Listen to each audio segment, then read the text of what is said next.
What's up, everybody? Hope everybody's doing well. Looks like we're live. It is Saturday night in the middle of a dash. Let me check and see what the screen is looking like here.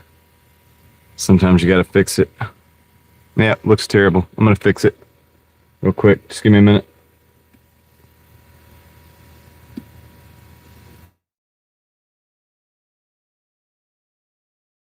That should have brought it back right there.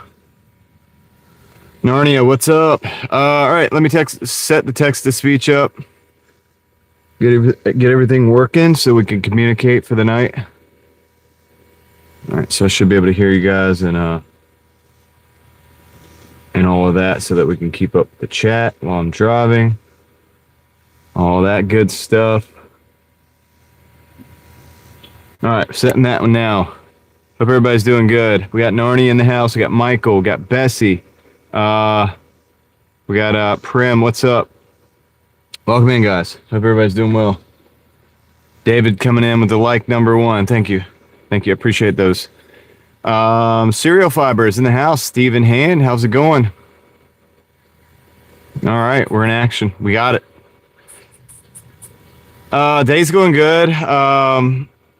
Little better than yesterday as far as the up until this point.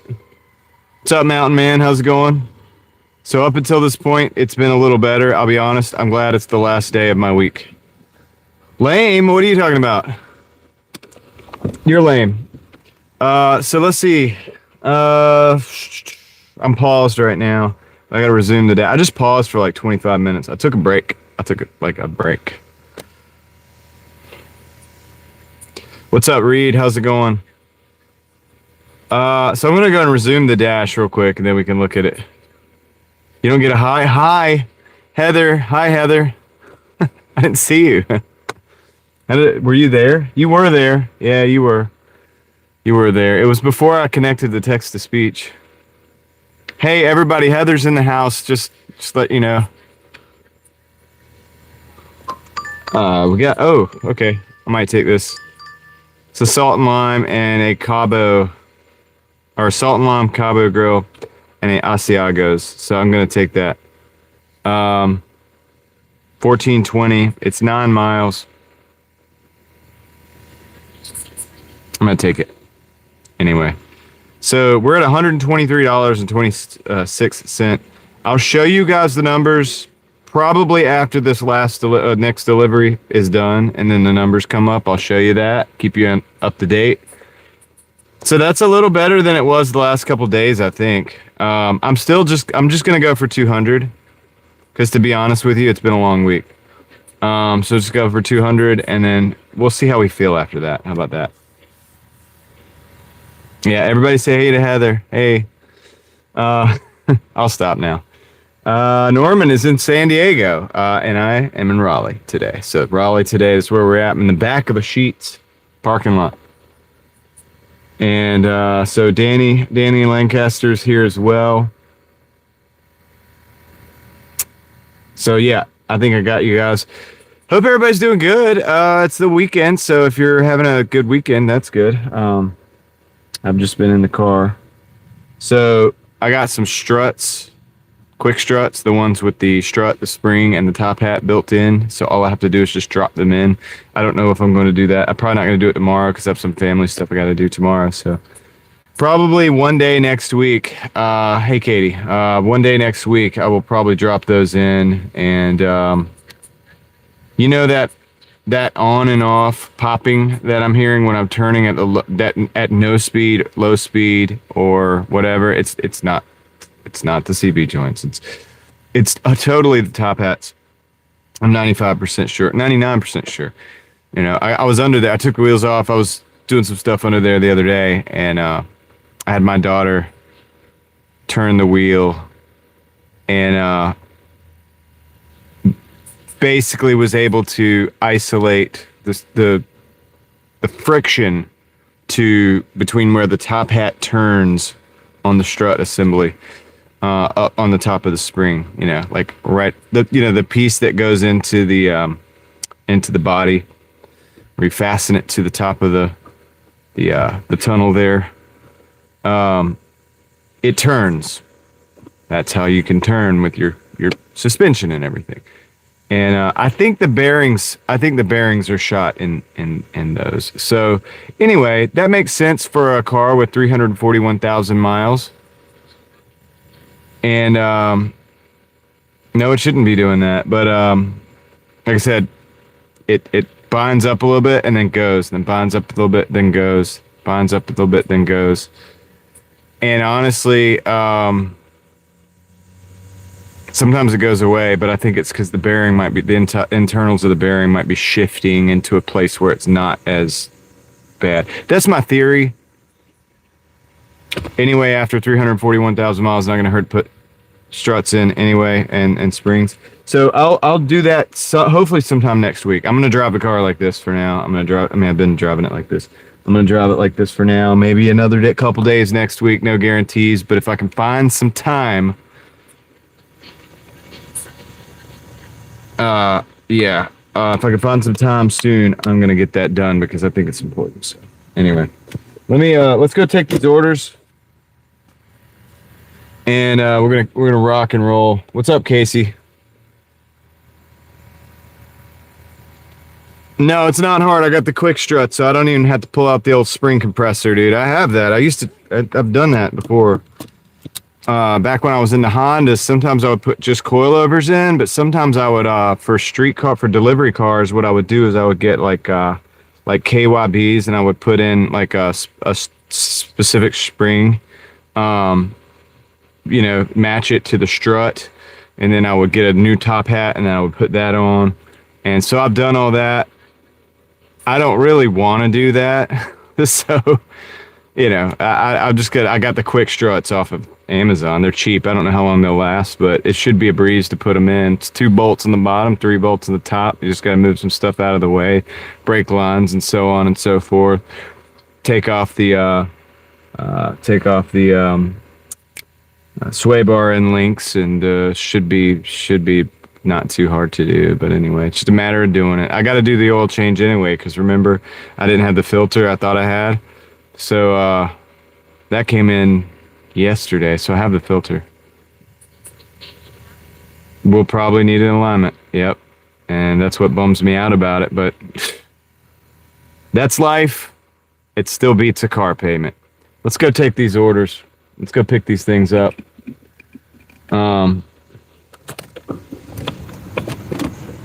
Yeah, dude. I don't know if it'll be making the noise right now, but you can probably hear it if you hear this little... Oh, of course it's quiet right now. It's quiet right now. It moves into different positions, man. So, and that's what that's what I believe why it's like happening sometimes and not happening others.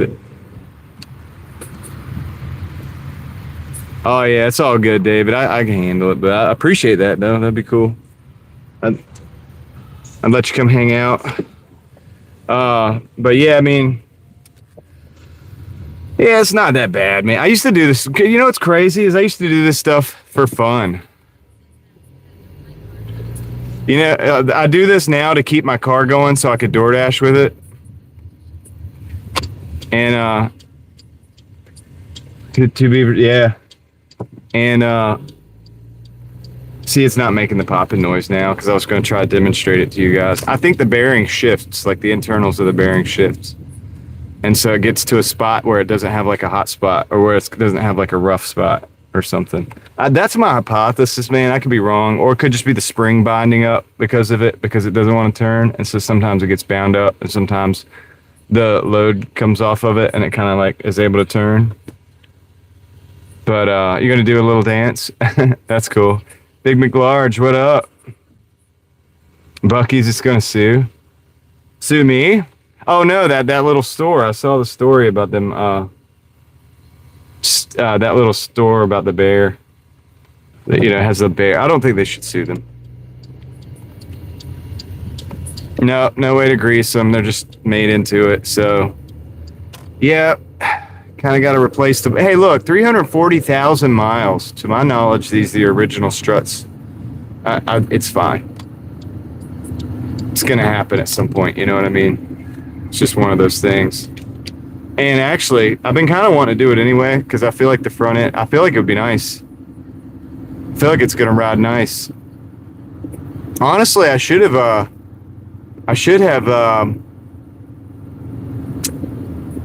it was only 128 bucks, dude, actually, for the two struts and springs. For the whole set, you know, so for the two in the front. And I would say I should have probably should have done the rear. I mean, it'd be nice to do the rears too, but the struts, the springs don't need to be done. But because they could be done, the rear struts, I know they can. I could use them, but it'll be all right. It'll be all right with just the fronts, man. I think it'll make a big difference. So I don't know when I'm gonna get to it.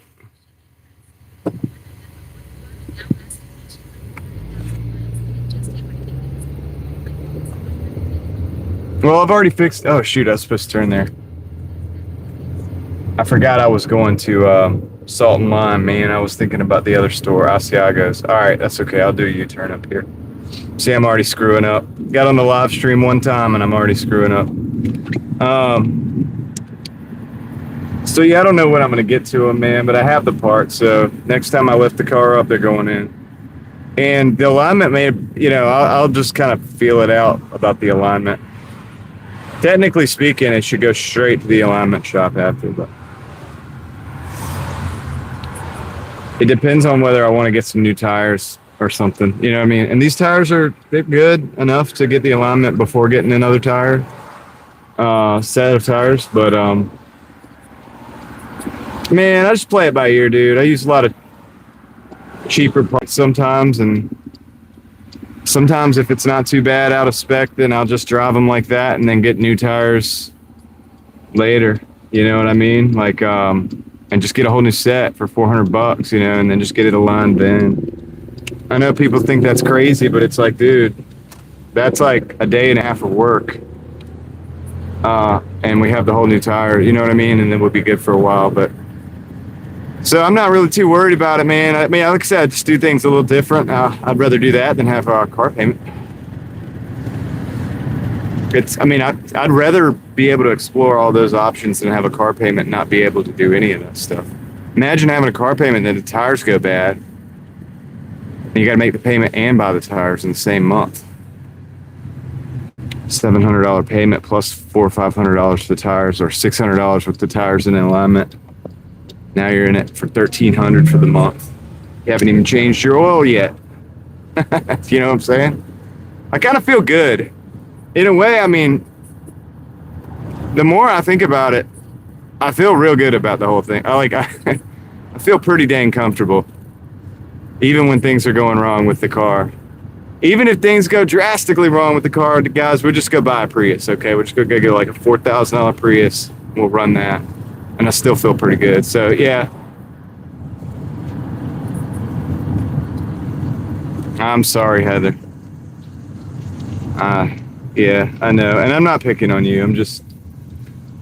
I know you do have to do the payments and stuff. I hate it.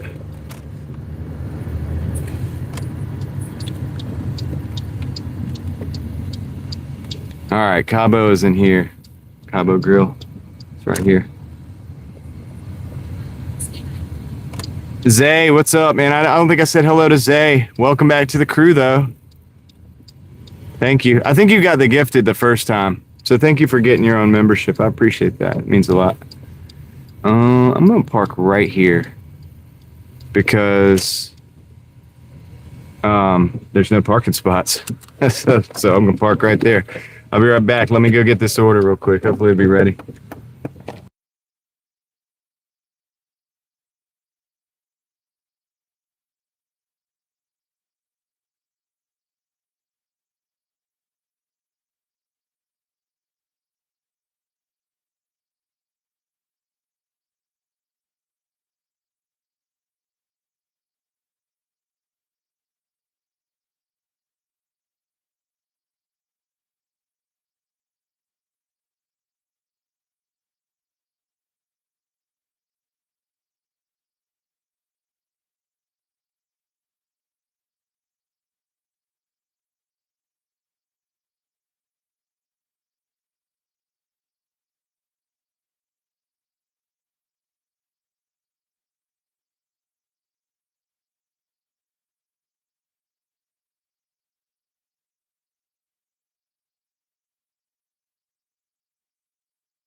All right, I'm back.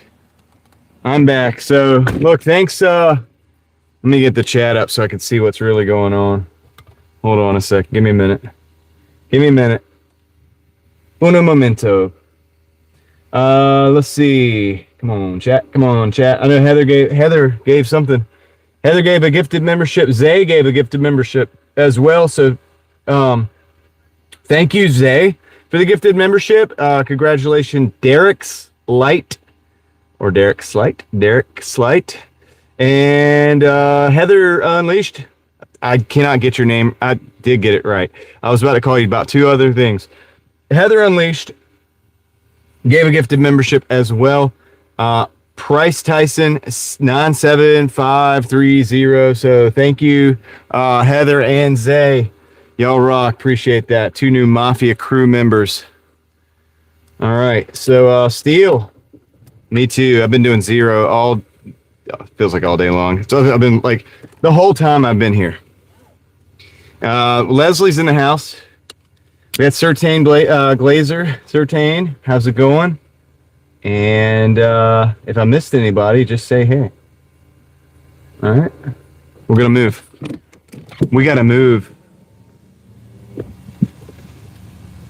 So now we're going to Asiago's. Hey, we got a breeze out here, which is really nice. You guys see the trees kind of like, I don't know if you can tell, but it's pretty nice. What's up, Brianna? So now that I was talking about the popping sound and stuff, or the binding in the strut spring system, it's not happening, which is great. Actually, it feels so good. It's nice and smooth. It's like a little bit stressful when it's doing it, because it's like, dang, man, I feel like it's about to fall apart or something. It'll probably start doing it. If I just hit a bump or go up a hill, it'll shift. I think it's all happening inside the bearing. That's my hypothesis, man. I hope I'm right, because I have the part now. I'm 95% on it, because I didn't use a stethoscope, but I put my head like real near it, and I could see it binding as well. So we're in Raleigh, North Carolina. Blue Celeste 87. We're in Raleigh, North Carolina. Yeah, Don is in the house as well. All right. We're going up to Asiago's. This is not the biggest paying order in the world, but we're just going to, look, dude, we're just going to grind our way to 200 at least, and we'll see what we go from there. No, it won't stop, like, for sure. Like, I mean, it's stopped for now because it's not binding for whatever reason, but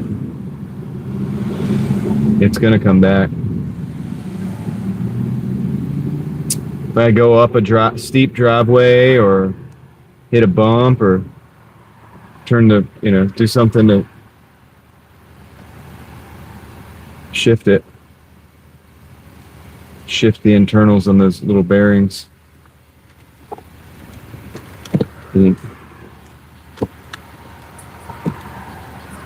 Oh, come on, David. David wants my car to be in the junkyard so bad.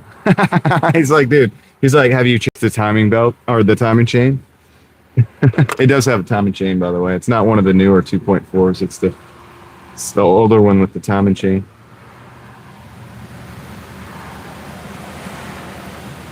Oh, yeah. We've had the point system for a long time.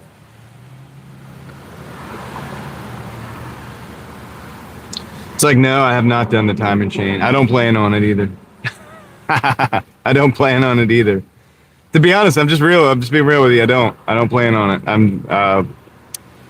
I'm hoping for the best. I'm changing the oil frequently and hoping for the best.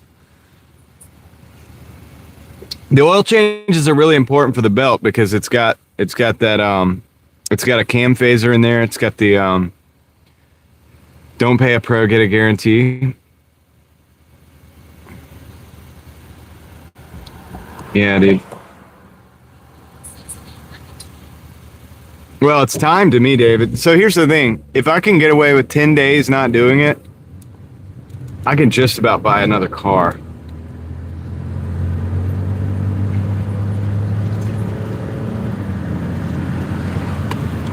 Technically, I could probably do it 68. I mean, I've done multiple timing belts. I don't think I've ever actually done a timing chain, to be honest with you.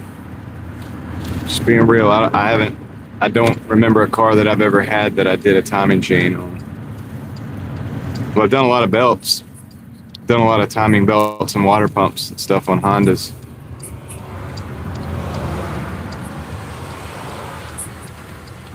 The belts are relatively easy. Just have to get the tensioner right and keep it in time. Keep the timing proper.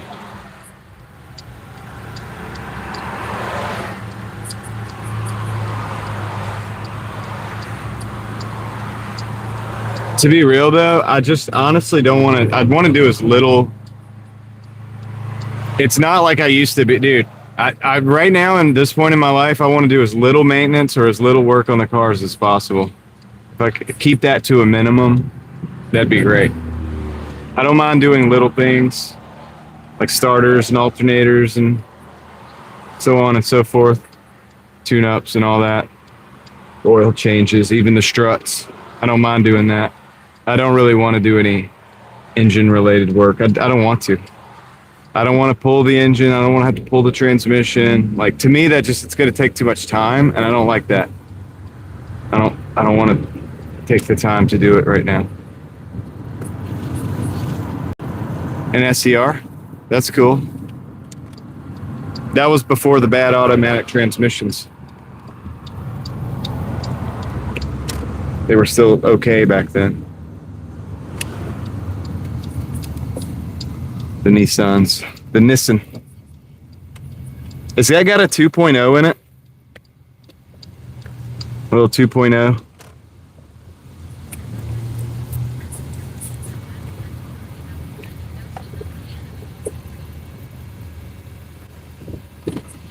$2.5.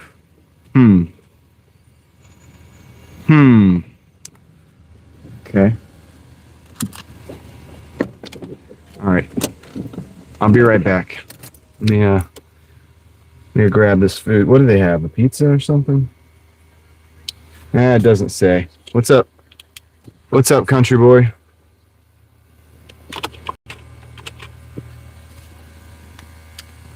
The manuals was a 1.8. Interesting that they did a different engine for the automatics. You know, I used to have a Ford Taurus SHO, and it had a 3.2, and I'm pretty sure the manual was a 3.0, which is weird because it was a Yamaha engine, and both of them were Yamaha engines. It was essentially the same. But they did do that. They did. It was weird. They had a different one, and you can look it up. It's like early '90s Ford SHO. That was a cool car. I bought it for $300. Let me go get this order real quick, though. Be right back.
All right, guys, what up? So we got some people that showed up in the chat. We got Extreme Golfer in the house. Examin's here. What's up? RD, Caregiver 93 is in the house as well. Yeah, dude. Y'all like that pizza box cup holder? They didn't have any drink holders, and I was like, "Can I get a pizza box?" And the lady in there, she was like, "No problem, no problem." And then so I was gonna pull my knife out and like cut the holes in it. She started doing it too. She knew what was up. She fixed me right up. I was gonna do the same thing. I've delivered back in the day and the pizza delivery stuff. You want to see it again, Leslie? Really? I'll show it to you. Here, I'll just show it to you here. It's like this. So you just do a pizza box and you just cut holes out and then you make a drink holder out of it. I've done it before when I used to deliver pizzas. And the lady in there obviously is a OG, and she knew exactly what was up to when I asked for it. Yep. It's kind of good. I'm glad she did that because I didn't have to pull my knife out in the middle of the restaurant and, like, you know what I'm saying, start cutting onto the pizza box, because that's what I was about to do. So it's probably better for everybody that she did that, but probably a lot of people would have been like, what's he doing? Okay. Attack. Yeah, I know, right? I probably ought to got pepper sprayed or something. Okay. Let's get. I know.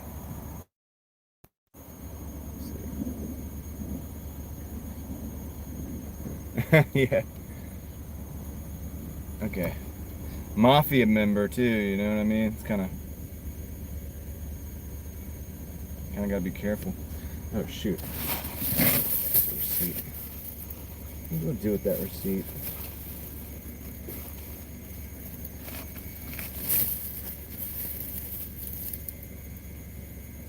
There it is. Yeah. Well, I was gonna do it very like non-discreetly or discreetly. Actually, discreetly, not discreetly. Yeah. That's what I was gonna do. Anyway, so let's go. We got the order.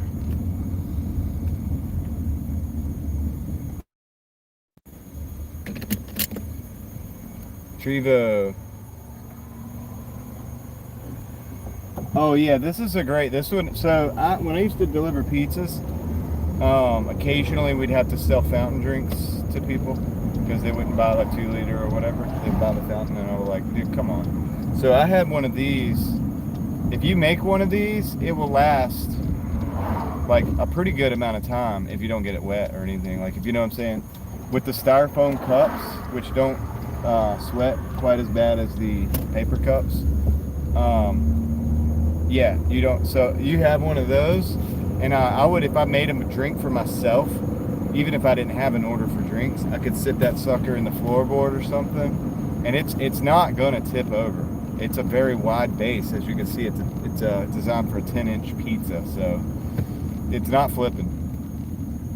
And yeah, it's the most solid cup holder you can have. In fact, I almost want to like keep it for when there's no cup holder available. I might actually. I might like put the drinks down and bring it back to the car and just throw it behind the seat.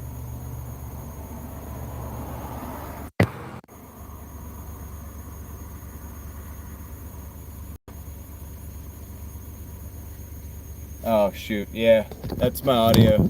Sorry, hold on, I got a minute. I can fix it. Thank you, RD. It's the, what it is the microphone went out. But it should be back now. It was just my fax machine, that's right. We're running an office here, okay? We're running a business here.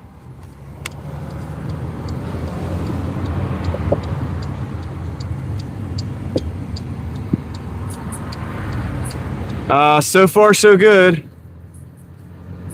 Nah, you're good, RD. Thank you. Thank you for letting me know. If you let me know, I can fix it. If you don't let me know, I can't fix it. So I appreciate you. Wait, Leslie was going to pepper spray David. Oh, did y'all see that lightning? The sky looks beautiful, but there was just a streak of lightning that just went side to side across the sky. I don't know if y'all saw that or not.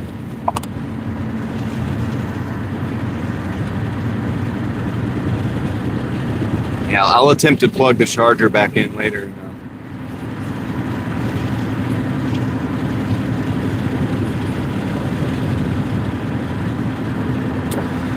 Buck 110 or buck 119, David?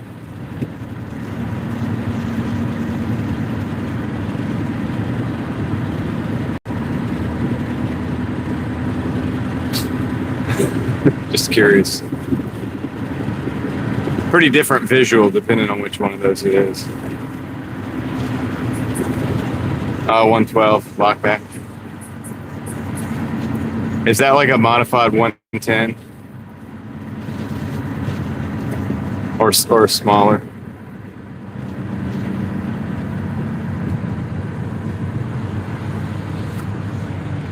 I have to look that up and look at it, see.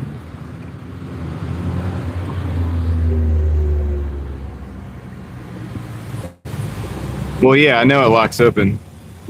The 110 is a lockback too. Most of the buck knives are.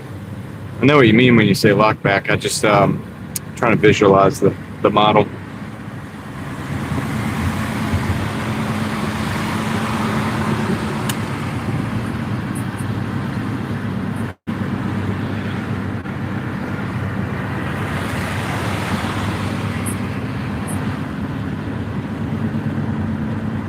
Oh, okay. It looks like a light. It looks like a lightened up. What do they call it?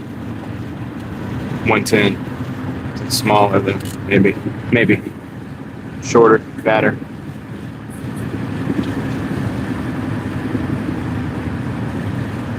Ella Blue, what up? Welcome to the live stream.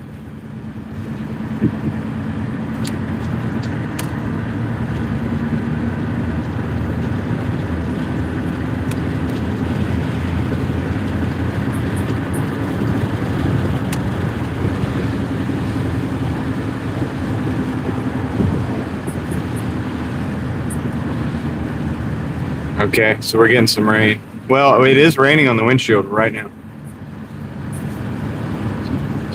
Oh, okay, cool. Glad you were here, Ella Blue. Thank you for stopping into the chat and saying hey. I always appreciate that. 40% chance. So that's not too bad. I mean, I'll take it, dude. It'll cool things off. I'm cool with whatever, man. If it wants to rain, that's fine.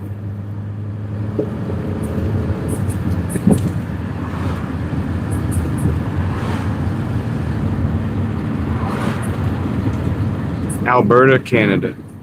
Nice. It was rough, Heather. We ended up making it up to 213, I think. So, and then I just kind of called it. You know, I was like, all right, we made it to 213. It's been a interesting week, a tiring week. I'm not complaining, but I'm just saying it's been like I don't know, man. It seems like I've been having to put more energy in to get less out this week than the previous weeks. So I think it's because I've been making myself get up at 9 o'clock in the morning, no matter what. And you know, sometimes the live streams, we're finishing out 2 o'clock in the morning or later. And I'll give you the totals in a minute, Heather. I think I got 120 something. 123. 123.26 right now. I got a 1420 on board. Double, so. A little bit of rain. Okay, I'm not the only one. Yankee hit me up earlier and said the same thing. Said it was slow out there. So I just think it's across the board, man. Maybe it has to do with that, just the pattern of life. It's about to shift back into school for the kids and stuff, and for the college kids as well.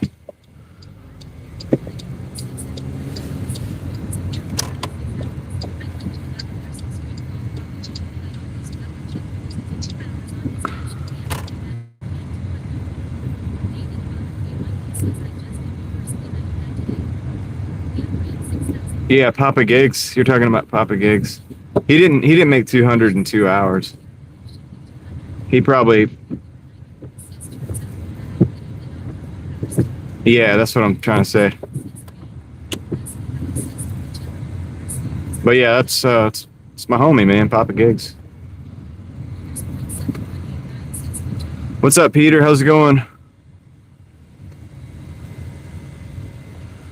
Okay, we're gonna drop off. Which one?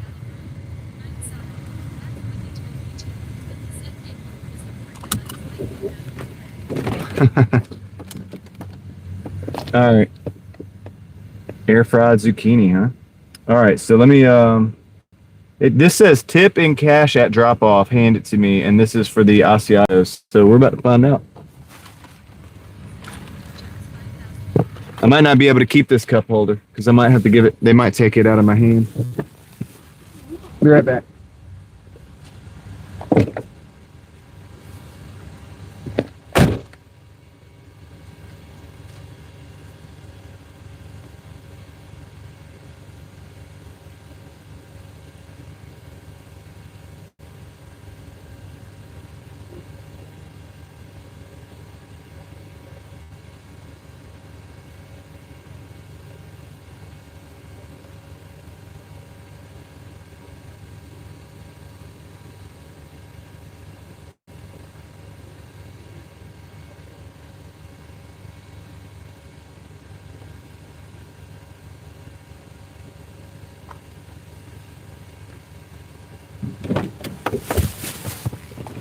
All right, so we got one of those. And I had to give up the drink holder. He liked it. He was like, "Oh, it's perfect. I like that. That's awesome." So I let him have the drink holder. It was easier for him to carry in. All right, let's go drop off the next one.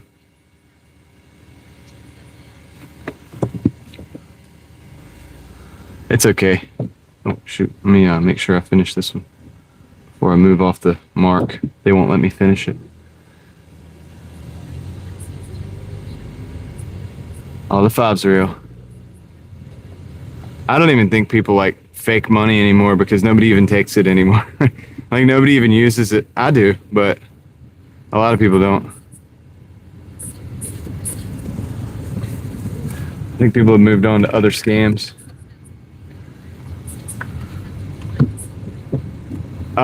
Yeah, probably Pam. I do not. Heather, I do not count the cash tips. As far as I am concerned, that doesn't exist and it just disappears or whatever. You know what I'm saying? I mean, like for the day. In regards to my daily totals, I consider it later. But like in regards to the daily totals and what I give out on, like what I give you guys as far as the daily totals on YouTube, I do not count the cash tips. Cook the books, yeah. Well, like I said, I count it in the like later, but I don't count it for YouTube because this is about what you can make to put into your bank account.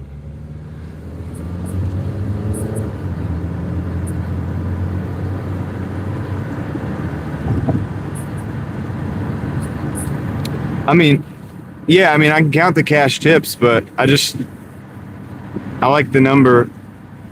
Yeah, I like the number of what's going to go, like, be direct deposited. That's the number I work with because that's the number that's on paper that I could show you guys for the YouTubes.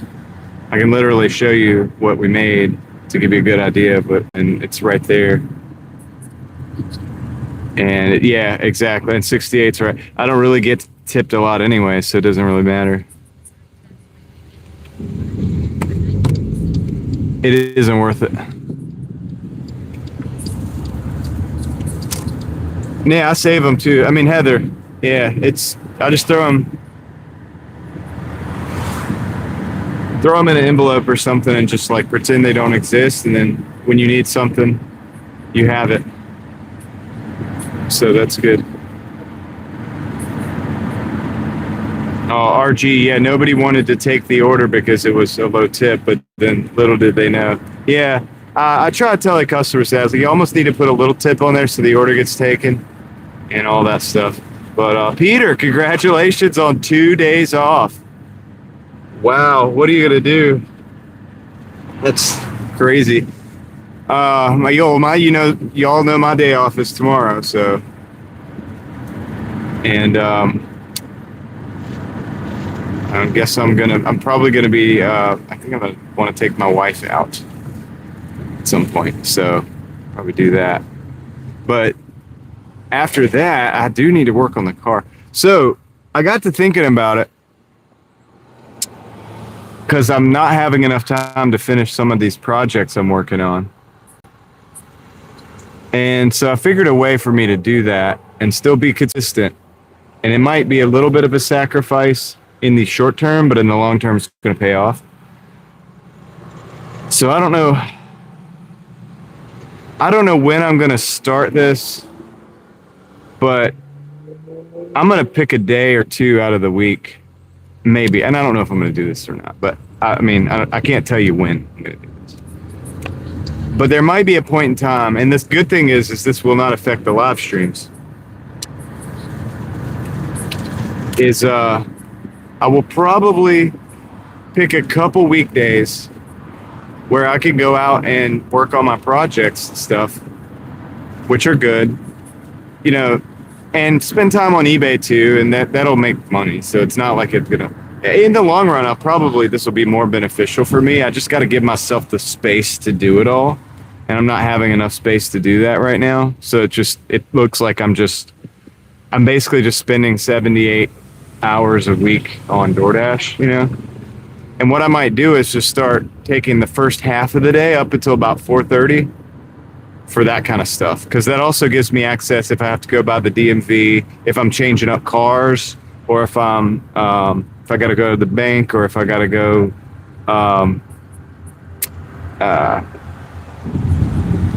sourcing, for eBay, or if I'm going to work on something like that. Or my eBay room is a mess right now because I have like so much stuff that I sell, or that it's not for sale. Like I have not categorized it and cataloged it and listed it. So I need to work through that. And then also I'm trying to build a space. I'm going to work. Well, it's not going to be off, Heather. It's going to be work, but it's going to be a different kind of work, non-DoorDash work. And so I need to create a space so I could put some shelving so that I could put my little hydroponic experiments on there. And I bought 2 used Aero Gardens as well. So like I got 2 Aero Gardens. I would never spend full price on those, but they were used. So I got, I could probably buy 5 of them for the price of 1 at this price.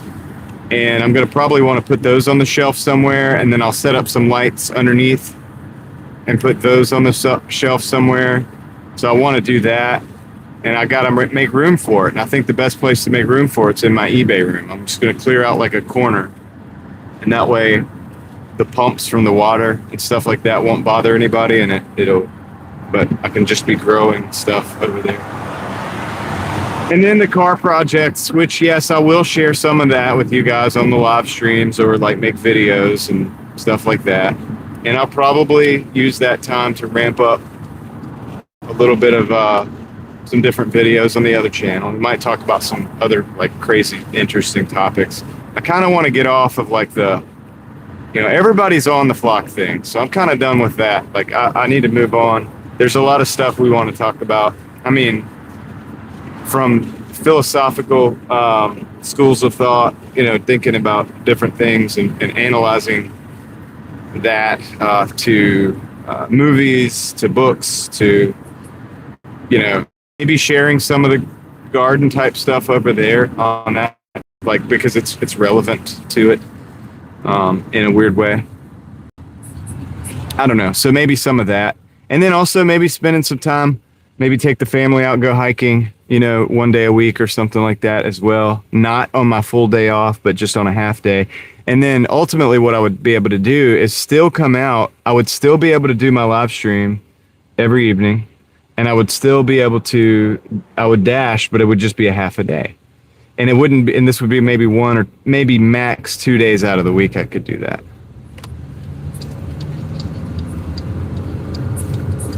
So I'm just trying to figure out.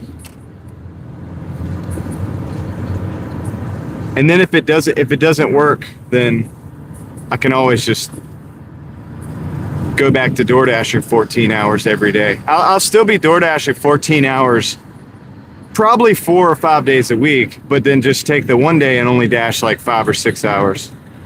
You know what I mean? And then that gives me about 4 or 5 hours to do some other work, which would be cool. I've just been trying to figure out how to do that. I'm like, dude, that's not the end of the world. It really wouldn't be the end of the world. We could still pull out $1,000 week on DoorDash, but still have extra time to do things, and also help my wife around the house, maybe cleaning up and stuff too. Like we just could just dedicate like an extra hour to that, split that up into time or whatever, and yeah, all that stuff, right? So yeah, we're close to RDU, Pam. That's it. Yep, the plane.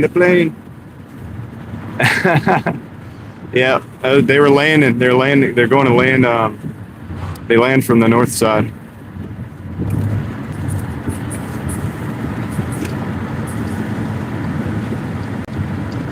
And that's where we're at right now. We're on the north side of half of the RDU area.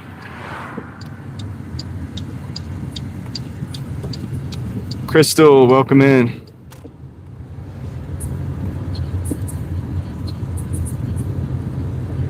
PF Chang's right next to Cheesecake Factory. You'll love it. What's up, man?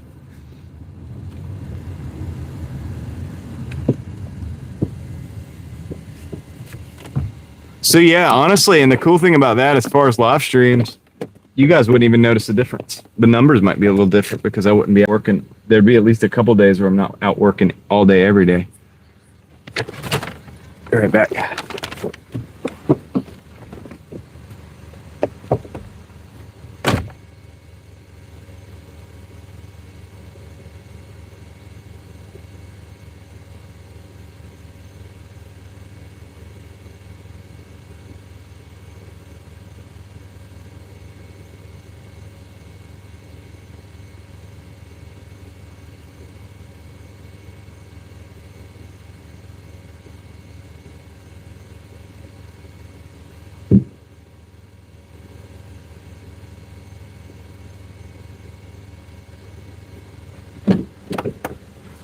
So that's the total. Oh, shoot. Peter, thank you, man. Appreciate the 20. The Strait of Hormuz toll fee. Yeah, dude, we're going to be needing to be real smart about that. Right? Appreciate it, man. Thank you very much, dude. I hope you enjoy your 2 days off. Your 2 full days off, man. What the heck? What the heck is this world coming to? So... anyway, thanks, man. Appreciate it. We will be using to keep the wheels rolling. I'll throw that towards the struts fund that I just bought, the springs and struts. The recovery fund, I guess I should call it, from that. Good thing they didn't come through the Strait of Hormuz. They probably would have been like $500. All right, let's get back into town, see if we get another order. So that's our total, guys. 130, what did I say? What was it? 136.40. Well, no, 137.46 in 7 hours and 14 minutes. So today, not quite as bad as yesterday. I mean, we're hovering right below, actually, right below $20 an hour. So, I mean, I'll take it because yesterday at this time, I was struggling to get back close to the $20 an hour mark, you know. But it is Saturday, so typically we're really running about 24 an hour by this time, but that's okay too. So Taco Bell, $7.15 for 7.3. I'm going to decline that. Saturday at 8.18, we're going to decline that to 1 for 1. Let's not do that. Let's see if we can get a better order than that. No, I don't go live when I first start, RD. I've been working for 7 hours, but I haven't been live for 7 hours. I've only been live for an hour? I think like an hour. No, I don't go live for the whole shift. Like, I do a lot of working by myself. I like to work by myself too, just as much as I like to work with everybody else. I'm both. Like, I'm that kind of guy. Like, I'm both. Yeah, you're here pretty much early. You're here from the beginning, pretty much. Which I can't guarantee it's going to be a very long stream. Probably like 5 hours, 6 hours, something like that. Maybe, I don't know if I had to guess. There's another plane coming in. You guys see it? Look at the plane.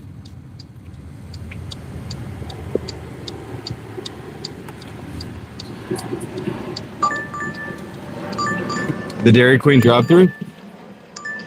What's that for? No, this is terrible. Taking me out to 98 to Panda Garden. Not gonna do that. And then it wants to take me to Durham. That's two bad decisions. Oh, okay.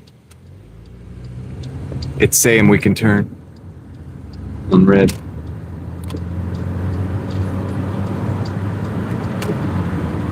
I mean, Pam, 125 people in the car. You can imagine, right? No, it's a little bit more stress on the engine. We got a Goodberry's 975 plus for 3.8. I think I'll do that. I think that's a taker.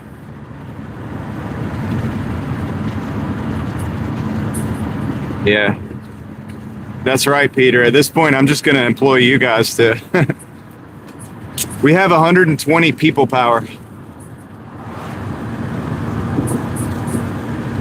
Oh, it's like stereo. You got stereo going, RD. Good breeze. Brad Jackson in the house. What up?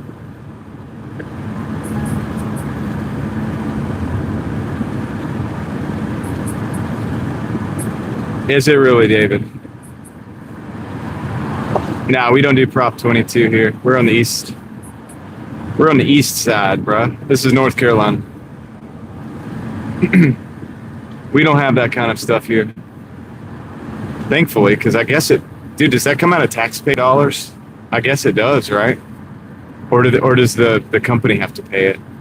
How does Prop 22 even work? I'm not very familiar with it. I should probably do a video on that. I should probably research it for a video.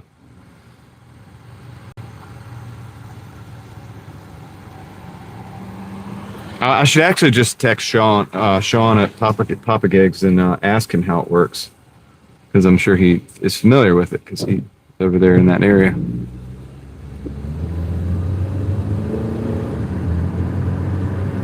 I never really bothered with it because we just don't have it.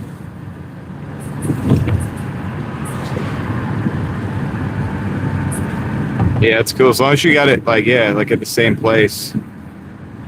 Usually, so different devices do time a little bit differently on live streams. So older TVs are, sometimes can be up to 20 seconds later on the stream. And then, the phones oddly seem to be the best. I guess they're optimized for it. And then, I don't know about tablets, man. So it might fall out of sync. I don't know. Not sure how that works either. There's a lot of things I don't know how they work. I don't know how a lot of things work. I'm like an infant mentally. Like when I really don't know. I don't know much at all. Dude, if you guys could actually just add some horsepower, some alternate energy to the car, I would appreciate that. We would save a little in gas, and that would be pretty nice. Pretty sweet. All right, I'll be right back. Let me go get this ice cream.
Toyo, what up?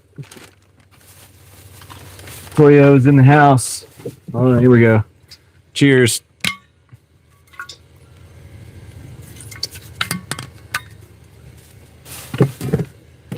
Good to see you, man.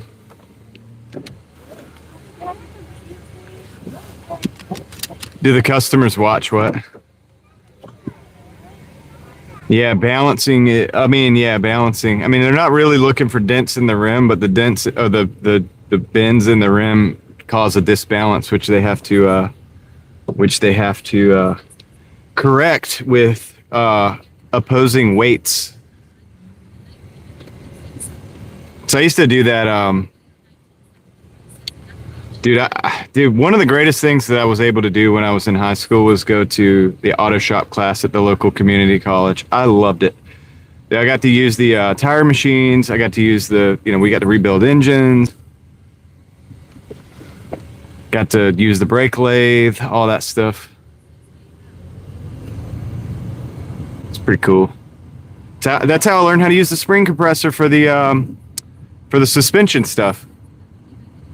So I ended up buying one for myself because then later on I was able to do that for my own cars, for the delivery cars, because I didn't want to put them on like coilovers, but I wanted to put them on a stiffer, slightly lower spring, like with a stiffer, slightly lower situation with a stiffer spring, but I didn't want to like slam them. So yeah, I put together my own kind of setup, little hybrid setup, and I was only able to do that because I learned how to do that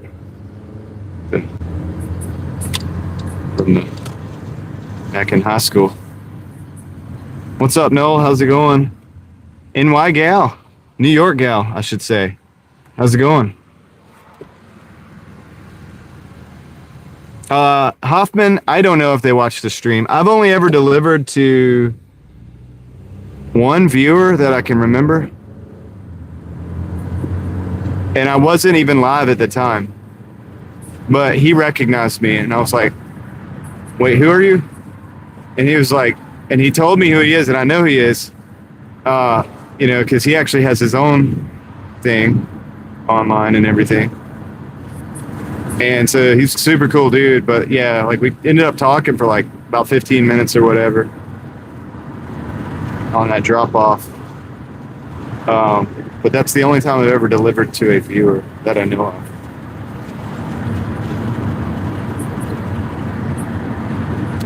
You want some Papa John's?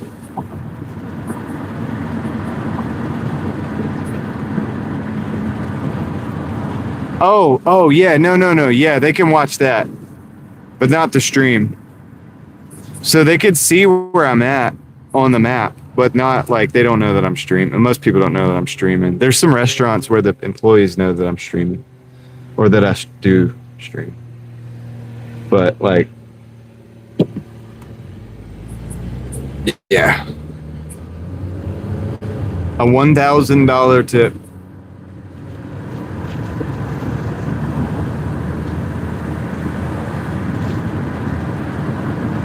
I could make that happen.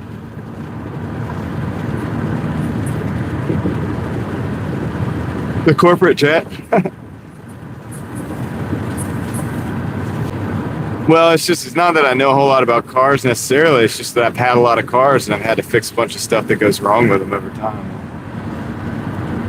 And starting when I was pretty young, so I'm not like a good mechanic or anything like that, I don't think. I just figure it out.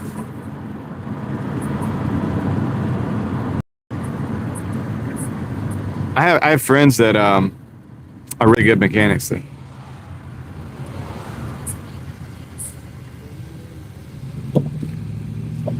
Yeah, like I'm not the best gardener either. That's the other thing. It's like with plants, like I just know enough because when I was growing up, we had a garden. And then like when I got my place that was when I moved in, even though we were renting, when I moved into a place where we had a yard where we had the freedom to put buckets out there and grow stuff, I just wanted to grow stuff to eat. Like I wanted food, you know what I mean? It's like, hey, look, let me grow this. So, yeah, I just know just enough to like get by with it kind of thing. But that's all you really need. It's all most people really need to know. You figure out the rest.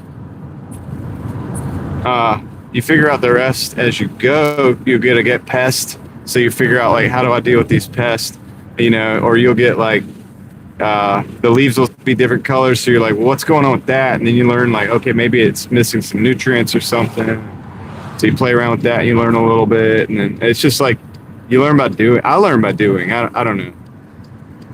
It's better for me to just start it and then get involved in it and then be in the middle of it and then figure it out. And then, yeah, YouTube along the way, like YouTube's going to help you out a lot, like with anything, whether it's working on a car or a garden or any things we talk about. But like, yeah, YouTube is, look, we have this resource. We have no excuse not to use it. That's my method, my mentality on it. It's like, or at least for me, I have no excuse. I cannot give myself an excuse to not use the resource. Yeah. Look, I'm gonna tell you something, man. I know a mechanic who is highly sought after to work on people's cars. He works on certain exotic cars and stuff too. And of course, he'll work on a regular car too, but he's very, very, very well renowned. We've had conversations and he's like, dude, I use YouTube. He will use YouTube because it could save him time. If somebody's already done it, he can go and see what's going on, and he's mechanically smart enough he understands whether he should or shouldn't do what that person's doing. I mean, you might see something on YouTube that's stupid, and then it's like, well, I shouldn't do that. But he knows that. But he can use it to get the knowledge he needs to speed up the process. So, on a vehicle he might not have seen before or like something. Oops. I gotta turn around, go around this other car. You know what I mean? So don't be afraid to get on YouTube and don't feel like you're too smart or too much to like see what somebody else might have to offer. Could save you a lot of time.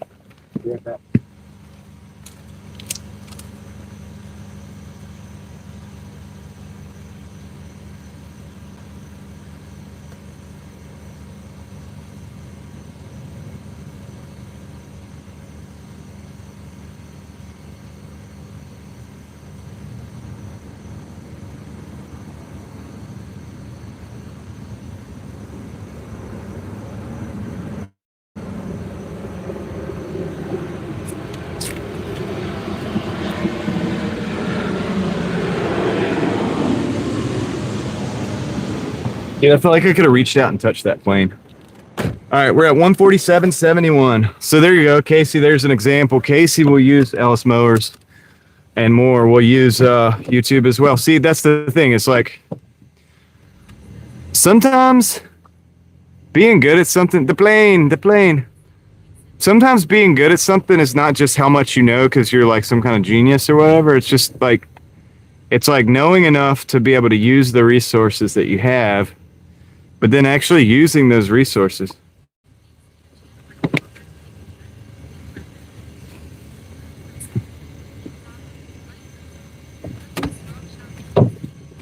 Oh, did you really? Assault therapy. That's what's up. Cool. I'm glad that helped somebody. You're not the only one that said that too. I figured I would put it to the test because, I'd heard Scotty Kilmer say it and all this stuff. I was like, well, I'm going to test it. I got this old car. If it messes something up, it's not the end of the world, but if it fixes it, then that's pretty awesome. So, and I was like, I could share that with people and like let them see it because they might not want to mess their car up. So thanks for like letting me know, Assault Therapy. That's pretty cool. Glad that worked out for you. Saved you some cash and got your car inspected. Did it stay fixed? Sometimes, dude, the Pontiac, I haven't had it come back yet. Haven't been driving it much either, but.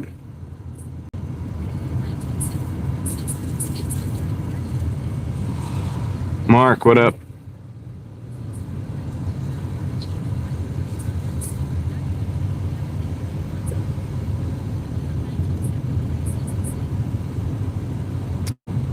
Yeah, man. So it's like sharing information. So that's valuable too.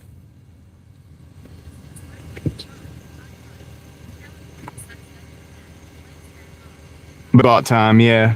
So one thing, Assault, is So one thing to think about is if you have like a misfire or you have maybe like something leaking into the, like you're burning oil, more oil than normal or something for some reason, that may actually be so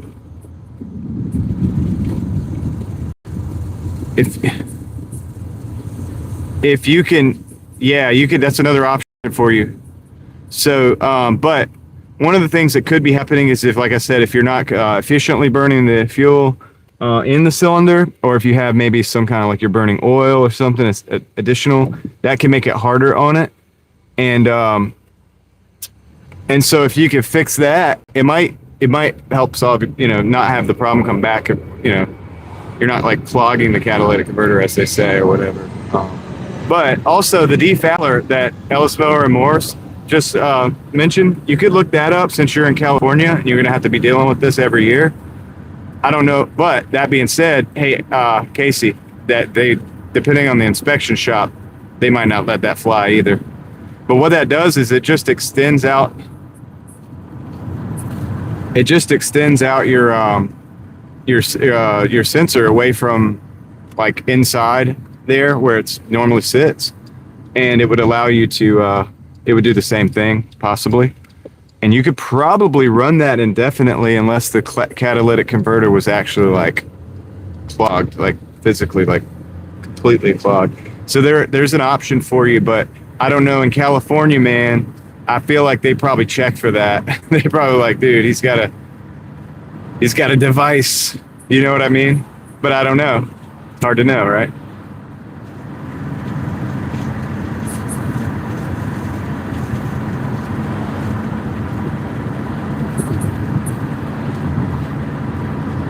But yeah, that's something you might look into as well if you have to do that, because that's like a $10 piece or whatever that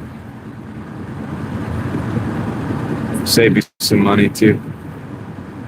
If the car's driving good, if it's running and driving. Some people just need a car that works, to just go back and forth. It doesn't have to be perfect.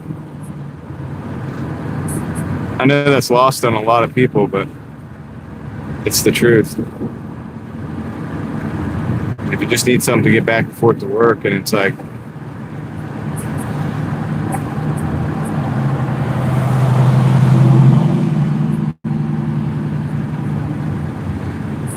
yeah, I think we're lucky to be in North Carolina, Casey. We're lucky to be in the county we're in, because dude, it's easy. I can get my car inspected like very easily because there's not so much stuff that they're looking at. So I just have to make sure certain things are, legitimate safety wise. Yeah, I feel bad for you guys in California, man. You probably have to be really careful modifying your car too, I guess.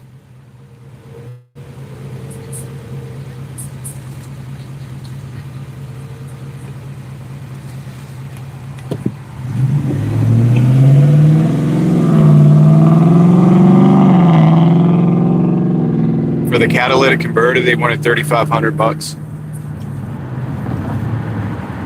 It's crazy.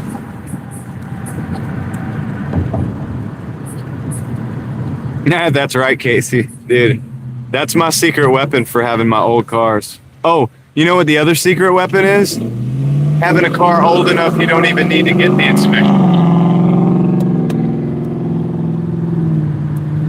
Like my Jeep. My Jeep, all I got to do is just re-up the registration on it. It's an 89 model. No inspection required. Love old cars, man.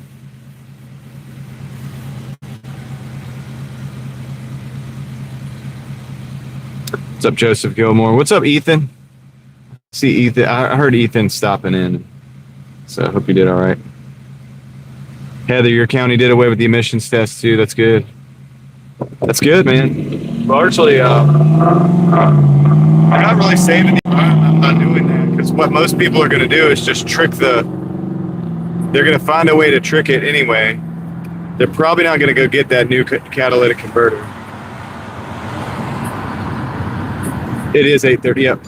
Taco Bell, $9.85 for 5.6. I'm gonna take that, which means I need to get in this left lane.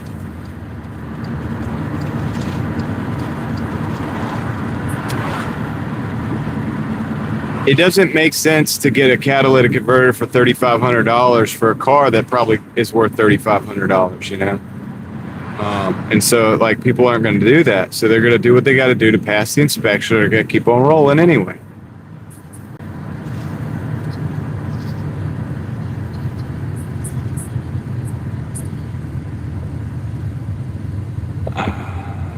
Let's see what's going on here.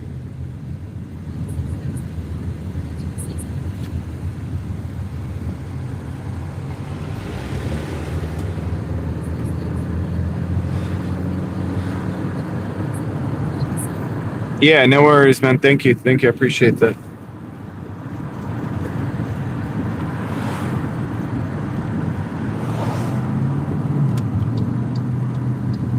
Man or ma'am, maybe. Sorry. I don't know which. I couldn't see.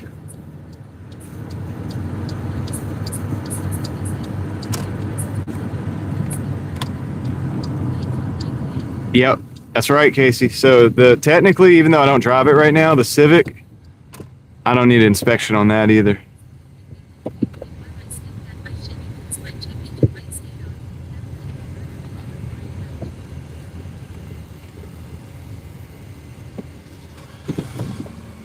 Park right over here.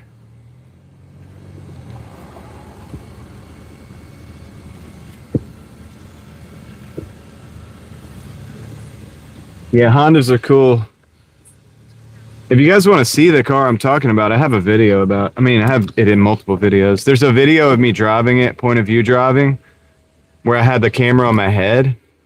And then there's a video where I just show around the car and stuff and talk about it. I used to use that 93 Civic for deliveries. I used to deliver in it. All right, I'll be right back. Let me go. I gotta go get this order. So.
Got it.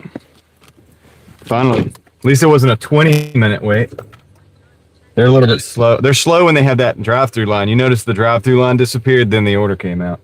I think that has a lot to do with it. I really do.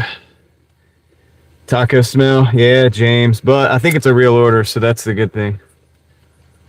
That's the good news. What's up, Deborah? How's it going? Jason is in the house as well.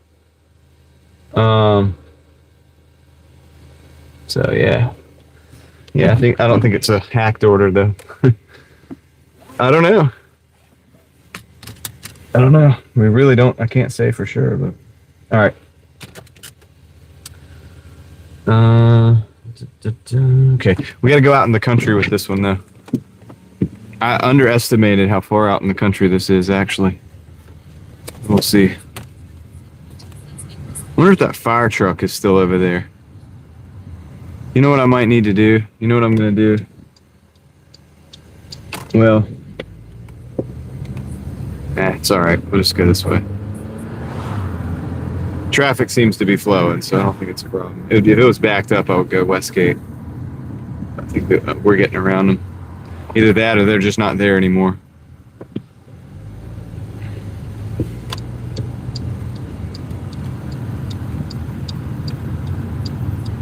No, they're still there.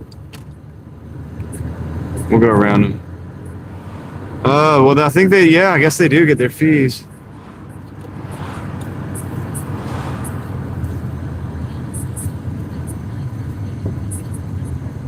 Are we going around?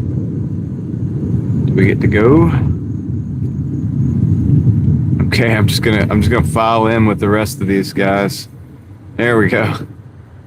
That's just kind of how we're doing it, I guess.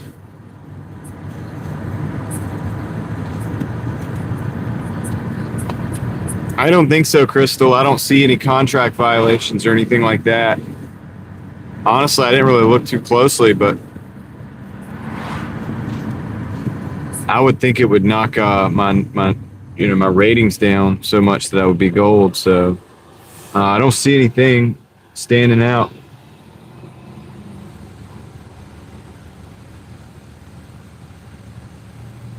So I think we're all right. But yeah, I just feel bad if that was somebody else's account. I kind of feel bad about that. You know what I mean? Like, just because I hate seeing that happening. I have nothing that I can do about it. And I wish. I mean, I just don't like to see that happening if that's what happened. I don't know 100%, but it is my theory that that's probably what it is. So I hope that person gets, I don't know, dude, get some justice on that.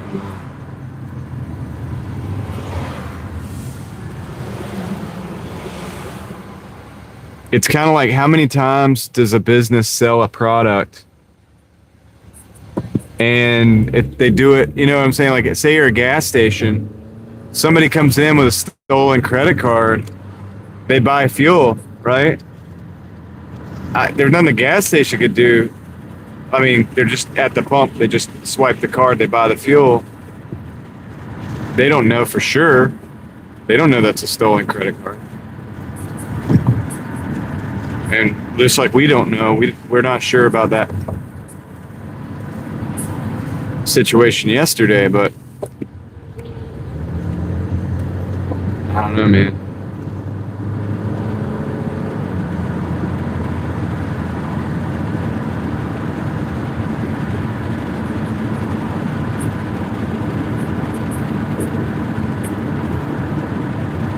Oh, I think the algorithm's suspicious of you, Heather. Like, what's she gonna say? She's unleashed, so.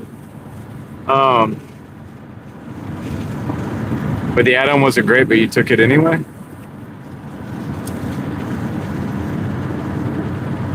Okay. So.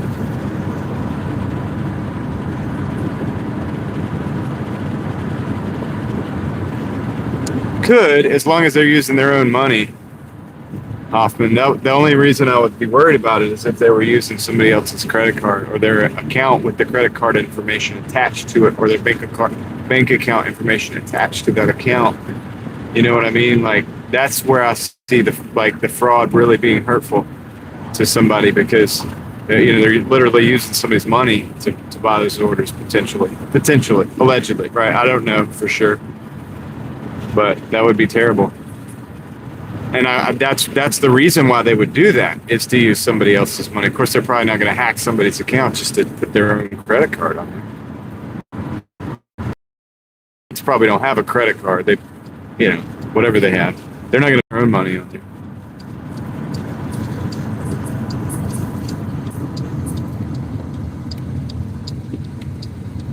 PIN or zip code? Well, no. It's so Ace. It was an order on Doordash, but they didn't know the name.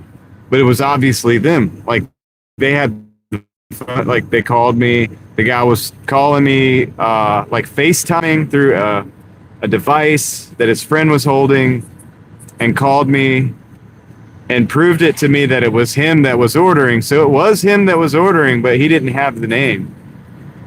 And so, yeah, I think, my hypothesis is, well, maybe something like what James has said just now. And so if that's the case, then that's somebody else's account. That's probably somebody else's bank.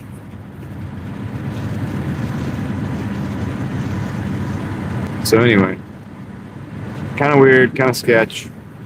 I mean, support was made aware of it. I don't know if they probably didn't do anything about it.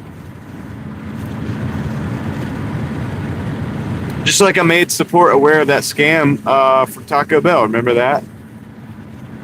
Do you remember that? We had the scam from Taco Bell. I made the video. Then we got another scam from Taco Bell. And then they threatened to, take me out.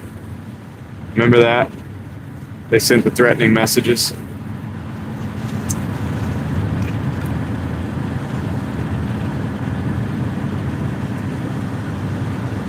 That was kind of wild.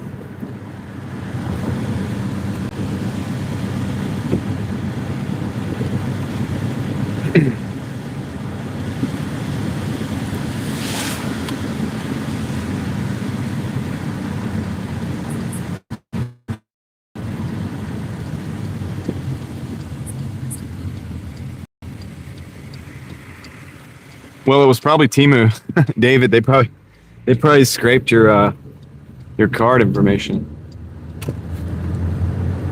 Allegedly. I'm not, I don't want to get sued. I'm saying, could happen. I don't know.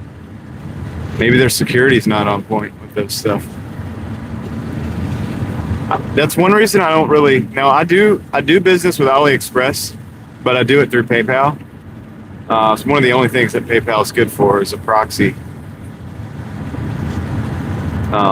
for payments. So at least it puts a buffer between that and my bank account. I mean, you could check out AliExpress, but I still suggest using some kind of proxy, just run it through PayPal or something. Doesn't mean you're going to get your stuff every time. There's still scammers on there, but you can usually look at the seller and you kind of determine whether they're legitimate or not. I've had no problems from AliExpress, but I do a lot of research before I purchase. They won't take your card. I don't give them my card though. I do the PayPal thing. I don't want them to have my card.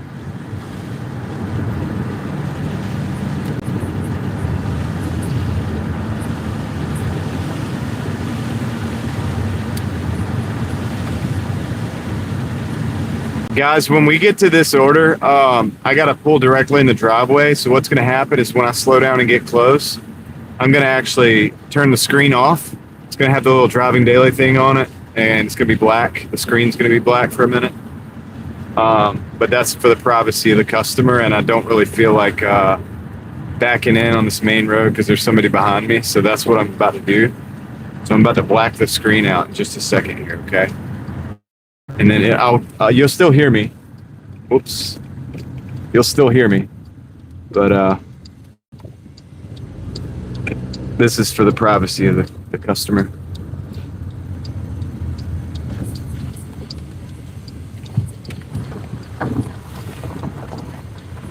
I'll have it back in a minute. All right, let me go drop this off real quick. Take 2 seconds and then be back. We'll get back on the road.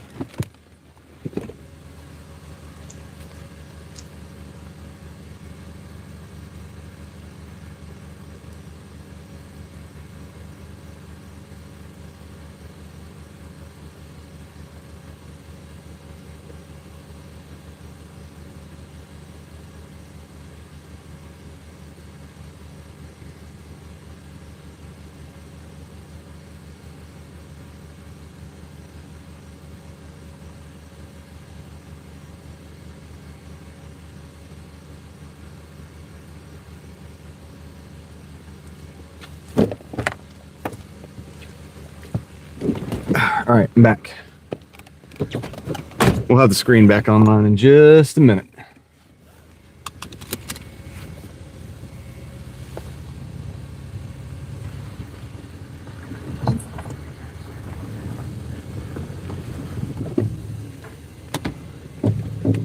Dude, there's that popping noise. Came back because of the angle that I'm at. All right, let's roll.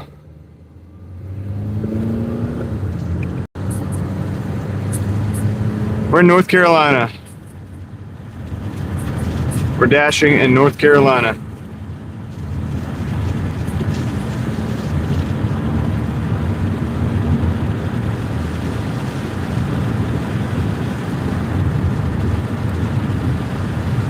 All right, we're at $157.56 at 8 hours and 1 minute. I'm going to drive it back in. If I get an order, that's great. If I don't get an order, I'm going to probably just end the dash and start another second dash. So 157.56 is our total. And I'm going to wait till I get back into town to go ahead and just start that new dash over there. Or, you know, if they give an order, I'll take the order and then we'll start a new dash after that. Whatever. But we are at that 8 hour mark. So it's time to do that. Cool. To get to 200, we only need, like $43? So we'll probably go a little bit further than that. Get it while the getting's good, I guess.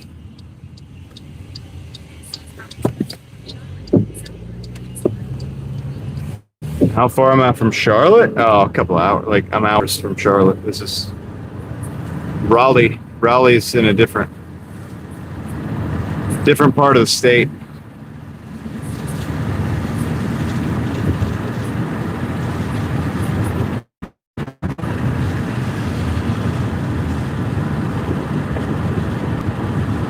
$23.75, 2 hours. Are you in a slow market, Ethan?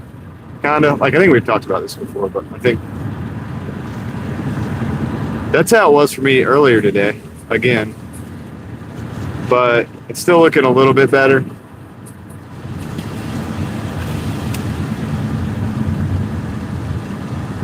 Than it was.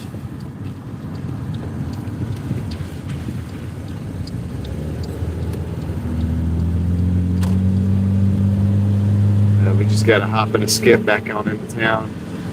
I'm gonna end the dash without. I'm not gonna probably be able to show you guys the thing because I'm gonna do this on the fly. I need to get some orders.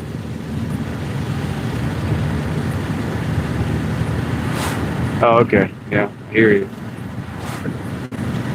Well, this area has a pretty good median income too. I mean, all these areas, Raleigh in general is I think mostly, as far as the neighborhoods. Okay, we actually got another order. It's a goodies, 645 for 4. We got to drive it back in anyway, so I'm going to take this Goodberries. They've got this particular order. Goodberries has a window that's really good for going up and just ordering. Or not ordering, but like they come up and actually deal with the Doordashers and stuff, so that's good. Carolyn J. Dilgard, what's up, Carolyn? How's it going? Thank you. I appreciate you joining the crew, so thanks for the support, Carolyn. Welcome aboard.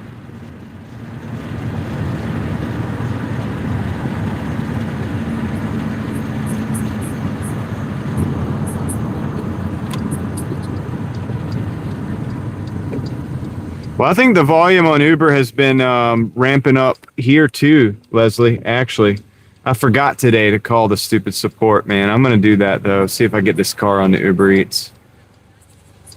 I'll do Uber Eats, man. I don't mind. So thanks again, Carolyn. Appreciate the support.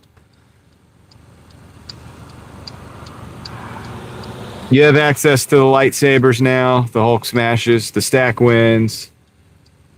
Let's go. Let's roll. Hit quick hitters. The tree. GG. What else? Fun stuff. If you want to use it. If you don't, that's cool too.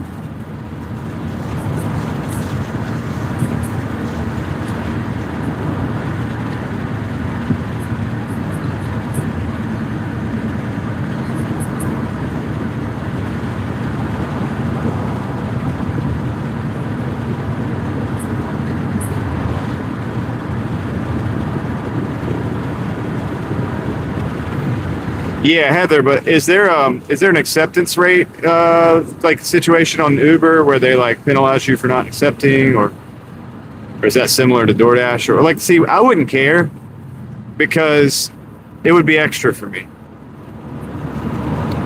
It would be extra for me. So I would only take the orders if they were good orders on Uber. If I can get my car onto Uber, which I'm going to try. You guys said I could call support. I'm going to work on it. Well, I work in Cary sometimes, but I like the Raleigh. I do just as well in Raleigh. I had a couple days that weren't the best, but even the bad days were over 200. You know what I mean? So even if the bad days are over 200, I think it's not so bad. It's a decent market for now. Yeah, I do this like it's going out of style because it might be. You know, think about it. One cultural shift could change everything. I don't think necessarily it's going to happen right now, but look how fast it went to delivery. Look how fast everything went to delivery. If it ever happened the other way around, then boom, you know what I'm saying? We'd all be out of business pretty quick. Talk about a saturated market. Nobody was ordering DoorDash. If it becomes culturally not in vogue, as they say.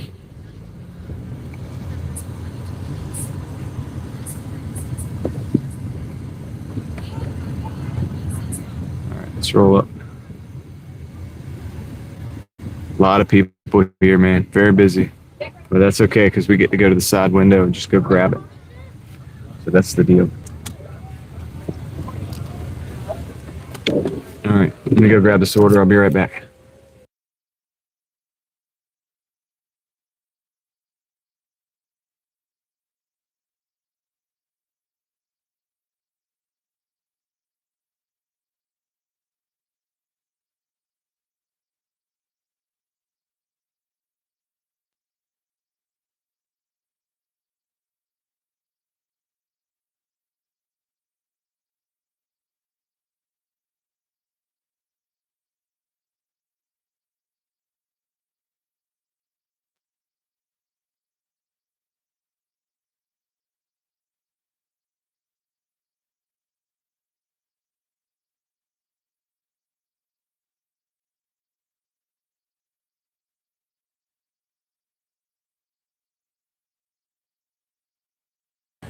Pretty quick. Yeah, I don't think the post office could take over that. They're having a lot of problems on their own with their own stuff. If the post office took over DoorDash, nobody would be able to afford DoorDash. They'd be charging like, you know, I don't know what DoorDash charges right now. What do they charge you when you order? $5? Anyway, you can double that or maybe even triple that if post office takes over.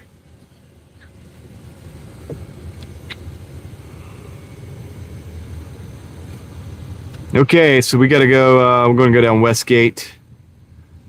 over to Ebenezer Church. That's where I gotta go right now. We'll cross over 70, so we'll be over there in that side of the market, which is good because the only thing over here right now that is hitting is this good berries, which the good breeze. Anyway, that's my opinion on the post office thing. I mean, I could be wrong, but yeah, that's what I kind of think.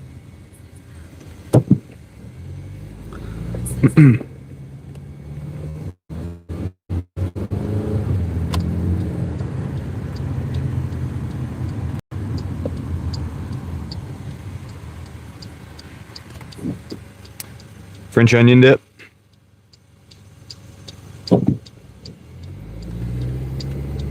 Did you have it with the ruffles?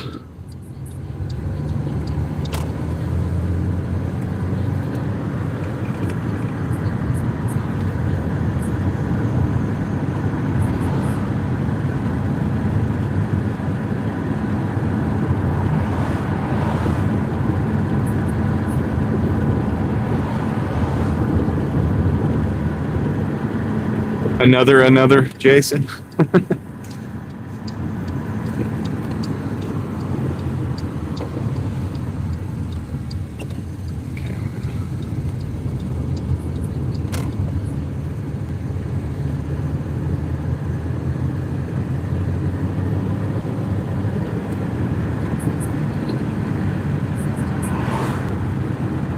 $8.62 service fee. Wow. I wonder what the base pay ended up being for the driver. The only way to know these things is to have like a driver and have a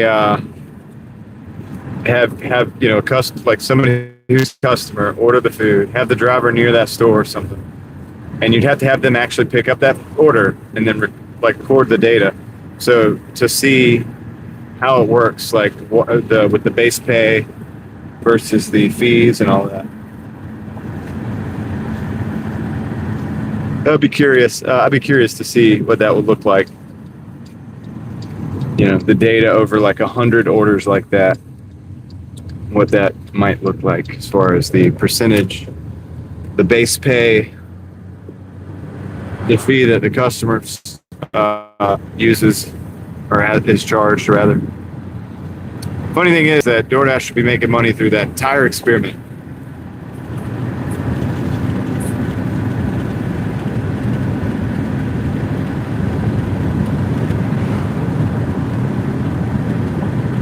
We got 3 minutes, 1.3 miles, and closing in on this delivery. The wonderful thing is that it's actually going to put us right over here by Glenwood Avenue. We just shoot right up Glenwood Avenue towards, if we don't get an order after this, go right up towards Papa John's. We're in good shape. We got Papa John's, Chili's, Chipotle still, probably Burger King still, Wendy's, McDonald's, which I really am not.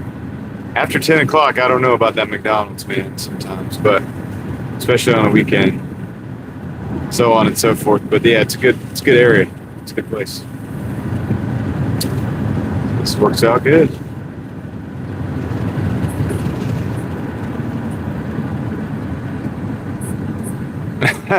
Yeah, David Smith. Exactly.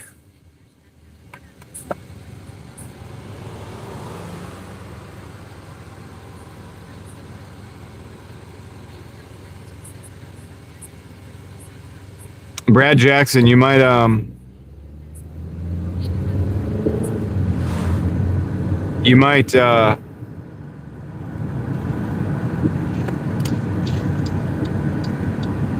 to consider traveling a little bit sometimes with those numbers.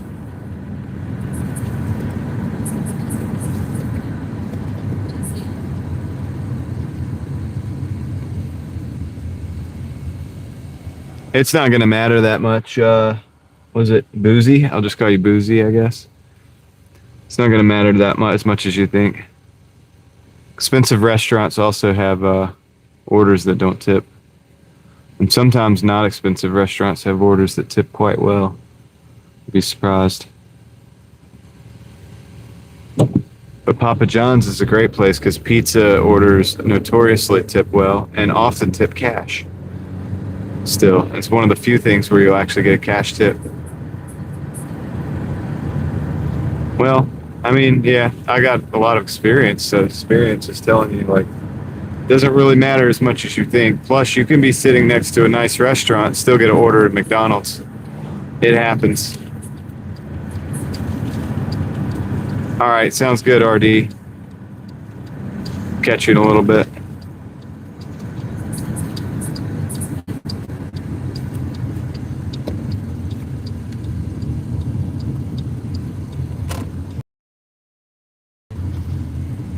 Okay, let's see.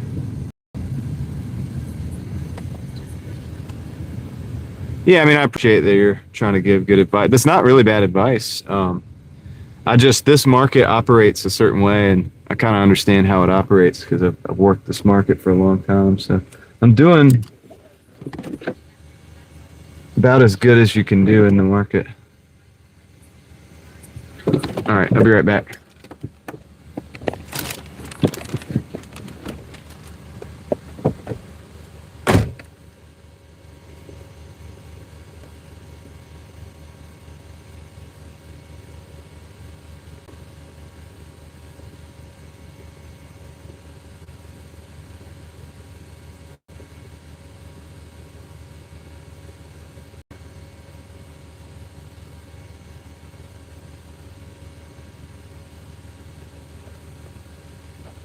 All right, that's the moment.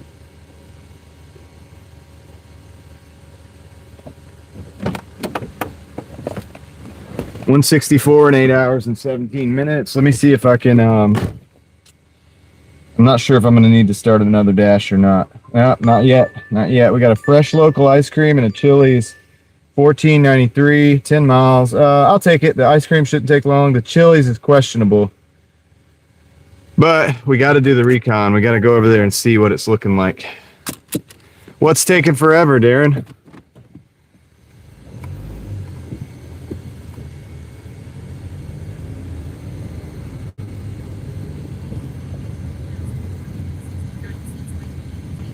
Oh, oh no, Crystal. She's gonna get me. She's gonna get me. Do do do do do do do do do do do. Okay, hate that pop, man. The popping sound. Gotta get the parts in the car. Got the parts in the box. Gotta get the parts in the car. So we're going to fresh local ice cream first, then we're gonna go to Chili's.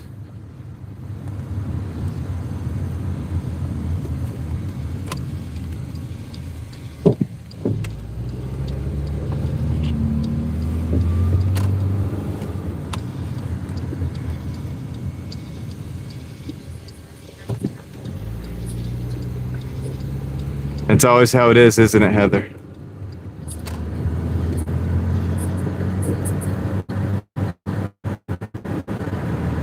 They know your psychology. They know if they send you another order and it's good, just good enough for you to make some more money, you'll take it.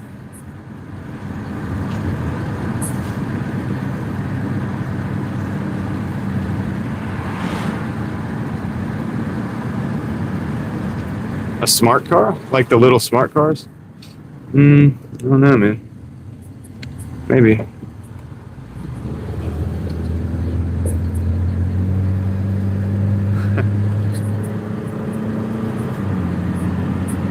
Yeah, just a little add-on.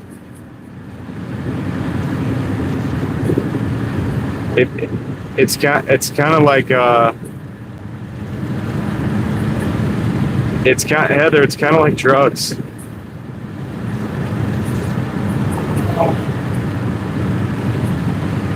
They're just like, hey, they're like, hey, have a little bit more, you know. Did you guys see those motorcycles, by the way? Those are police officers. So they are catching people speeding out there. Y'all see all the motorcycles? Those are all police officers. So don't speed down 70 if you're in Raleigh tonight, guys. Because they're out watching pretty good. And they're the motorcycle cops. You're not going to get away from them.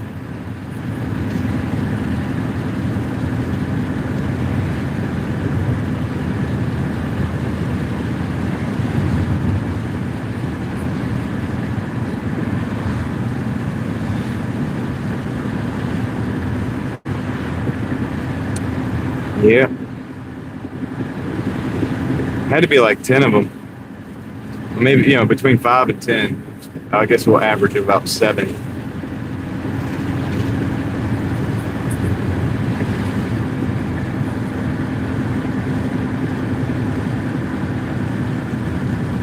I know what they'll do. They'll pull you over. 2 of them will pull you over.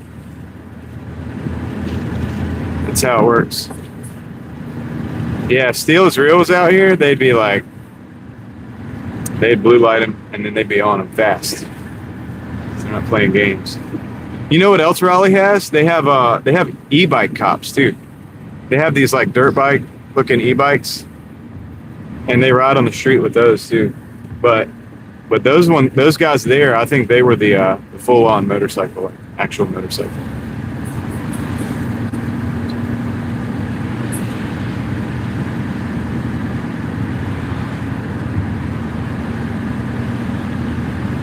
Fresh local ice cream, and then we got to go sit at Chili's. I hope the wait at Chili's is not long, man, because that'd be kind of messed up for the ice cream order. If I have to sit and wait at Chili's and the ice cream melts, I'll put it in an insulated bag. Oh, I actually have a cool bag today. I have ice packs, so I'll use that. I'll put it in there, I guess.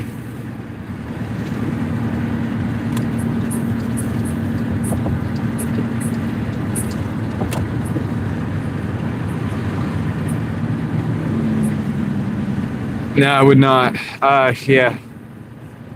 Duly noted, Crystal. I'll remember that this time. If homie tries to hook me up with a drink, I'm gonna be like, all right, I'll take the Coca-Cola, but I can't wait for 25 minutes or 30 minutes. So if I'm taking the Coca-Cola with me, if the order's not ready in 10 minutes, and I'm leaving. So just don't give me that thinking I'm gonna stay. He knows. They know. But they do it like when they give you the drink for the wait, it is a psychological play though.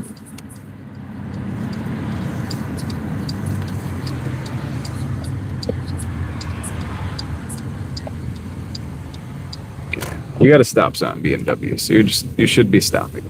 Okay? That's the smart thing, right? It's the fresh local ice cream. It's fresh, it's local, it's ice cream. All right, be right back.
All right, I got the order. Now I'm gonna actually put this. I have a cool box because I do have a cool box. Let me see that in there. All right, that should help a little bit. Let's go to Chili's, see how that is, dude. So, there was a family there, and they were eating ice cream, just chilling. And I pulled out, and they were like, "Is that Doordash?" And I was like, "Yep." And they were like, "It's gonna melt before it gets there." I was like, "Well, yep. I wouldn't. I don't suggest ordering ice cream, honestly, but people do it." It's like, dude, if you live far from the store, definitely don't do that. All right, so let me see where the order is going to for the ice cream.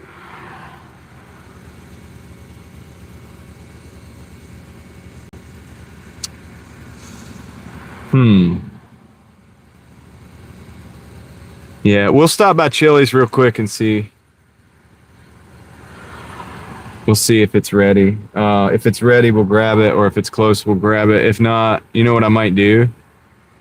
Because the Chili's order is going way across town. This order is not close, but it's not as far. Well, no, it's down lane. I guess I could take the ice cream, come back and get the Chili's, maybe. If it's going to be that bad. But let's just go see. Let's play it by ear and see what happens.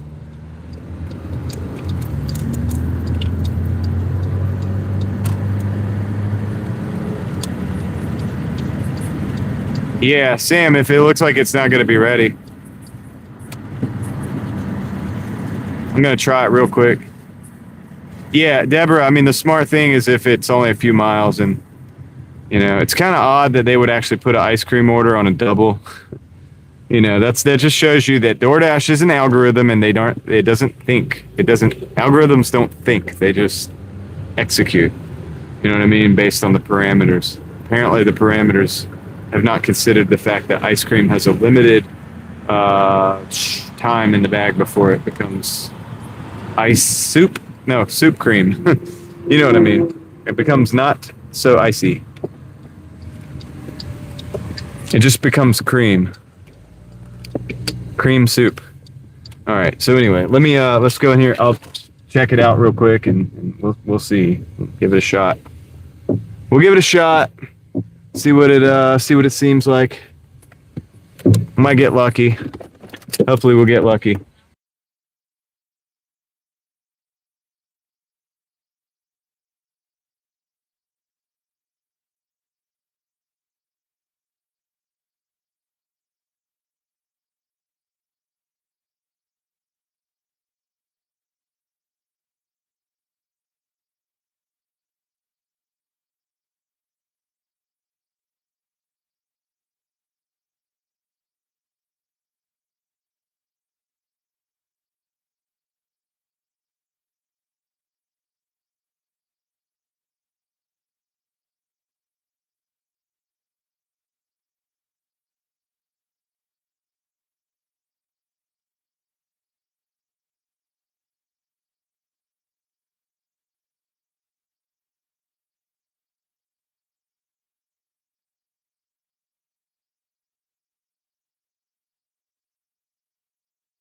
Sweet.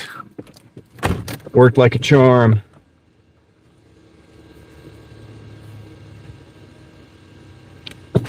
All right, so now we are gonna drop the ice cream. So now we go.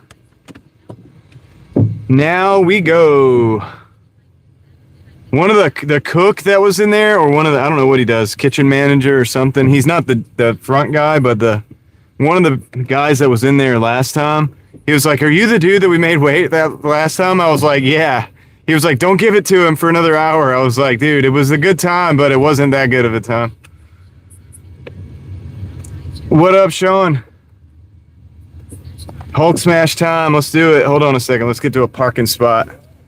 Or not parking spot, but a stop sign. Let's get to a stop sign. Stay there, because I know you like to run away. Hold on.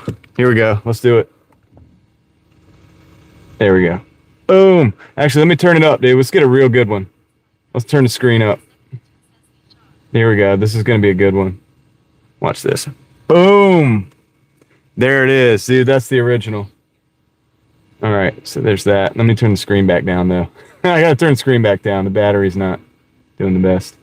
Okay. Turn that down. Okay, cool. All right. We got ice cream to deliver.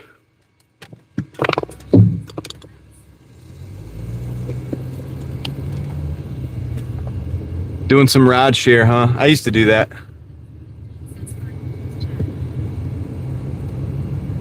Young G in the house. What's up?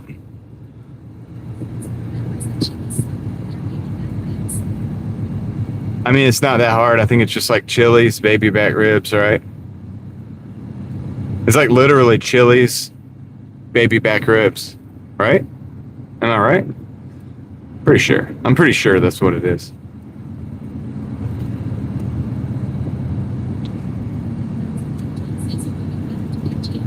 I am, Young G. I feel like I am. I mean, I'm not doing what I would like to be doing for a Saturday, but it's definitely better than it was yesterday, for sure. No doubt about that. Sean, are you meeting some cool people on the rideshare? Or is everybody just kind of tight-lipped, you know, just shut up and drive type of thing?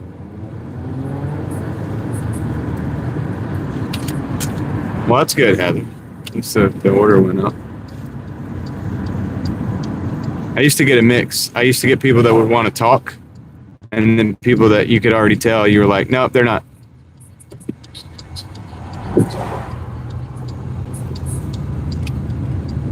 There it is.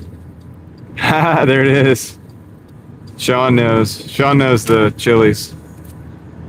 Thanks, man. Appreciate it.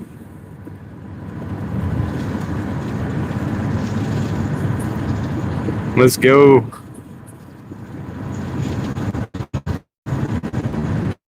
Most of David, I would say about 50%. Well, at least back when I was doing it. Now, this was all pre-COVID when I was doing it. And back then, I would say about 50% of people were just like, they just want to get where they're going. They pop in. They, you know, you could tell. You're just like, all right, I'm not going to say much. I'm just going to drive.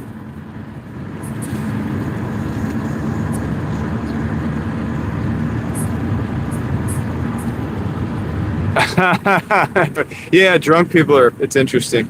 Yeah, and then, okay, so David, the other, what Sean just said, that's another, I would say 10% right there, drunk people that talk a lot. And then there's like a 40%. What was it? The Chili's baby back ribs, right? It's just Chili's baby back ribs, right? Chili's baby back ribs. Something like that. Is that good? Dude, I think nobody gets requests on this channel, so dude, you know that's special, Sean. But yeah, dude, like, and then I guess what does that leave? 40%. That 10% goes up to like 25% at night though, with the drunks, right? Because you're gonna be going to the bars. So I used to do the bars. I used to do late night too. I don't know the barbecue sauce part, man. I'm sorry. I don't remember that part. I plead the fifth on that because I actually don't know. But yeah, the drunks percentage goes up way more, you know, obviously the later the night gets. But you know, I've taken you guys down Glenwood before, and you know all the bars, it's the strip, like it's the bars right there, Glenwood Avenue in Raleigh, as it hits Raleigh downtown. Right by past Peace Street, it becomes the bar district or whatever. And dude, we used to go down there, and you would see flashing lights. Sean, it was crazy back then. You would see flashing lights everywhere. Everybody's got their flashers on. All Uber drivers, all Doordash, or all Uber and Lyft drivers. I did Uber and Lyft back then. And then, dude, I remember I picked some people up one time, dude, and they were, there was my Uber riders, and there was a car next to me that had other Uber, or I don't think they were Uber riders, they were just people, right? And, dude, I'm not doing that. I'm not doing the barbecue sauce part. But, dude, I remember this distinctly.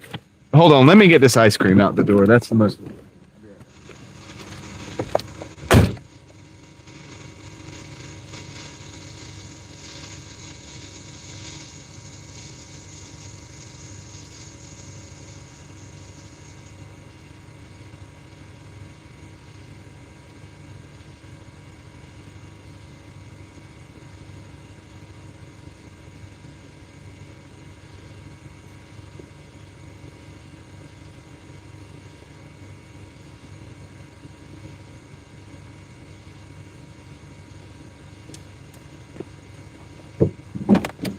I remember distinctly, like, this is before COVID, mind you, so everybody's out partying or whatever.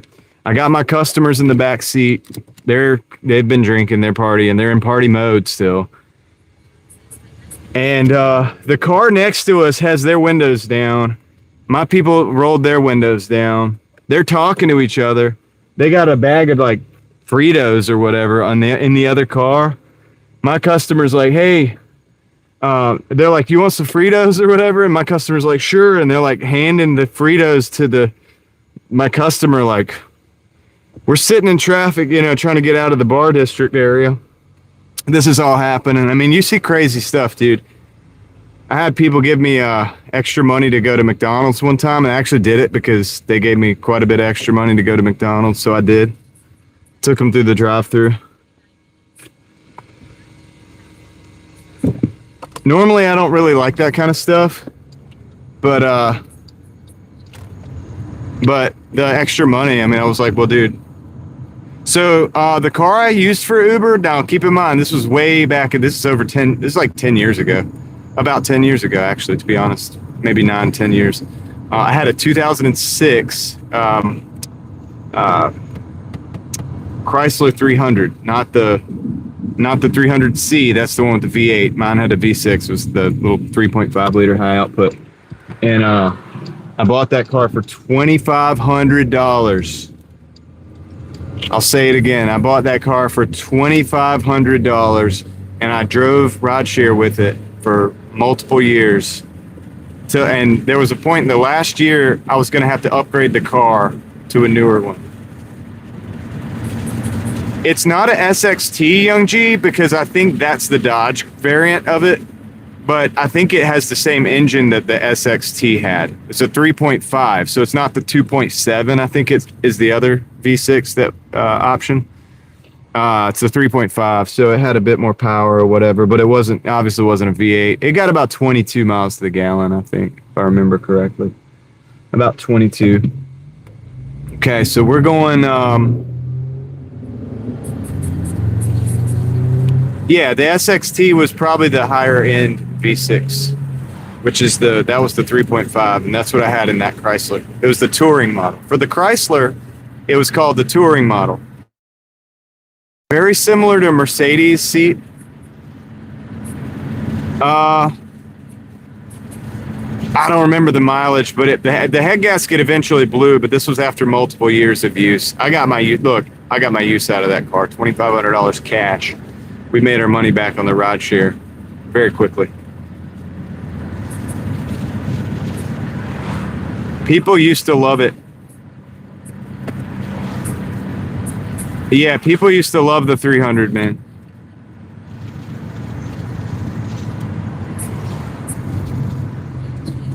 I've had a lot of cars, Leslie. That's not even it. That's not all of them.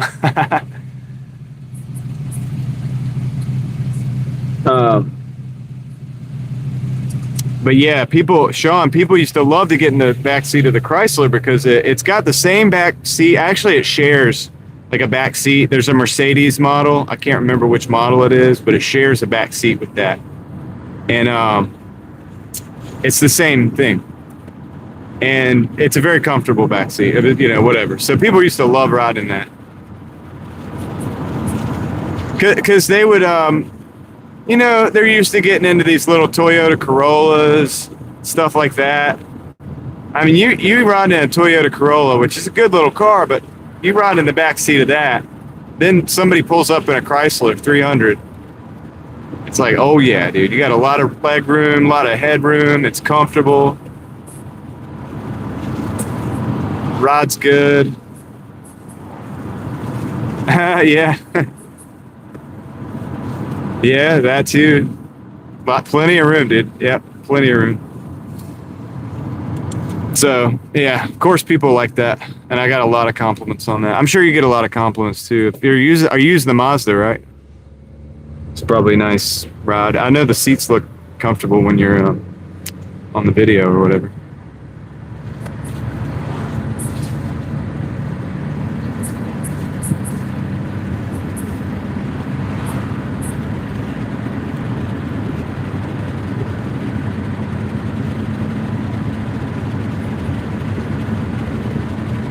It could have been worse. It could have been a worse car.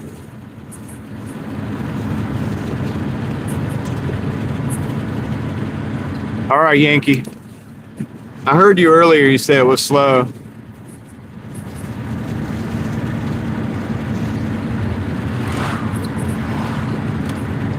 I'm gonna...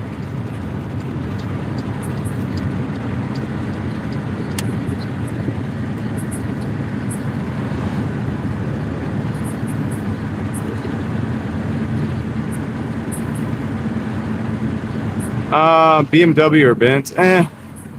Probably not. Probably not.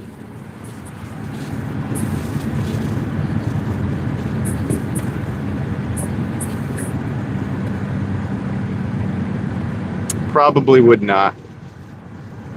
And here's why. Because the maintenance and everything is really rough on those vehicles. Really rough on those vehicles.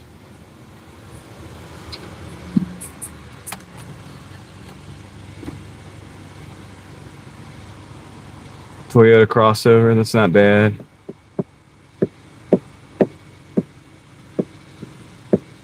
I mean, there's some older Benz that I like, but they're like from early 90s.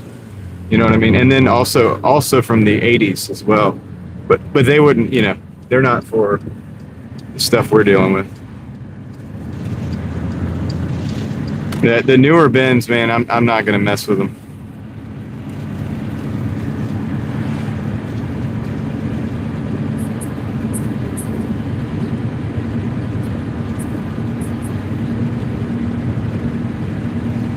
I mean, same with BMWs, like some of the older like 325s and stuff. Man, I would get one of those, but it would be for a drift car. Do you know what I'm saying? Like from the 90s.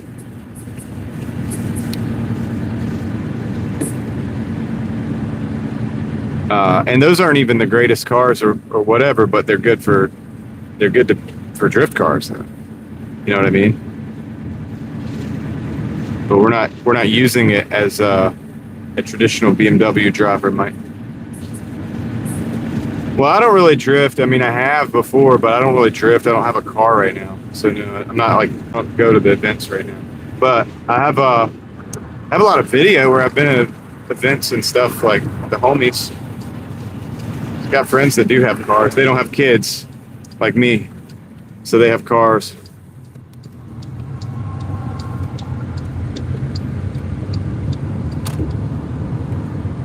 So I get to kind of live through them a little bit sometimes. But not so much this year because I've been working like crazy.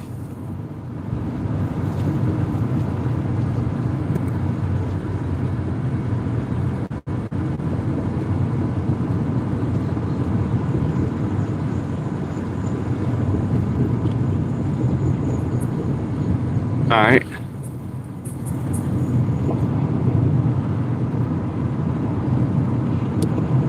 Let's see. Got 1 minute on this delivery. This is the last of these two, second one. So this will be out the door very quick. Let's see what happens next.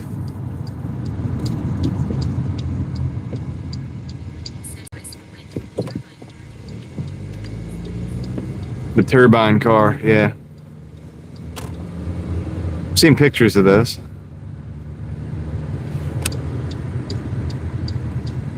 Or that. I don't know how many. Did they only have like one? How many did they make? Like, I think they made like 5, right? Something like that. It's a cool concept, man. It seems futuristic, It's like, actually, it kind of seems like something out of Star Wars or something. You know what I mean? Like, turbine car.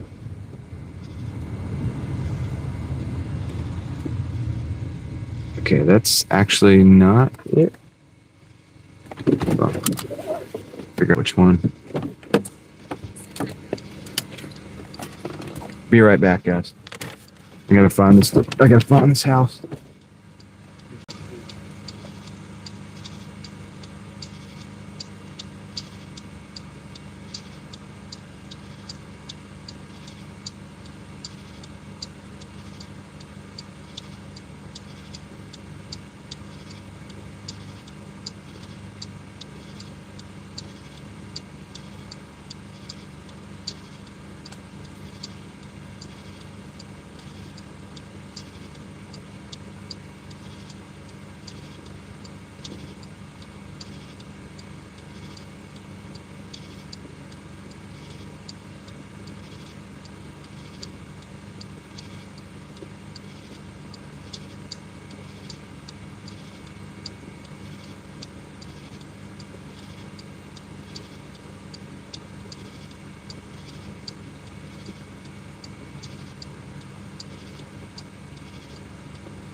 Okay, guys.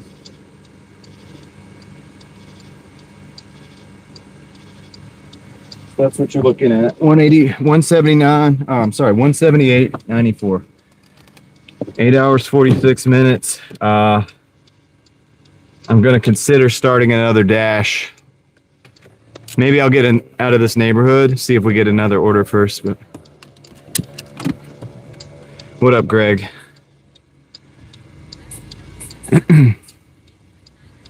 Well, the K car allowed them to produce enough cars at the cost that they needed to produce them at. And they were good enough, you know, and that's what they needed. Joe Mama in the house, what up? Yeah, we'll hit 200 today, Greg. Should be no problem. Now, I don't know if I need to start another dash or not. I might well need to do that. After 8 hours, it can throttle you a little bit.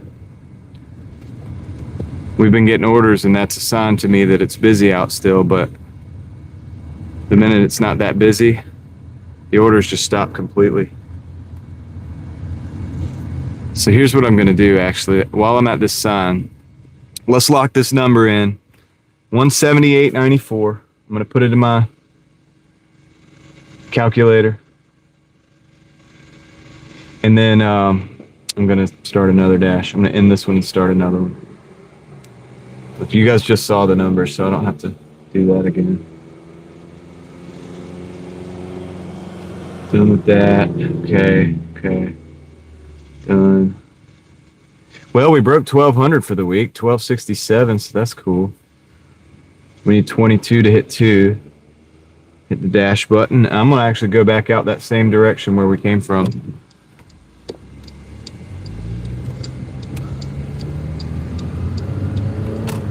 Let's roll.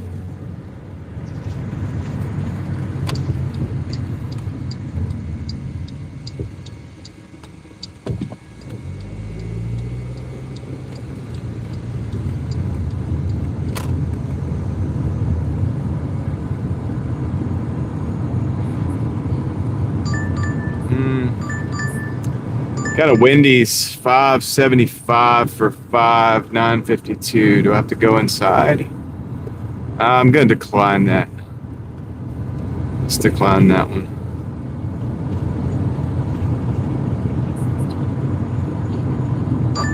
Hope you had a good day off, David. So Masala House 790 14.7 decline.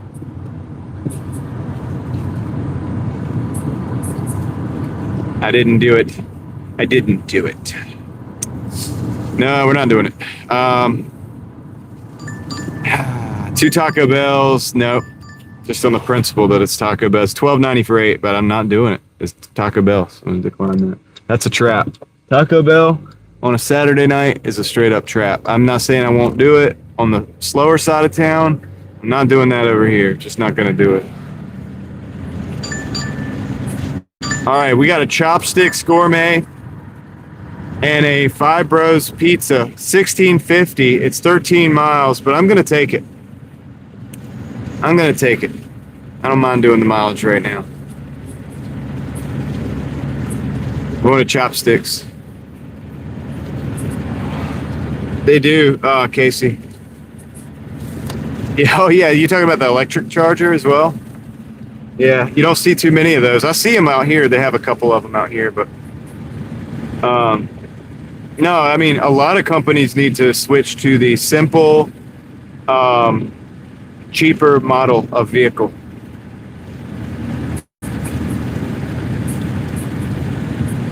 We need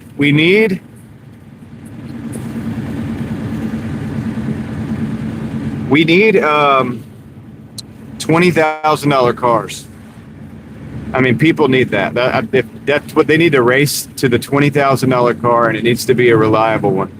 They're doing it with the mini trucks. You got Slate coming out. You got multiple companies saying that they're going to compete. The Maverick wasn't far off of that point, but you know, it kind of went up a little bit more. But yeah, the 20,000 needs to be the mark. The Versa is, I think, around that point. Yeah, they just went too much. They just want to be too much. They just need a car that works. And I say simplicity, man. I say just make a simple. See what happens. Nobody's really making it, dude. People like the Maverick. I don't think the Maverick's probably the best vehicle in the world, but the concept of having a smaller vehicle that's, you know, whatever, it's a little more optioned out than I think even needs to be. It could be even less optioned out than that. The Versa, it's like a little. It's just like a little small nothing car. It's like a little car, you know. It's a little runaround. It's look, if it was a manual transmission, it'd be good.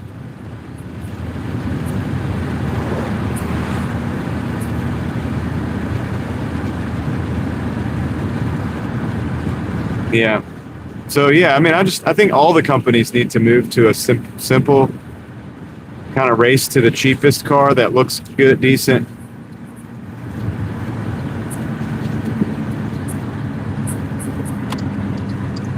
And I think the first one that gets it right, man, they're going to sell a ton of cars. I know there's not a lot of margin in that, you know, $20,000 or whatever. I mean, probably by the time you option the vehicle out, it'll be 25, 30,000. But like, let's just say you just start the vehicle bare bones, no options. And, oh, the Versa's no more. There you go. See, I think, wasn't that one of the cheapest cars that you could buy, the Versa? For a while, it was like hovering around 16,000. I think it might have made it up close to 20,000, but it was, I think, sub $20,000 car. And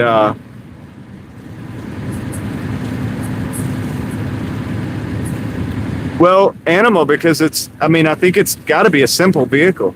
See, to build a vehicle that's cheap, it also has to be simple. You can't over complexify it. That's not. We're making that a word. And you just have to keep it simple. Well, keeping it simple actually makes it reliable. As long as the power plant's good, you know, the engine needs to be a reliable engine.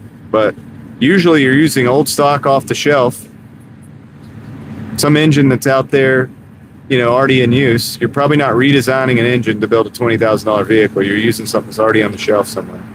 So something that has a good track record already, hopefully.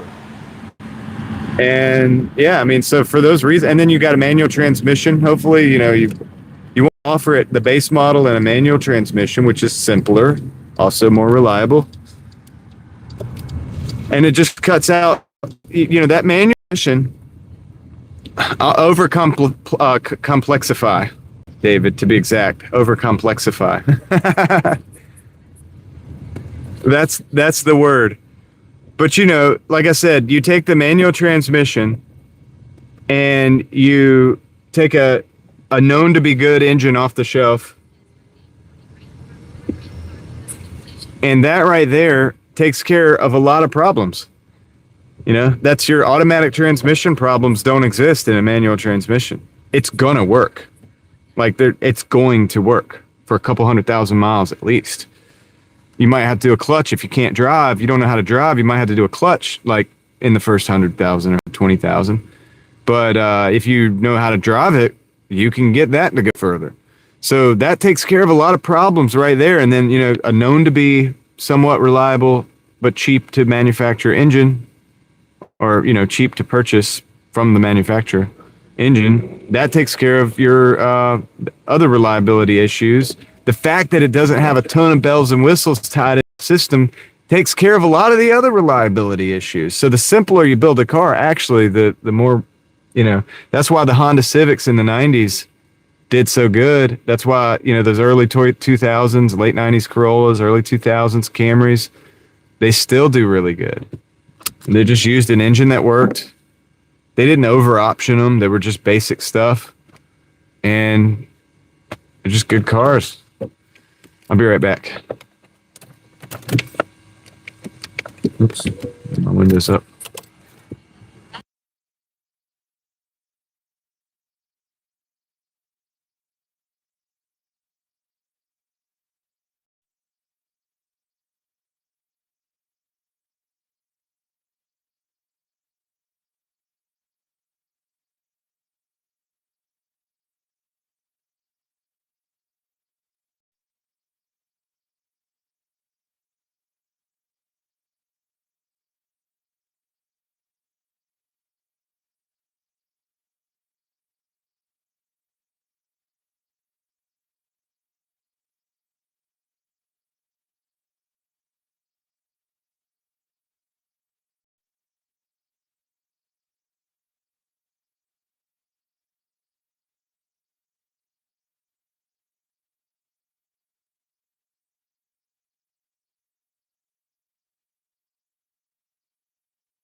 Okay, I'm back. All right, so now we got to go to Five Bros Pizza, which is not far down the street, and then we got to cruise out and deliver these things. But this isn't too bad. It's a good little series of orders here. This will get us in the 190s. One more order to get to.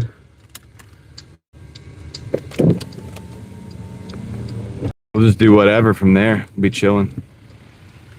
Straight chilling, man.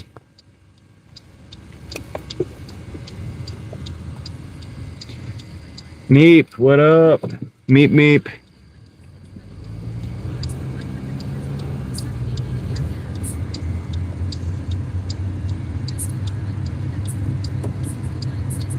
I mean, I'm not necessarily against the airbag. Like, I mean, I get it.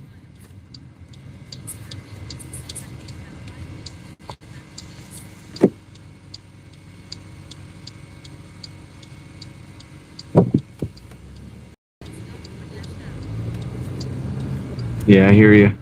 Yeah, the only number I disclose, Boozy, is the Doordash numbers. That's because I do that for the Doordashers.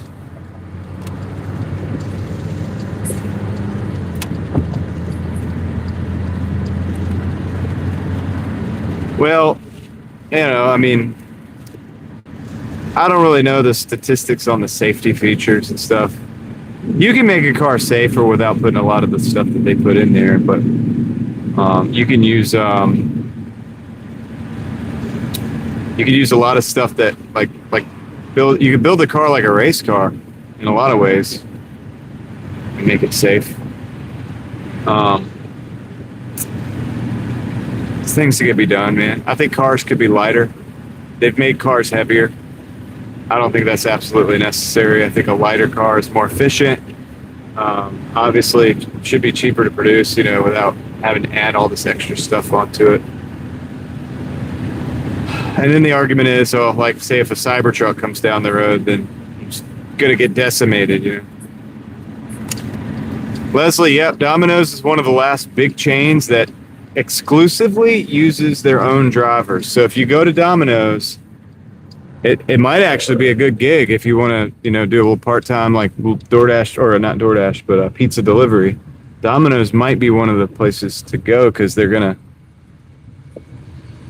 deploy all the orders via their own drivers. You know what I mean? So it's good. I don't like the pizza, but I respect them for that. You had a Protege? The electric seatbelt? Oh, yeah, dude. I had an Acura Integra with the electric seatbelt. You mean the one that comes up and, like, chokes you? It, like, comes up, and if you're in place or not, it doesn't matter. It's just like, and it closes on you. It does not stop. It does not stop. It does not care. That electric seatbelt will never stop. It is the Terminator. I loved the Acura. Like, the Integra was great. It was a DA Integra. I think it was a 90. Oh, I want to say 91, but I could be wrong on that. But yeah, great car. 2-door. Had that electric seatbelt though.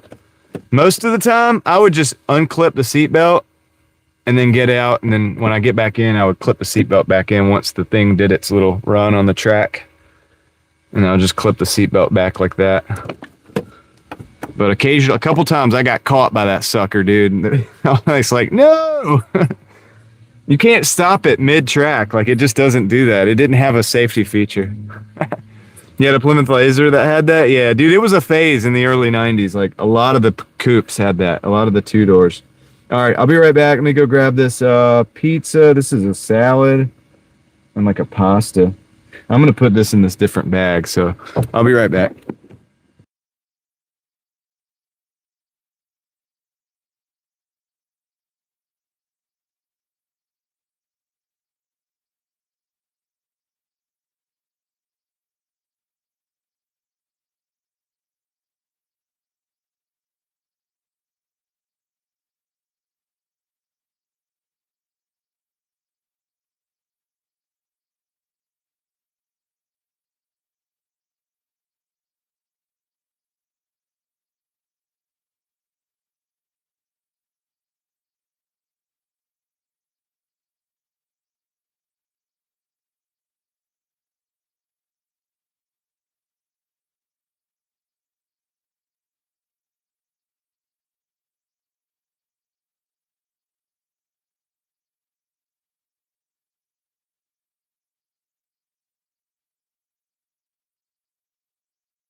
He said it's going to be about 10 minutes, man. I'm going to stay with it because it's a double, and I don't know which one has the money, and 10 minutes ain't that bad considering the order. I mean, it sucks, but, you know, I could like, unassign the order, go deliver the other one, and end up making $5 for all this time, and I'm not going to do that. So I'm just going to hang with you guys for about 8 minutes and probably go back in, or maybe less than 8. I'm going to actually pull up so I can see inside the store.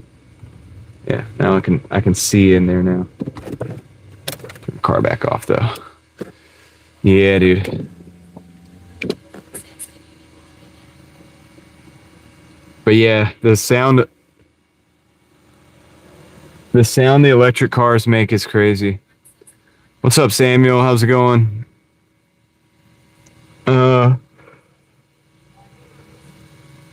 Oh, the other cars, Leslie, it's a lot. Gosh, man. Let me try.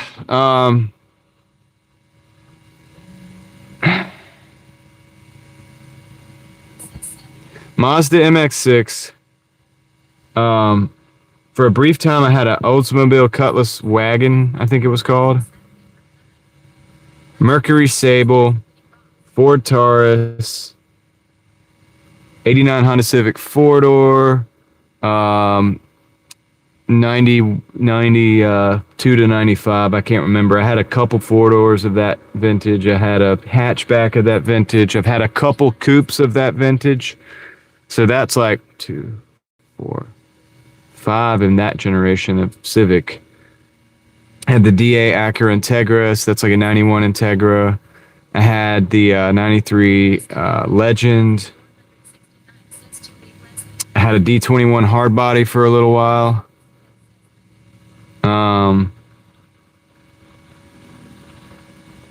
Dang, man, what else? I'm probably gonna miss something.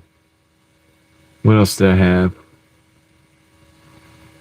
Anyway, if I move forward a little ways, I briefly had a Thunderbird, but I flipped that. I didn't flip it like in a ditch, like I bought and sold it. I bought it, fixed it, sold it. So a Thunderbird with a 5.0 in it. I briefly had a Mustang, but it was in my possession. But I just kind of held it for a friend. That was a 1980 Cobra Mustang.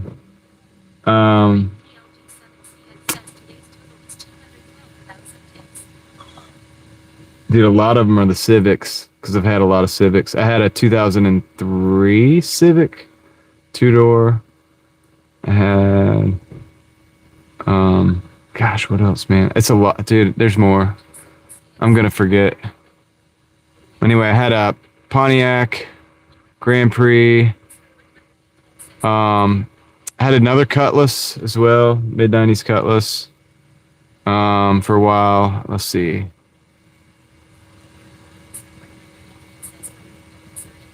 Briefly had a Ford Escort GT. Gosh, what else? I'll have to start looking at pictures. Because I always forget something. There's always a couple that I forget. I had a van, Chrysler van. 96 Jeep, ZJ. 89 Jeep XJ. This car, my 93 Civic, which is one of the other Civics one of the 8 Civic. I think I have about 8 or 9 Civics. I'm probably missing something. What's up, Frank? How's it going? 212 without some tips. That's good.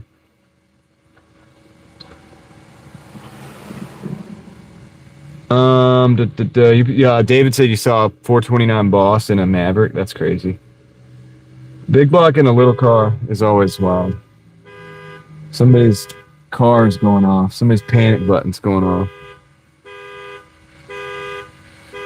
Man, I wish they would. Dude, fix your panic button, dude.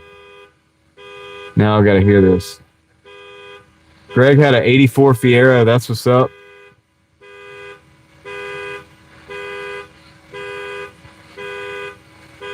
Yeah, get an old car.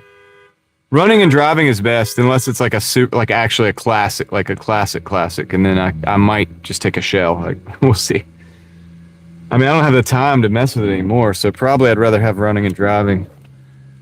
But you know, whenever I have some time, if it's a true classic, man, just give me the shell. If it's like a Civic hatchback or an old muscle car or something. You hit a Micra?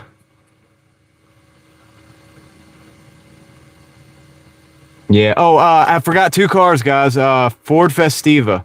I had two Ford Festivas. I had one that was black, 5-speed, or it might have been a 4-speed, 5-speed or 4-speed. I can't remember. One was a 5, and I think one might have been a 4. Oh, hold on a second. Yeah, is that the one for?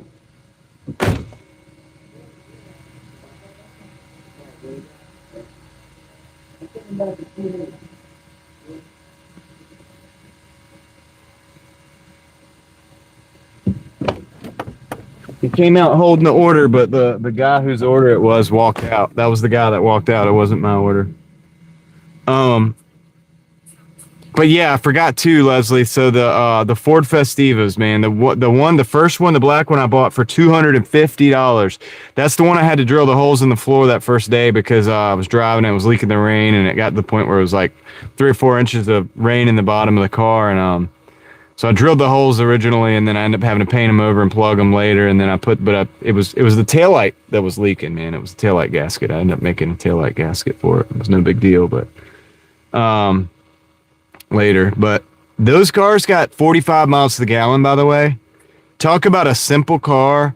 The Ford Festiva was like the simplest car, dude. 45 miles to the gallon, roll up windows, nothing in the interior whatsoever at all.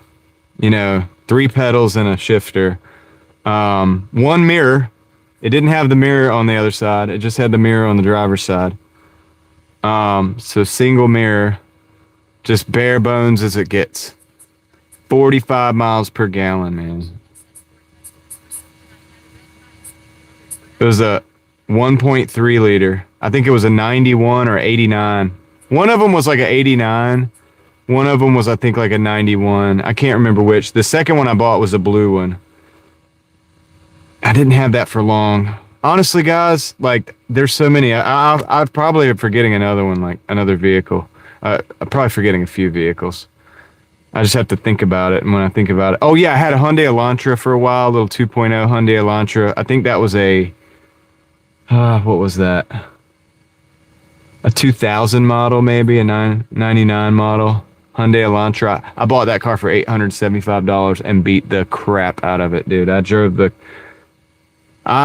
mess out of that car, dude. That also got good fuel mileage. See what else did I have, man? I had a Nissan Sentra, no, 200SX. I had a Nissan 200SX for a little while, mid-90s, automatic, 2-door. I think I bought it for like $700. I think I sold it for $700, gave that to a family member, so I just kind of gave it to him cheap. I could have sold it for like $2,000 or $3,000, I think, but I'm forgetting some. I know I'm probably forgetting something, but that's a lot of them. Is that enough cars? All right. Good night, Peter. Take care, man. Thank you. Thanks again for the support, dude. And thanks for hanging out. Appreciate it. Enjoy your 2 days off. Hey, let me go in here and see if this order's ready. Dang, dude, you're going to hit me? Homie's about to hit me, man. What the crap, dude? Why don't you come up a little closer?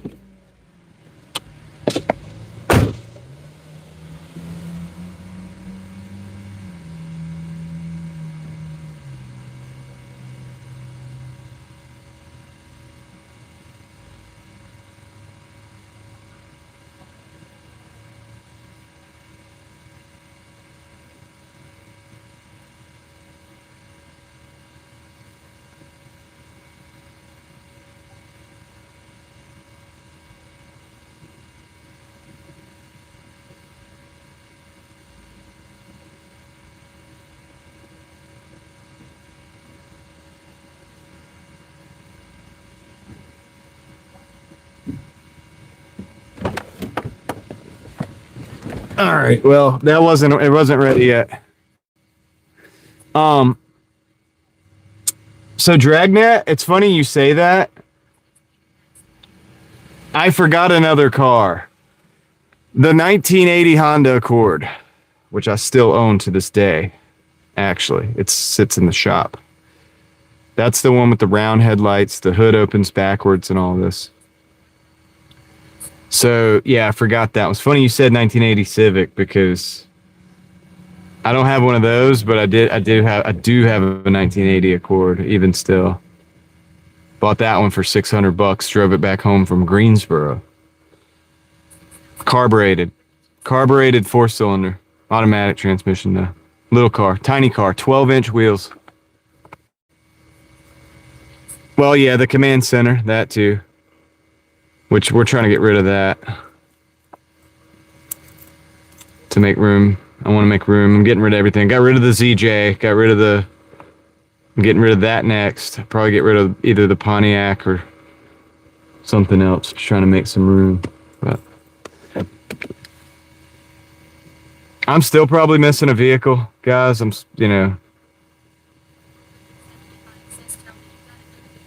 But that's a good lot of them.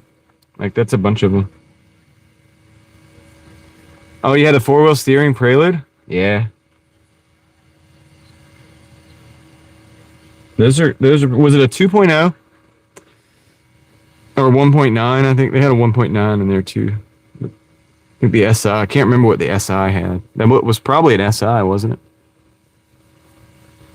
We had one of those at the car lot for a while, man. Back when I used to work at the car lot. It was a sweet little ride, dude. 2.0, yeah. Dude, the interior the interior of those no, the family member had the camper that we were going to turn into the studio. The command center is like mine. It might be my wife's name, I'm not sure, but it's like that's something I bought. That was one of my messes. Um but dang, what was I going to say? Oh yeah, the Prelude. Those Preludes, the interior holds up so good on those. I remember because they were like late 80s and early 90s.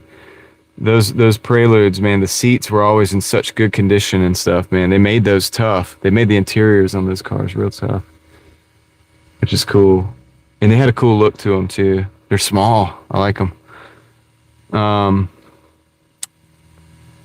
Man, I'm probably missing some. I'm probably missing some cars, man. But yeah, I've driven one of those, Greg. Though I haven't owned one, but I've driven one before. Um, and then I've like drove a whole host of vehicles, like because I worked at the car lot, man. My first kind of outside of my first gig, man, was a car lot. So I got to drive pretty much all the 90s cars, like all of them except for the high end ones. So any of the cars you would have seen on the road in the 90s, because it was the early 2000s or late 90s, early 2000s. Yeah, early 2000s when I was doing that gig. So all the used cars were like anything from like 88 to like 2000 at the latest, like the newest. Probably like 98 really at the newest. So they were all the 90s cars. I've driven all the trucks, all the SUVs, all the sedans. There was a lot of sedans in the 90s. Well, the Legend was good. Yeah, I liked the Legend. And then my Civic hatchback. My Civic hatchback was, yeah, I miss my EG hatch. That was a good car. Really, really good car. All right, let me go back in here and see if I get this order, guys.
Man, that was like a 20-minute wait. I'm just, well, it's not a big order. It's a $16, but dude, whatever, man. Here's the thing, man. If I get rid of this order, take that order, make $5, go get another order, guess what? The wait time on the other order, like go to Chili's, the wait time's going to be bad. I'm about to have to go to another side of town or something, man. This is starting to get bad. It was good. It's starting to not be so good. This area. It's like, seems like 3 days in a row we've had like incredible wait times.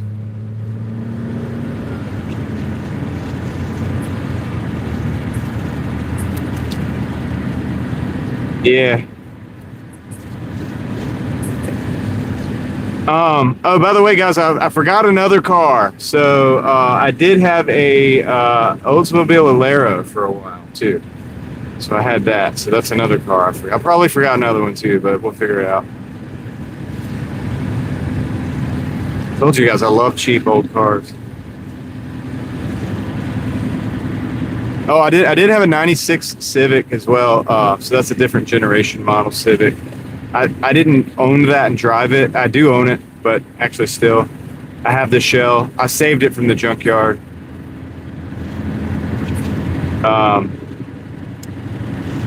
With $300, I saved it from going to the junkyard. So I actually still have that. I'm gonna sell it out as a shell when I go over to clean out the shop. That's part of what we need to do. That's why I have the Starlink.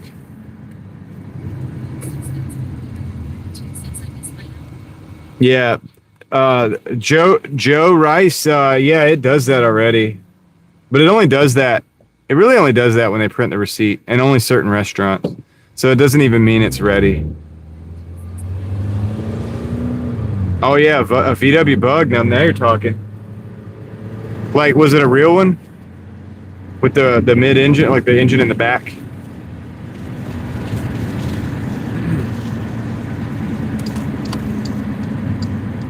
Love to have one of those. I got a buddy that has one of those. It's almost completely restored. It's a super cool car.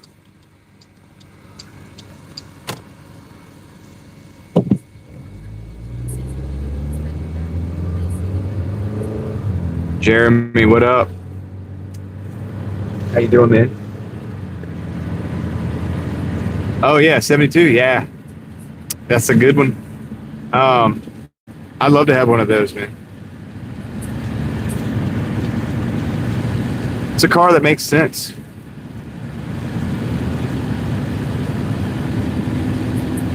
Baby blue color. All right. My buddy's is blue.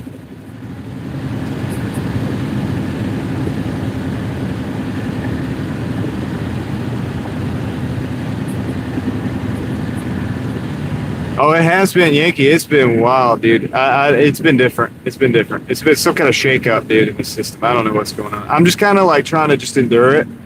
You know what I mean? I'm just kind of like living through it. I'm not trying to stress too much about it. That's why I didn't stress about this pickup too much. I'm just like, all right, whatever. Just give me the food. Like, let's just do it. We get one more order. We get to $200. We hang out. We go home. You know what I mean? Yeah, enthusiast Bobby was here last night for a good little while.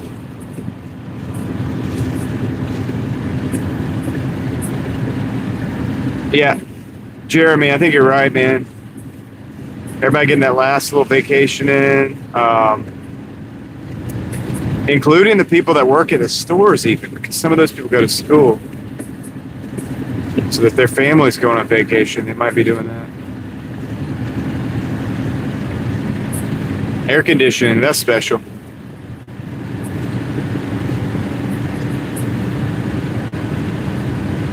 I know. Yankee, I got your message earlier.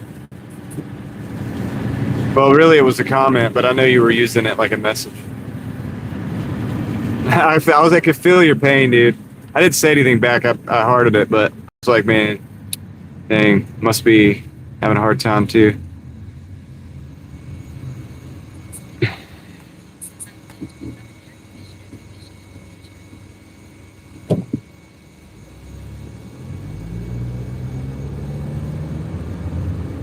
Knowing what we know now about the Volkswagen bugs and stuff, like that would be a car to try to keep up forever. It's kind of a forever car, really, if you can keep it from rusting and stuff. Like it's like a forever car. I mean, just keep fixing it. And but yeah, you know, people didn't know. Like nobody knew that cars were going to be so disposable.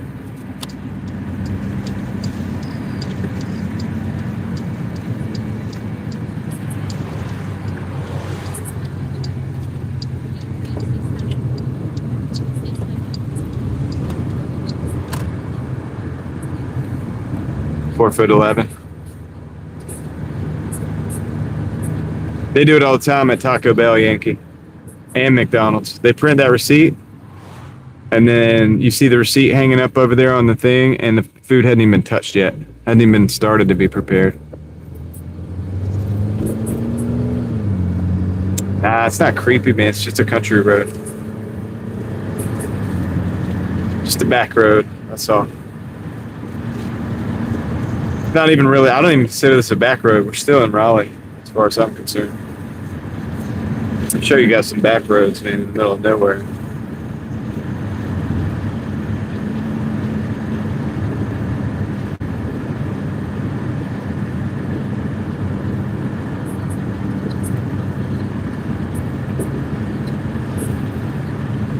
You have to adjust the valve lash.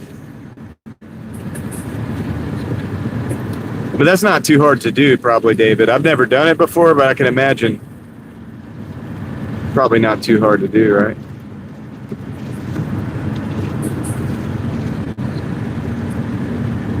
I mean, it's all about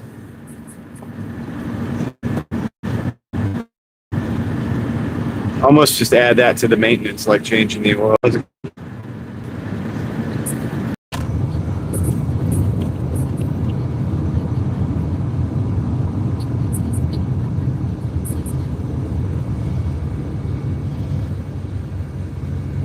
Do you still carry a single cartridge in your pocket? And an empty 6-shooter?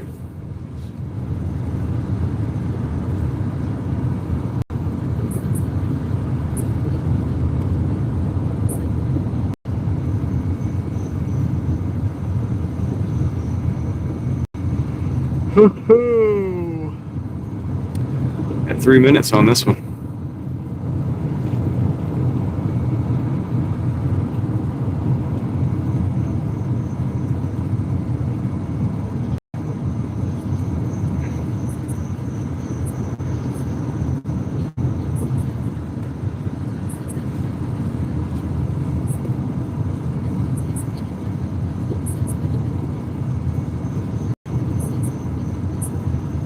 I know, Leslie. I'm trying to get stressed out about it. I'm just gonna do it. Just do it and get through it, I guess. It's been like this for 3 days. It's kind of weird. It's like, whatever. If I started getting stressed, it would be a bad thing. So we're gonna just keep on rolling, baby.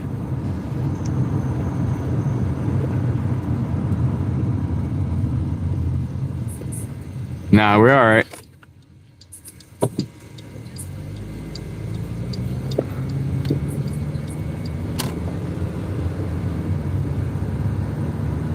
Oh, you mean like a clip, David? Like a clamp kind of thing?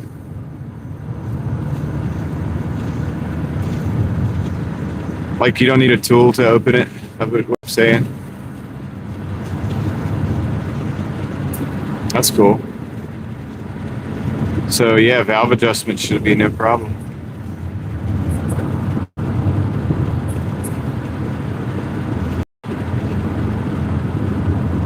Enthusiast, that's why I carry a lot of flashlights.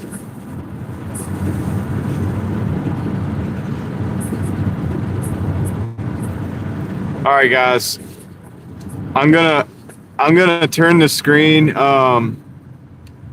I'm gonna turn the screen black for a minute while I drive into this thing for the customer safety. You'll still be able to hear me, and within a minute or two, I'll be back. We'll have the screen back. I'm just gonna hop in here and I just don't I really need to pull into this driveway, so I just don't want to like out the customer. You guys know the drill. I'm gonna run this down to the house. I'll be right back, and then back out of this driveway, and we'll have the camera back operating. This is the one I just picked up. Be right back.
Okay, I'm back, dude. So, I hate this because I feel like, well, I'll explain in a minute. I'll explain. All this is what I'm going to do is explain. So I got up there. The bottom of the bag, this is the order they just gave me, the order that I waited for. Well, they put a Philly and a pasta in a paper bag. Well, the bottom of that paper bag was blown out by the time I got up there. So I didn't want the customer to pick that bag up, and the food go everywhere. So I had to take my time to call the customer. Called them a couple times. They didn't answer. But they did come out eventually. So that's good. And so, I told them what was going on. So I had to wait for that. So not only did they take extra time to make the order, about to turn the camera back on in a second here, but they cost me time because they didn't pack the order properly. And I had to, make sure the customer wasn't going to pick that bag up and the food go all over the place. So the bottom was going to fall out of it. So, guys, put the pasta and the Philly in a plastic bag, okay? The guy was very nice about it. I mean, he was understanding about it.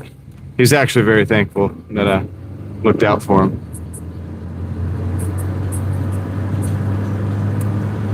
Yeah, David is right. The 3800 engine with the supercharger is pretty dang reliable. That comes in the Pontiac Grand Prix GTP and the Buick. What is it? Was it Buick Park Avenue? Had that as well, and those are good cars. Now it's going to cost you in fuel because you got to run 93 octane, but they, as far as reliability, I don't think there's a big problem with them. They do pretty good. Little Sabre. Well, the Park Avenue had it too, David. If I'm not mistaken, Park Avenue also had that set up. I'd actually love to get one of those in like cream puff condition. You know what I mean? It would be like a great little car to drive around. Be a little bit muscly. Nothing too crazy. Broiled peanuts? Broiled peanuts? I don't know. I don't think so. Not usually. Man. Oh, shoot.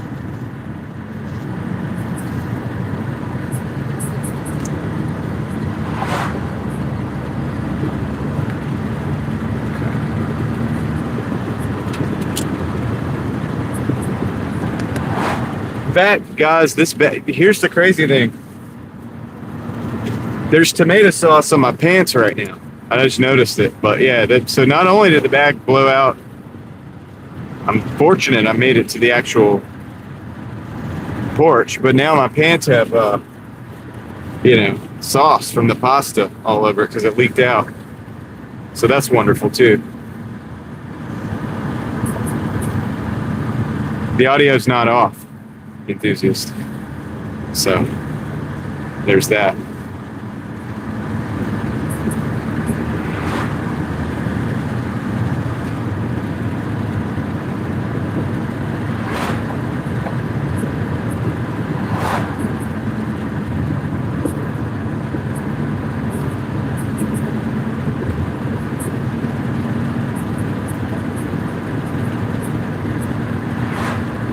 Yeah.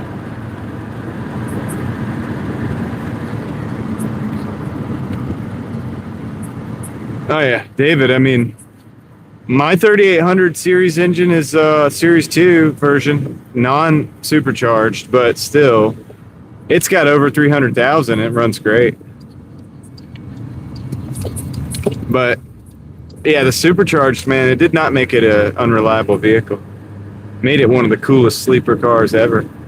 You could put another pulley on that supercharger and it ups the boost a little bit, and it's like, can be quite nice. Can be quite quick. The only problem is the transmission. The dang transmission. If you go racing it around a lot, it's probably not going to hold up.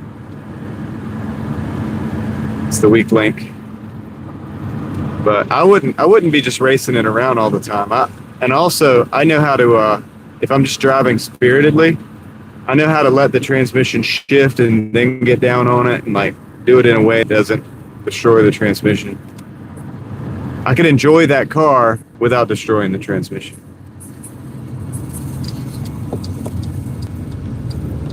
Because it ain't like back in the day. I'm not doing like, hey man, you want to race? Like, I'm not probably doing a whole lot of that. So it's just going to be like just me in the car,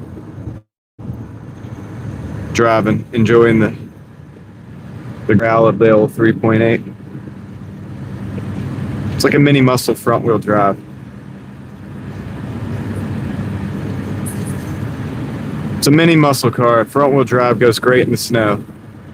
A lot of weight up front.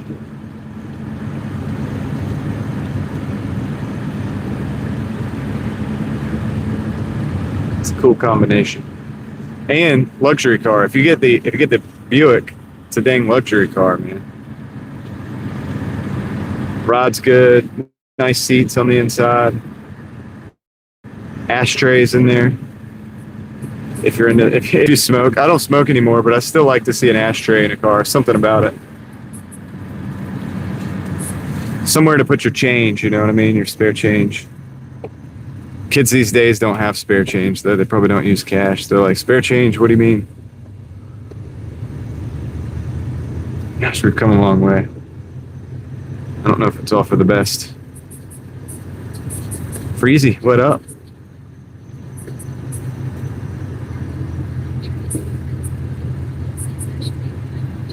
For your rich, yeah. Yeah, I don't smoke anymore, so I don't really need that, but I just always thought it was kind of cool. It was a good little, it meant you were chilling in your car, dude. You know what I'm saying? It's like, it was made to be in. Talking about cars, Freezy. Oh, you use cash? Okay.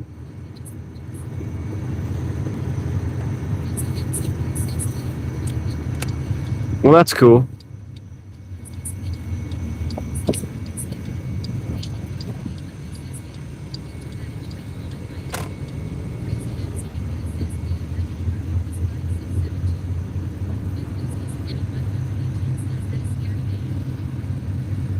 What's scary?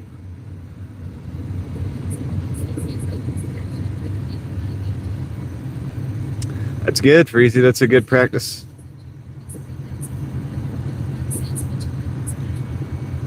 They can't track the cash money and like try to sell you stuff. People are like, oh, I'm not doing anything illegal. It's like, well, yeah, but if you use cash, you're not going to be,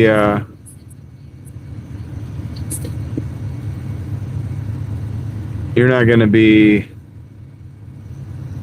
they're not going to be tracking those purchases and then trying to upsell you on stuff as much. So that's one of the benefits of cash versus like your credit card or your debit card. They're going to track that and they're going to sell that data, and then they're going to like, that's going to come right back to you in an ad, try to sell you stuff.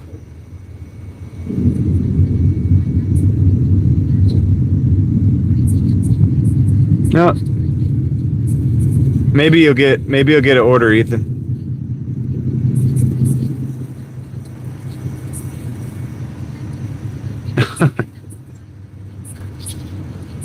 You know you're talking to an old person when they start talking about that, David. It's all old people used to always bring that up to me.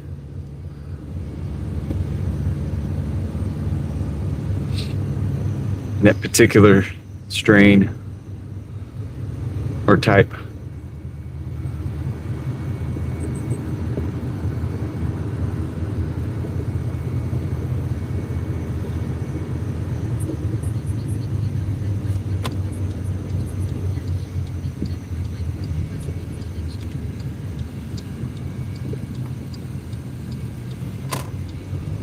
All right.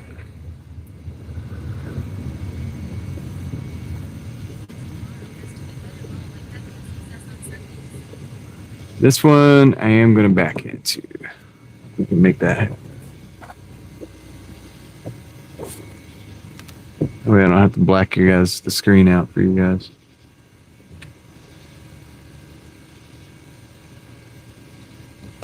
I'll be right back.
All right, guys. So I'm going to take this 1055.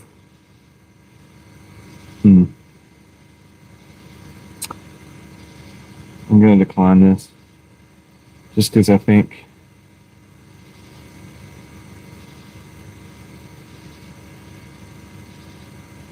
we'll decline that. It's too many miles. All right, so that was 1650. It took us like an hour to do that, which sucked.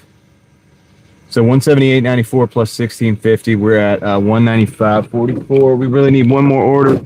I was gonna take, but I mean, I'm probably gonna take a few more because it's kind of early. But I was gonna take that. There was a It was $11, but it was also 11 miles. It would have been easy driving, but it was a Papa John's. But it was going out in the middle of nowhere, dude. So I didn't want to do that. I did. Mayberry's Lawman, we got it done. We got it dropped. So now we got to get out of here, and we are actually a little ways out anyway. They're probably going to try to pull me back to that store, but they're going to need a $20 order to get me there.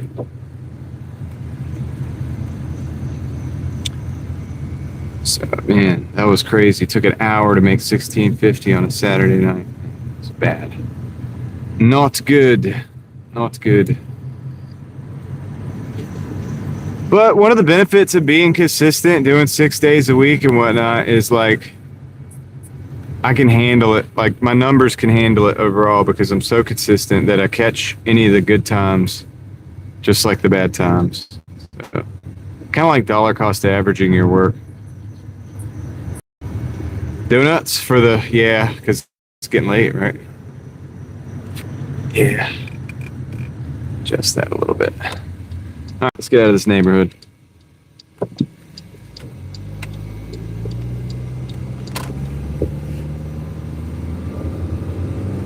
I'm gonna see if I can get back to Raleigh, like into the city. I need to get back into this, into an area where we can get orders, man. That's what we need. We need some Sheetz orders. We need some Papa John's orders. We need some stuff that's not gonna make 20-minute waits. Gosh, dude. That's what we need. No 20-minute wait, please. Goodness gracious. They always tell you, see, even that guy, he told me 10 minutes. I was like, okay, surely he's telling me an accurate number. You wouldn't with a straight face tell somebody 10 minutes if that wasn't pretty accurate, right? 10 minutes.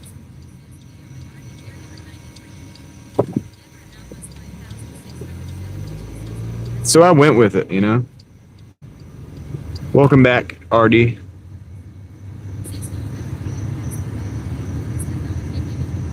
The Raleigh trolley? Depends on what you mean. I took a tour on a trolley one time in Raleigh. A trolley in Raleigh. It wasn't like a drinking thing or anything, if that's what it is. It was a historical tour. A history tour. And I learned about all the, basically all the oldest buildings in Raleigh and stuff. You would go, they would drive past, they would give you the history about it, and people who built it, and you know the era that it was, you know, and the different types of architecture and so on and so forth, which was, I thought was really cool. I've been to share some of that information with you guys over the months. I guess different live streams and stuff. I've gotten to share some of that stuff that I learned when we're downtown Raleigh and stuff on that trolley. But I don't know if that's considered the Raleigh trolley though. I don't know what the Raleigh trolley is.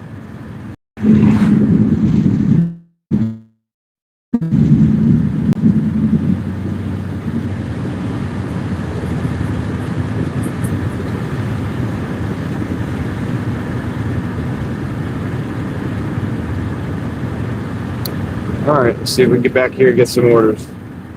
Let's go. We need some orders. Let's get those orders. Give me some money.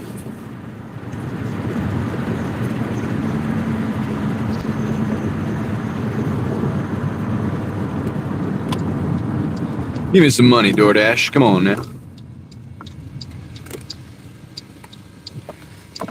Hey, I appreciate the 166 likes, guys. Thank you very much. Appreciate you guys. Thanks for the support. What up, Ryan?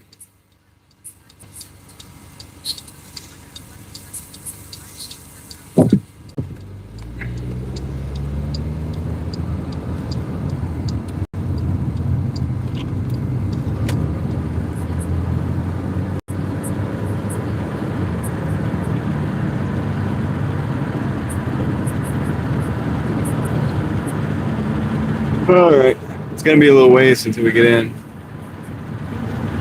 I did that last time, Darren. So on this last order, that was a new dash. So we've only been on an hour for this one, so we're good.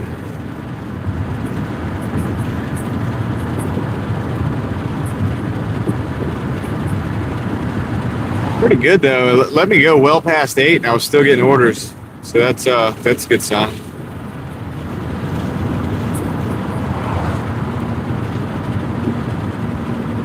Do do do do do do do do. Now we just need Joe in the chat. We'll be good to go. And the crew, the late night crew.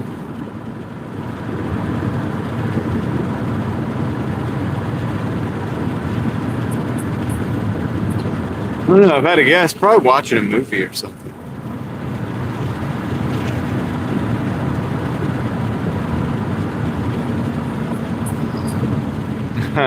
Yeah, that's his name.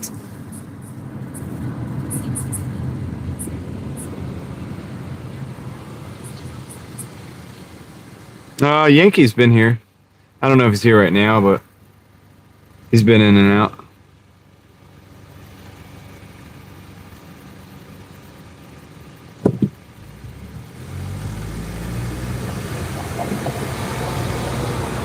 I probably should.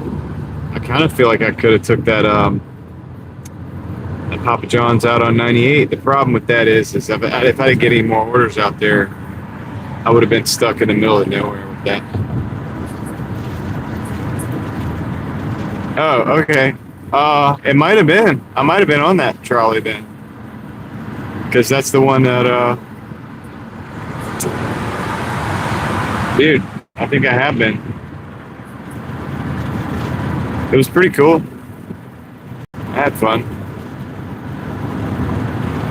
Of course, I like history and, historic buildings and stuff, like learning about them and all that stuff. So I enjoyed it.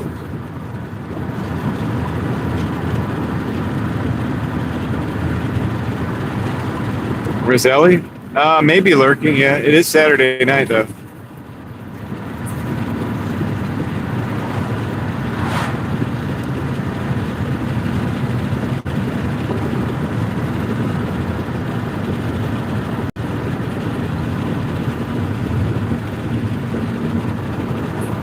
Uh-oh, Freezy's dropping bars in the chat.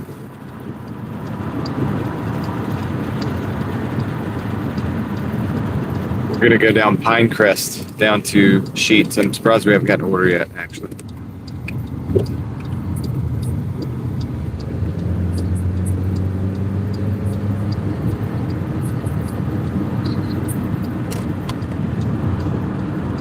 Oh, Ellie? Oh, I haven't asked to see if Ellie's here. Ellie, are you here? You have to ask, Ryan. You can't just talking about the situation doesn't do any good. We got 2 orders, 870 for 8.5, but I'm not taking those. I'm gonna hit the decline button.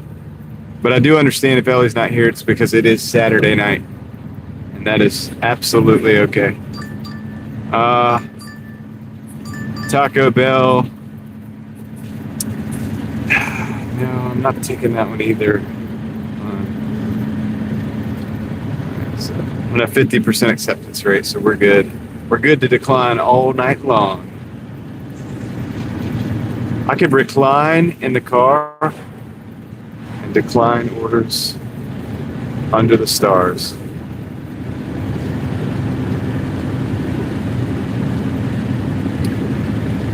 All night long.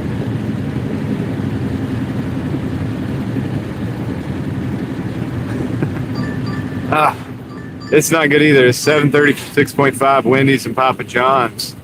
Could decline that too. It's not very good, man. For me to go to Wendy's and Papa John's, chances are one of those is going to have a wait time. I don't want the wait time.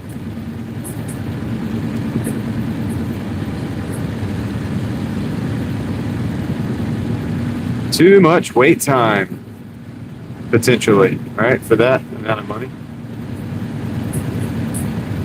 Yeah, about 50%. There's Ellie. See, I told you, Ryan. See? What up, Ellie?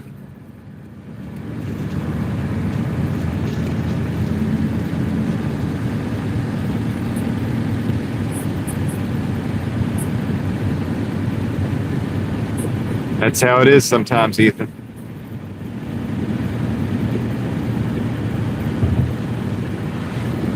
That's how it be. Hoping we get another order before we get over to the sheets.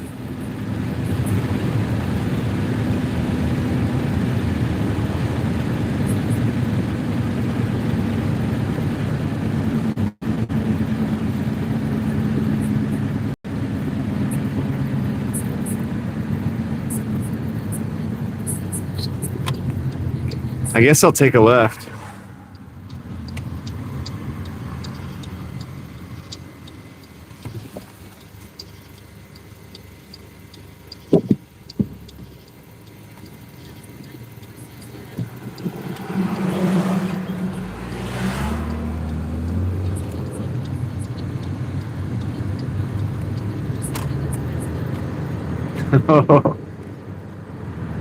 That's right.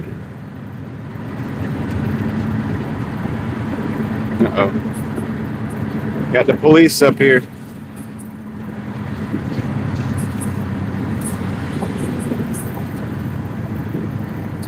Got police coming through. Gotta get over. Get out of the way. Wonder where they're going. Let's go find out.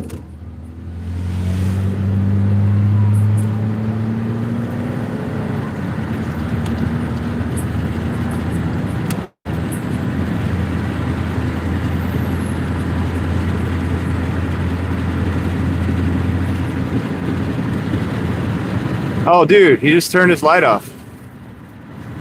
He turned the light off. Was he doing that just to get through traffic fast? What the heck? He's over that hill, but before he went over the hill, he turned the light off. Got a Wendy's and a PF Chang's.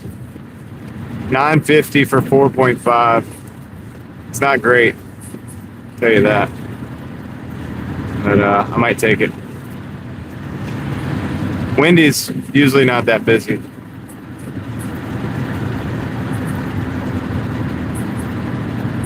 No, that's like an alarm they do when they're coming through.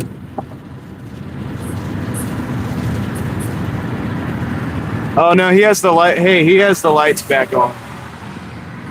He has the lights back on. I think multiple guys have somebody pulled over up there.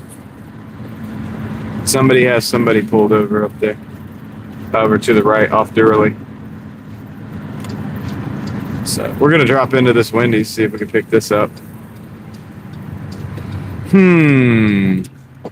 See how many people are in the drive-through line. See if this gamble paid off.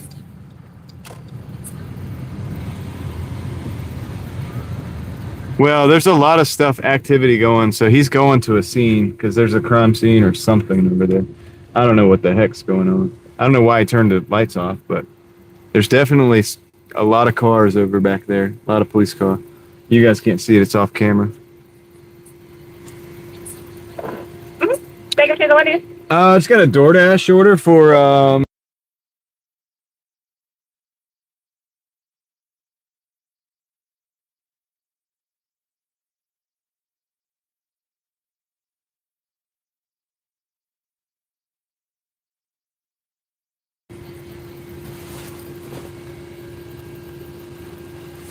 You pull forward. Okay. I'm gonna pull forward. Pull forward.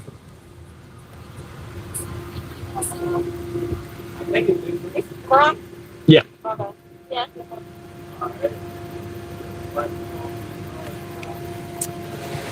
Yep. Let's see what they got. Said one drink.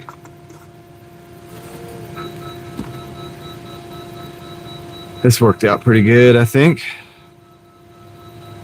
Not a big pay in order, but I think it'll be good because shoot. Let me see if I can adjust this.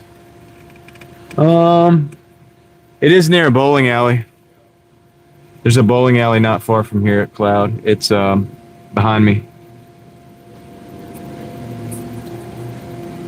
So you might have been here.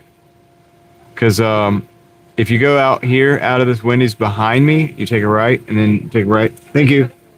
and go down to the bowling alley. It's down there at the bottom of the hill.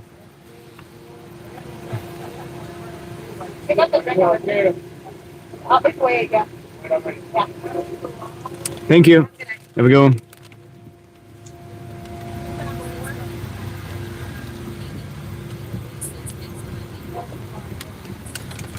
That's the girl that knows me. So. They got a good crew up here on the Wendy's at night. I'm liking the Wendy's right now.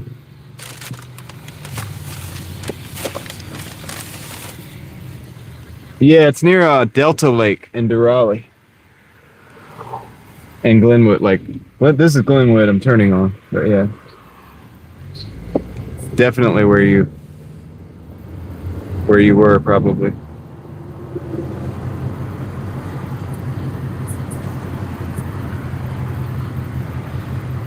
You mean to citizens arrest the police? Citizens arrest? All right, so this guy's got a taillight out, man. Maybe he should get pulled up. I'm just playing. They're probably about to get pulled, man. They got the taillight out. It's like, do you know why I'm pulling you over, sir? Well, you got a taillight out. Oh, they got the booze it or lose it truck out here. I think they're, you know what? I think they're aggressively going after drunk drivers right now. They got tow trucks everywhere.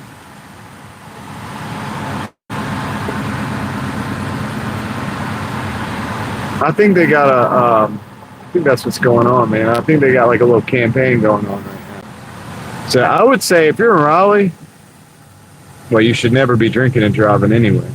But don't be speeding because there are cops out there. They're going to probably pull you over.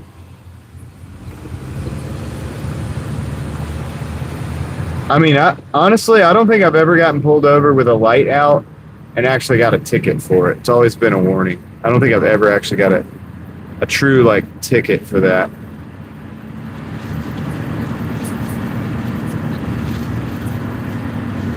Yeah, they have the booze it or lose it bus. They're like, I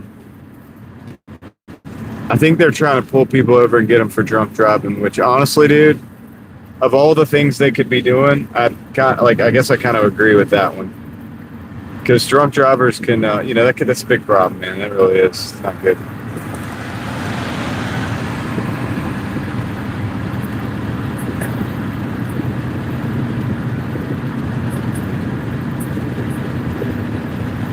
RD, because we're the Mafia. This is the DrivingDaily Mafia.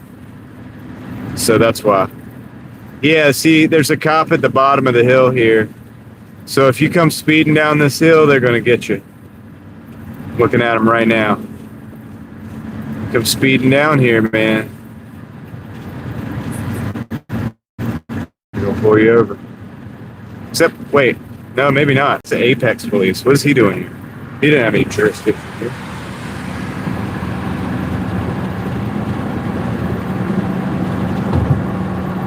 I'll tell you what, though, it's hot tonight, dude. There's so many cops out. Look, police pulled over right there. Somebody pulled over.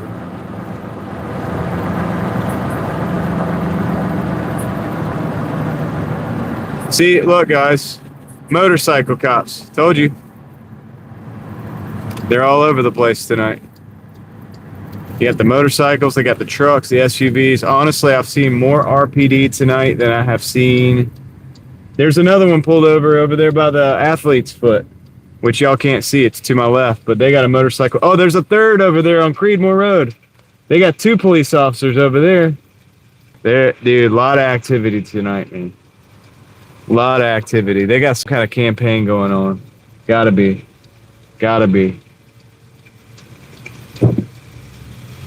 There, I could see 3 vehicles that are pulled over right now. There's another one. Look, he just lit him up. See? Y'all see that? They are pulling people like crazy right now, man. Hey, that's an individual from... There's a police officer behind us right now. They're lighting somebody up right behind us. Dude, there's some crazy... They're going after people right now, hard. They're going... That's like 7 people that I've seen just right now getting pulled over. So if you're in Raleigh and you're considering driving, you might not want to. I don't know. You might want to just go somewhere else. Well, I'm not. I mean, I'm just. It's like crazy, dude. It's like I'm. I'm not very excited, like in a good way necessarily, but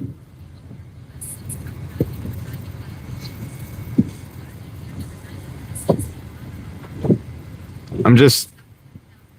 I'm just sharing the news. I'm just sharing the news with you guys. That's all. All right. So here's. They're making that money, Rustic. Yeah.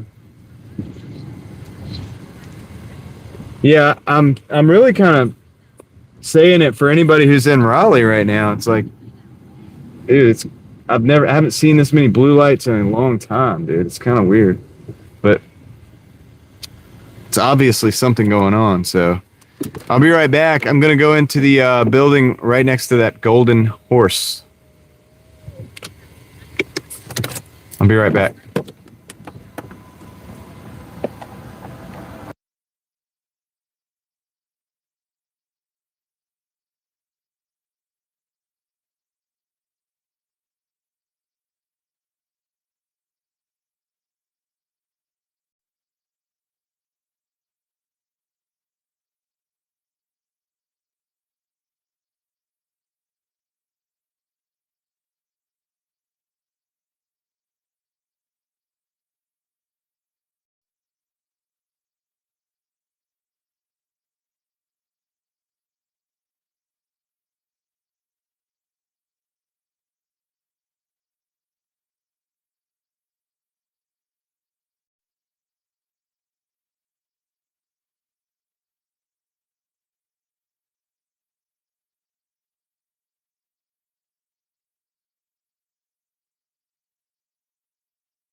Yeah, guys, I wouldn't say that I'm excited in like a good way because I realize that I could get pulled for anything right now. Like they're really touchy right now. So I don't really like that necessarily from a driver's point of view.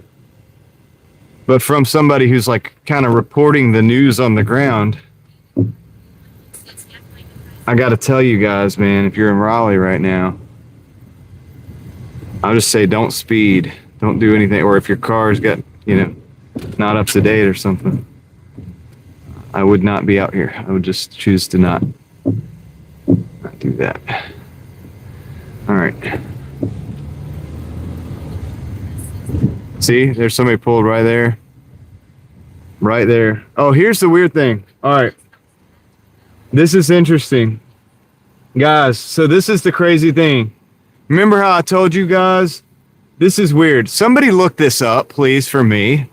Okay, if you have a chance to, if you have a laptop or something. Because right now, the police officers that are pulling over these vehicles, listen to me. The police officers that are pulling over these vehicles are not Raleigh Police Department, from what I can tell. Some are, but not all are. I'm telling you right now, man. Some of these vehicles are not Raleigh Police Department. They're other police departments. So how is that happening? So if somebody wants to look that up, see if something's going on in Raleigh right now. See, there's another person pulled over right there. Dude, I'm about to hang it up and go home myself, man. I don't even want to mess with this, dude. I ain't got time for this. Like, ain't nobody got time for that, dude. But look, see, there's somebody down there pulled over. Something going on, man. A lot of people getting pulled right now. That's a bike cop. I don't know if you guys can see that. See that down there?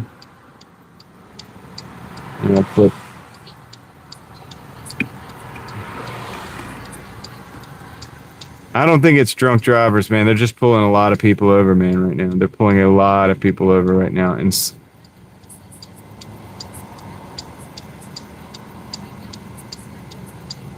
there's a stabbing. Really? See, that's what I'm saying. That's what I'm trying to figure out. Because usually it's not normal to see cars coming in from Apex and other things.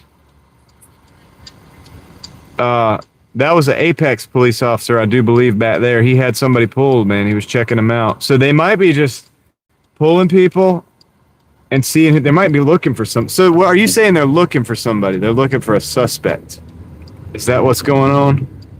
And they're just looking into the cars, or what? Not that that's cool either, but at least there's an explanation.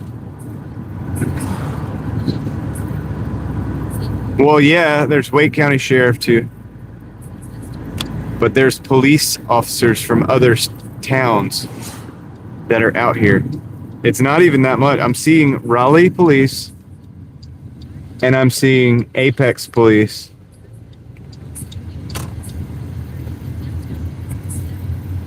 A stabbing. I need to know more. Yeah, Victor. No, I'm not really worried about me. I'm trying to figure out what's going on because all this activity means something is indeed going on. And so that makes me curious to know what it is that's going on. You know what I mean? That's kind of how my mind works. This is the building, but I'm going to drive around. This is where that apartment complex is. You guys remember that abandoned apartment complex? It's to our right. Who remembers when we went and checked out the abandoned apartment complex?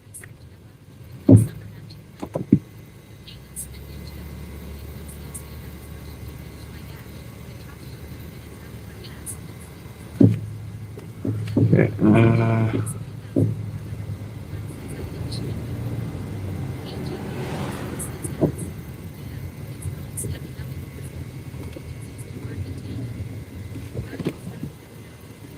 Well, that's crazy. No, that wasn't the time I lost my keys, actually. Ryan, Ellie remembers. It was that dark, it's an abandoned apartment complex. And it's not far from here. So I bet Leslie remembers probably too. Leslie, do you remember the abandoned apartment complex?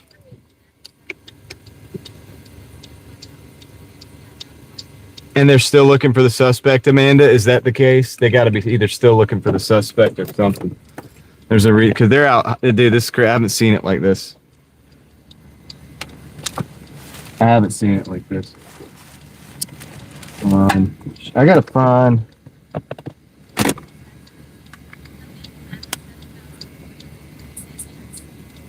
Okay, I'll be right back. Let me go drop this off.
Dang, man. Let's see. Summer action plan. Okay, anyway. I'm gonna switch the mics. For some reason my mics didn't charge as good the other day. So I'm gonna swap the mic now.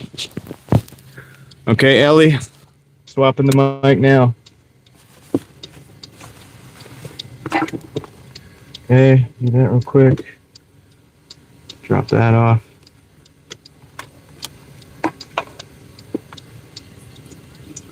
Yeah, so that's why that police officer was doing that. They're in like go mode tonight. See, the only reason I don't like that necessarily for ourselves is because that means their adrenaline's high, but also it means we're not the droids they're looking for. Also, these are not the droids they're looking for. They're trying to do something different, man. All right, let's go drop this off.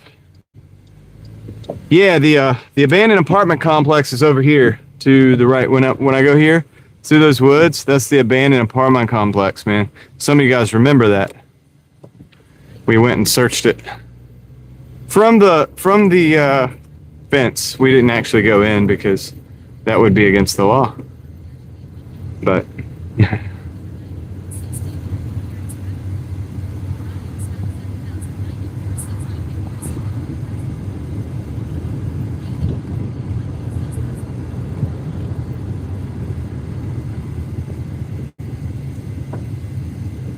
are you a wizard too, David, or no?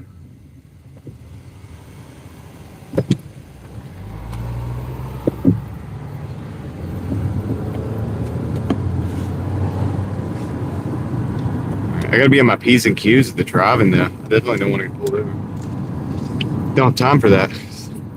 The delivery will be late if I do that. It says call the number. Do not leave in the lobby, it says. Oh, I gotta go this way actually. Oh, dang.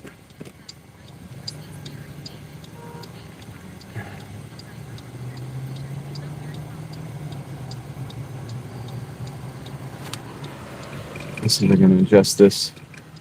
I'm gonna adjust this a little bit. There we go. I don't know why we're having to readjust so much. Turn this down as well.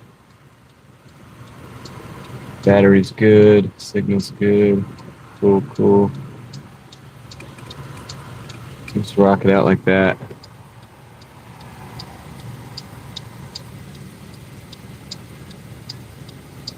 That's right.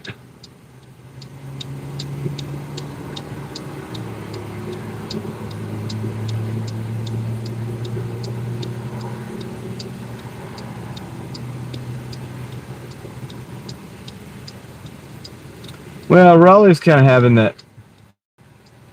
Raleigh's not a big city, but it's kind of starting to have big city problems, like because it is growing. You know, like your shootings and your stabbings and your all of that stuff. So it is starting to get a little bit hairy around here sometimes.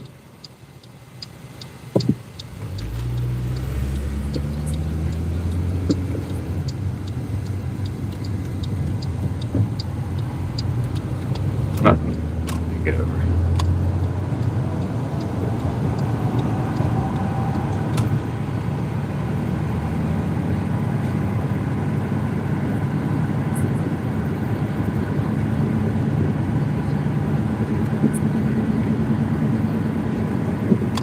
I think I remember a code to get in this apartment complex or in the building.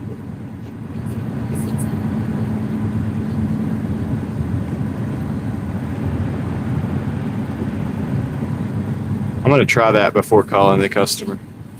See if it works.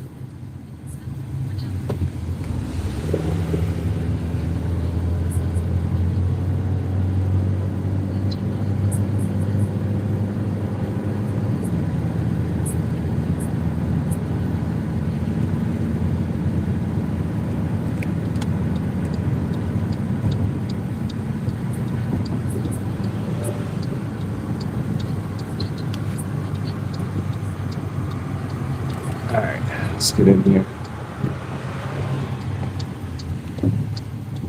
Yeah, this is one of those, like, it's got the code to get in the front door. So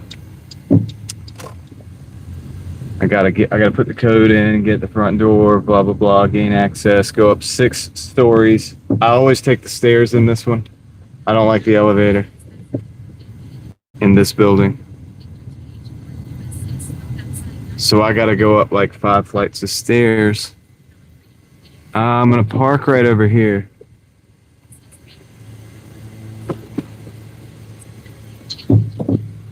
Do. That is random. Oh, so they're on like TV. That's cool. All right. What up, Puffle Penguins? Okay, guys, I'm gonna so the smoke is getting better from the fires, Victor. That's good. Rare cool items. I hope you have a good night as well. I'm gonna go in here and get this order dropped off. I'll be right back. Won't take too long. I'll see you in the chat. What's wrong with the elevator is I can get up to 6 floors quicker in the stairs than this elevator. I'll be right back.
All right.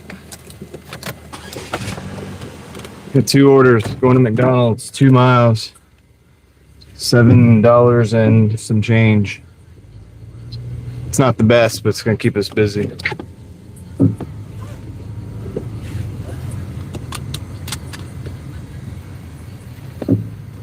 Probably shouldn't have took the order, honestly. Probably shouldn't have took this one, but if we get in and out quick, it'll be okay.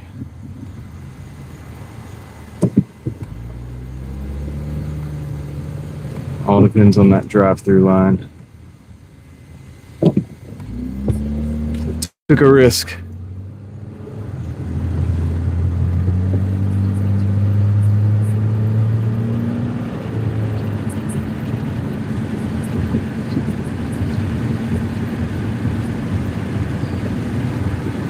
Six stories. Homie did not answer my call until I got up to the 6th floor.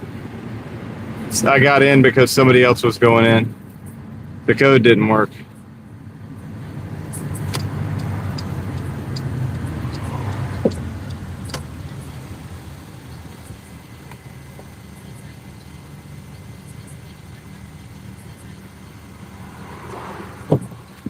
Yo, what's up, LT Prod?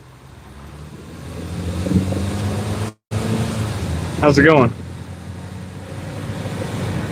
7 and some change. Yeah, sorry, Leslie. I'll get it in a minute. I can't really be looking at the numbers too much. Hey, there's one of the biker cops right there hanging out. 2 of them. They roll in pairs.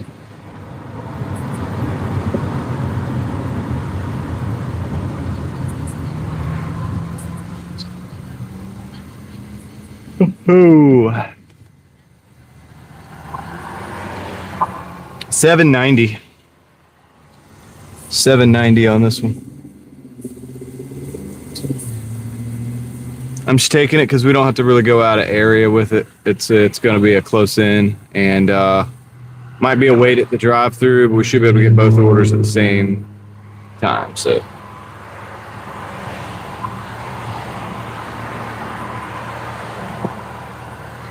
No cheese, only ketchup. What are you, 5? What? Come on, man. At least throw a pickle on there or something, or like a, something.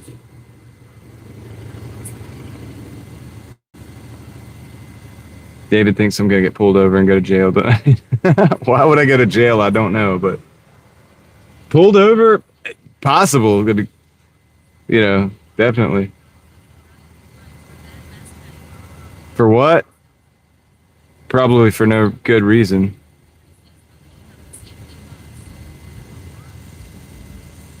About Ryan, Ellie? Yeah. That's what I'm saying, man.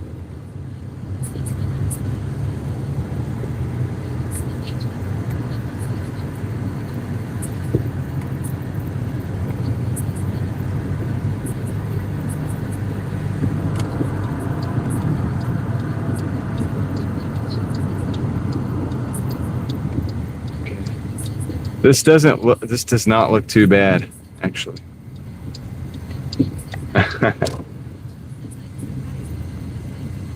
This is not too bad, dude. Can't be many cars in this drive-thru.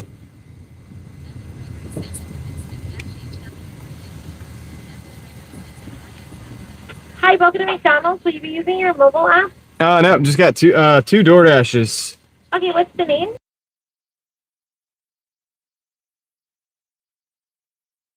So much. Second window, please. Okay, thank you. Very cheery, very happy sounding.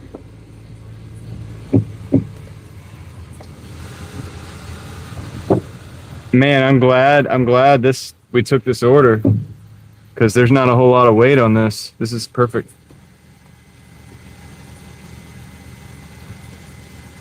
LT, yeah, they do. It does on Friday and Saturday nights. It's a problem. I'm surprised we got in and out on this one.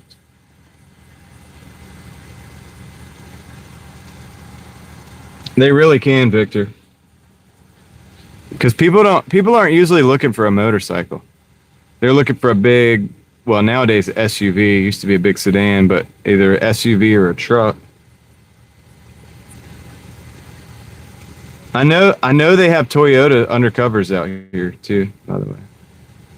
Just regular Toyota looking vehicles.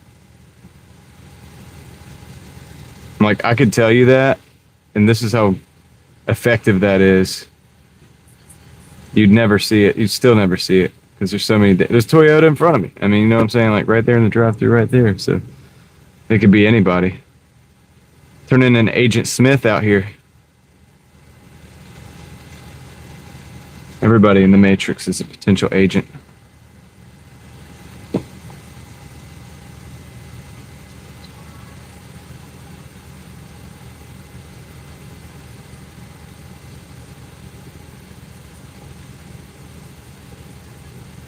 Well, we have that too, Victor. And they also have these dirt bikes now that are electric, and the police here have those as well, and they're silent and they're fast. You know, they'll get on up to about 50 miles an hour, like pretty dang quick, and they're very silent and low profile. 2 o'clock LT. 2 o'clock's when they stop serving.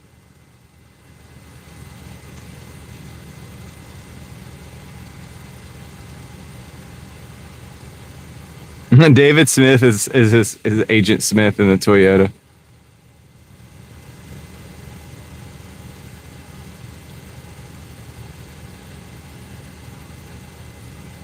Ryan says Miller High Life, just a lot of them, dude.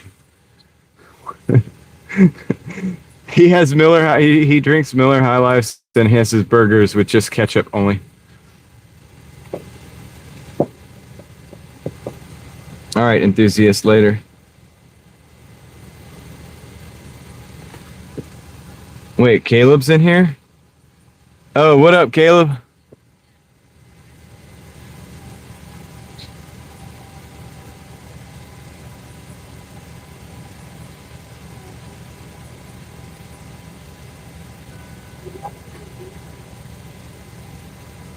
All right, we're next. As soon as the Toyota gets out of the way.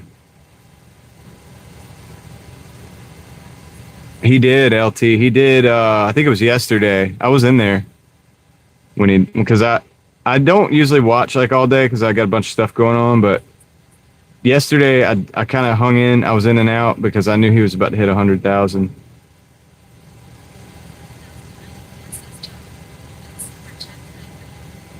I know, Ryan, I figured I've screwed my chances up of that.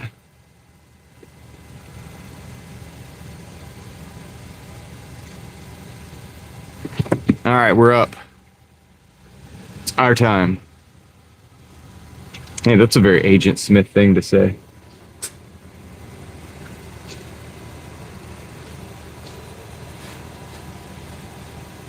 Oh, nothing, Ryan. It's all good.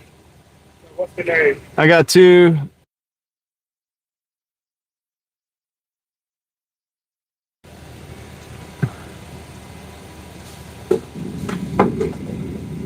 That's how it is, RD. A lot of people watch on TV. They can't comment. All right, is this both of them? Okay, thank you. Yep.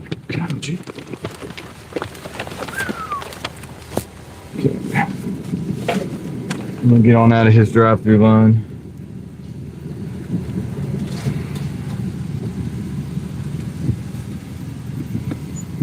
Go over here, take these pictures real quick, and then we'll be on our way.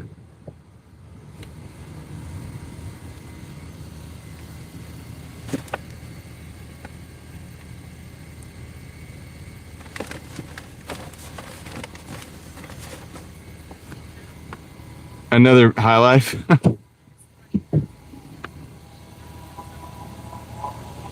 There's one of them alien hybrids that sound like an alien vehicle, a UFO.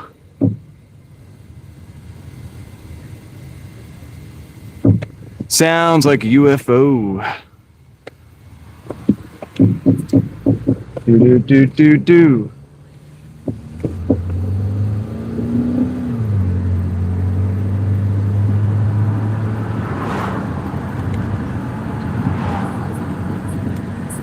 Okay, Victor. Safe out there. Enjoy the sky out there. It's always nice to look at the sky and over in Oregon.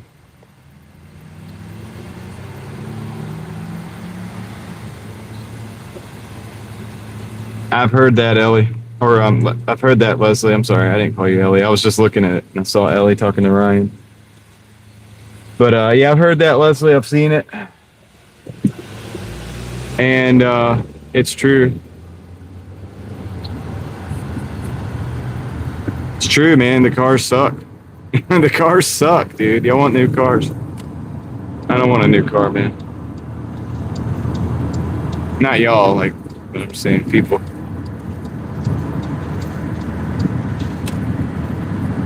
They did here too, LT. Last night, actually, I had a Wendy's that had the drink holder bag and everything. They didn't know how to do it. They were just training on it. They were trying to figure out how to put the drink in. And the one kid was going to put a regular drink holder in there. I was like, no, that drink's going to fall, man. And then the manager came over and she was like, no, we got these. And it's a little box drink holder, you know what I mean, that goes in the bottom. I was like, all right, thank you for doing that, because if you'd put that other one in the bottom, it would not have worked. So they're figuring it out.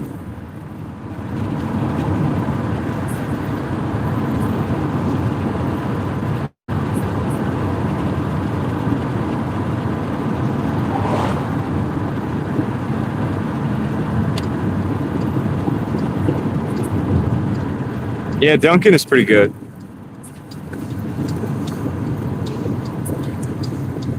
Are you sure that was a dream, Leslie?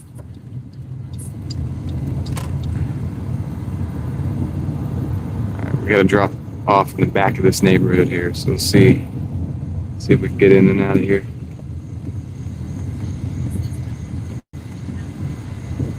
Oh yeah, it happens, man. You do something enough, you start dreaming it.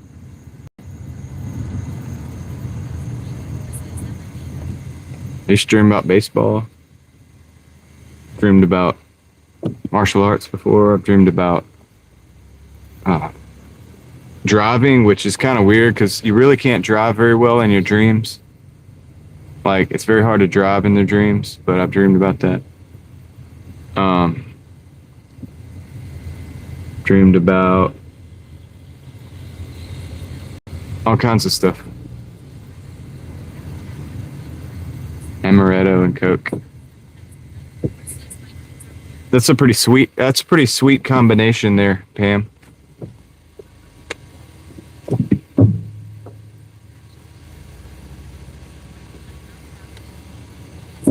Okay. These are Zara. He likes to snow ski in his dreams. In your dreams, pal. All right. Let me go drop this first one off. Okay, keep that to yourself, RD. Whatever it is, just keep it to yourself.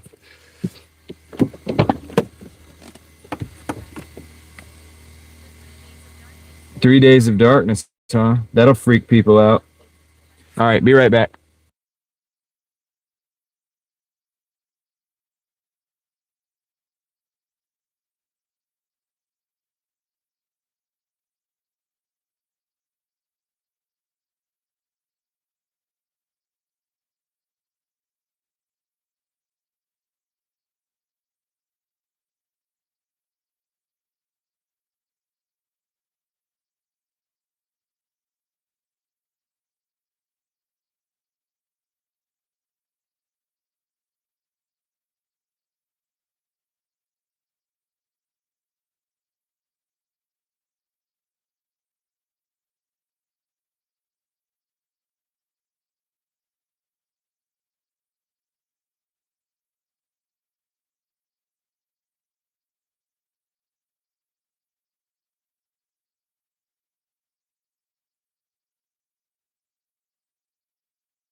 Okay. The other one's in the same neighborhood. We just gotta drive across the neighborhood to get to it. Modelo. I don't really drink anymore. I'm familiar with all these things that you guys are talking about. Oh, 8.6. Got a little body kit action. That's cool.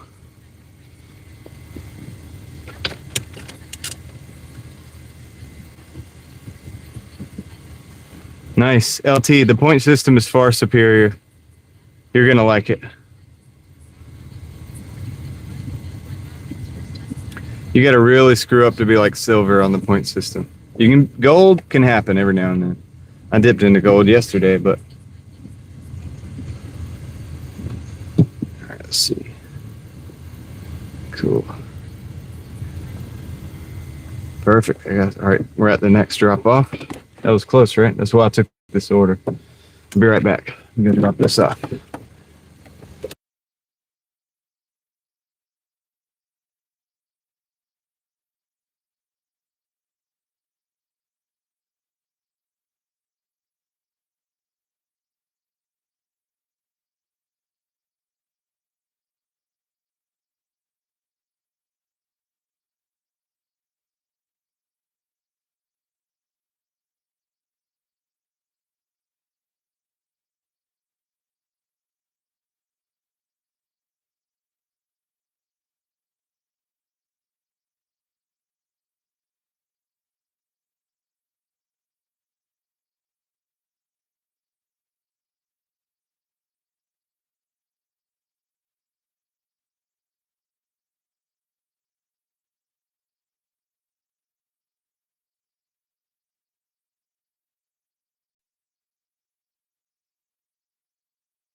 Okay, I'm gonna update the totals here. Got this McDonald's here going. Nope, not gonna take it. It's the Glenwood McDonald's for $5. That's not worth standing out there by that window. $33.90 plus 175 or 33.90. Okay, 178.94, 33.90. We're at 212.84. Yet another McDonald's, same place we just picked up at, 460 for 2.2. Might as well do it. Let's go over there and see if we got if the line's not long like it was a minute ago. If it's nice in and out, it'll be worth it. Yo, what up, Maverick? How's it been? How you been? How have you been, sir?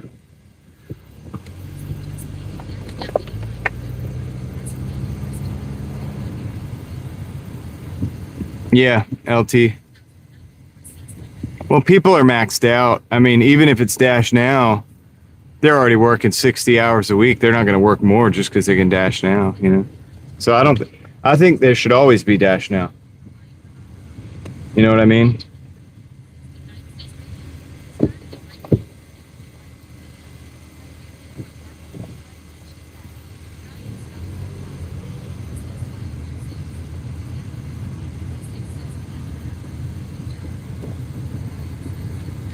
Maverick. I know, right? It is kind of a trash order, but it's low mileage. I'm taking it. Maverick, you should see some of the stuff that's been coming across, man. It's been bad. Oh, Maverick's just messing with me, Leslie. But yeah, it's been bad, dude. But I am in win stacking mode. We're over 200, which was my goal. I guess, you know, whatever. It's a low goal, but we're at 212.84. So we're just adding a few dollars on.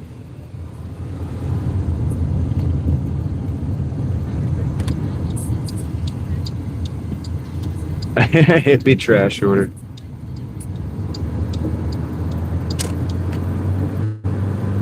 Your own.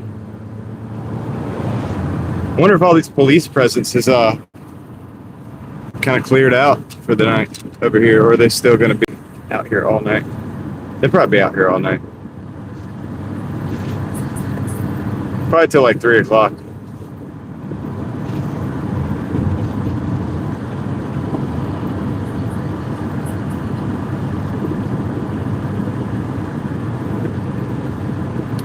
Three o'clock.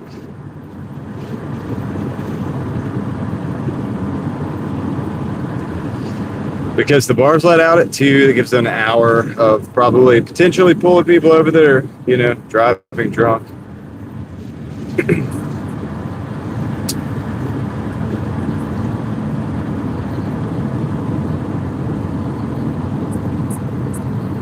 Yeah, the drone deliveries, I'm not too scared about it. LT, have you seen the trees out here? Most of these houses and a lot of the apartment complex have like total tree cover, like probably 90% tree cover from the sky. They're under a tree, literally. And so, I don't see where a drone's going to actually deliver unless it drops it in the middle of the street. Where's it going to drop the package? People will have to literally cut down a couple trees just to have a space in their backyard where that thing can land. Yeah, it is a small order. Yeah, I'm not too worried about it. I am not too worried about it. That's the deal.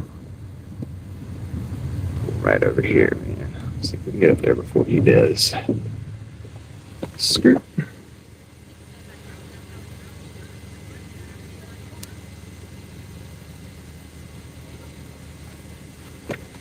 Well, I don't even know how it would work in a rural environment. Like I said, if you look at all the trees out here. Maybe if you're in the middle of a desert, it might work. You know what I mean? Where there's not a lot of rain, where there's not a lot of extra tree cover. But out here, I'm not really worried about it. What up, Genero J? How you doing? Hi, welcome to McDonald's. Will you be using your mobile app? Nope, I just have a Doordash order for... Yep, perfect. Thank you. Okay, thank you.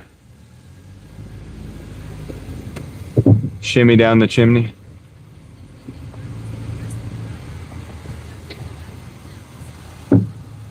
Yeah, I don't know about the 3 pounds either, but I know that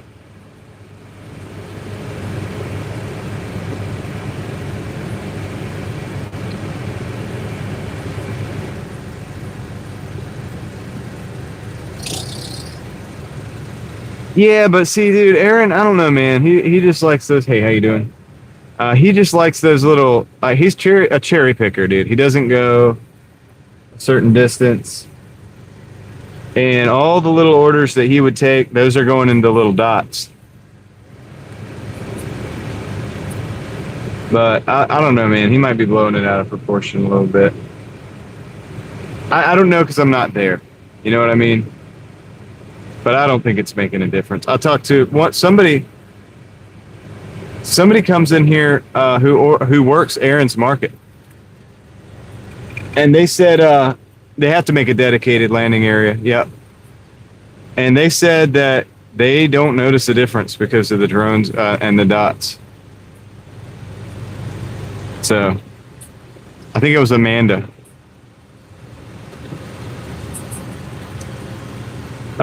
So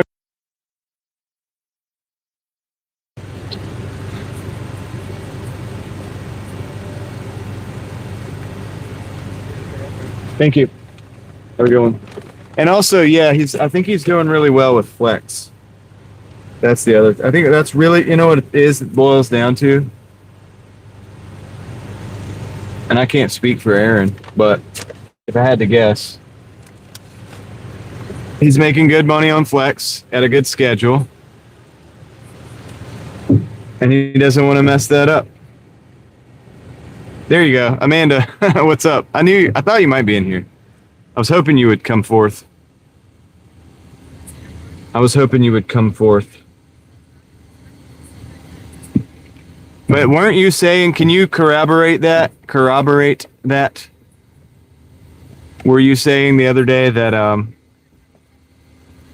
that it was about this, it's about the same?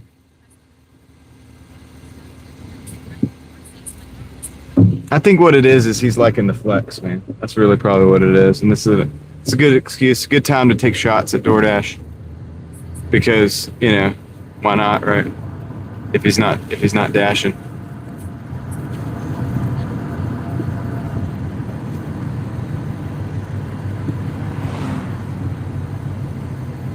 Yeah, that's true. He might just be. Yeah, I mean, look, that's the thing. You can get tired of doing the same thing over and over again.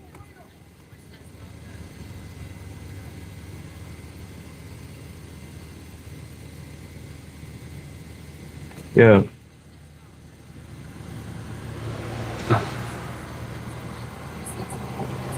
For a minute there, thought I was tripping, man. I thought I saw a light.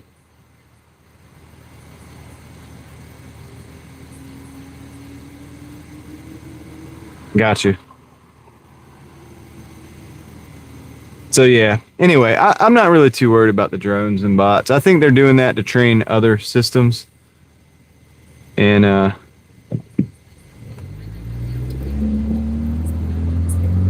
right.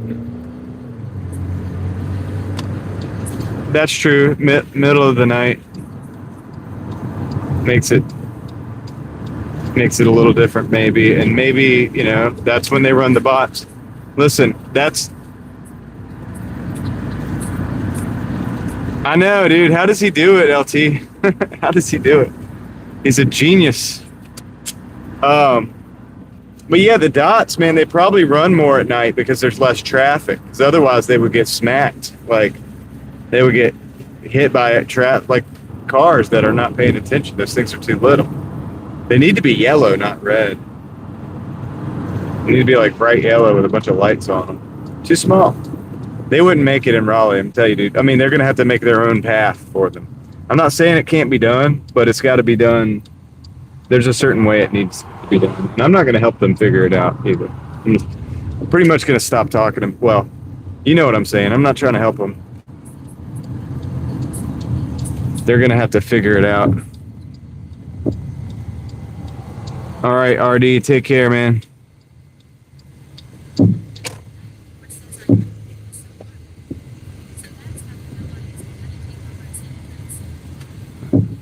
AI messes up a lot. Yeah, you got to pay the driver to load them.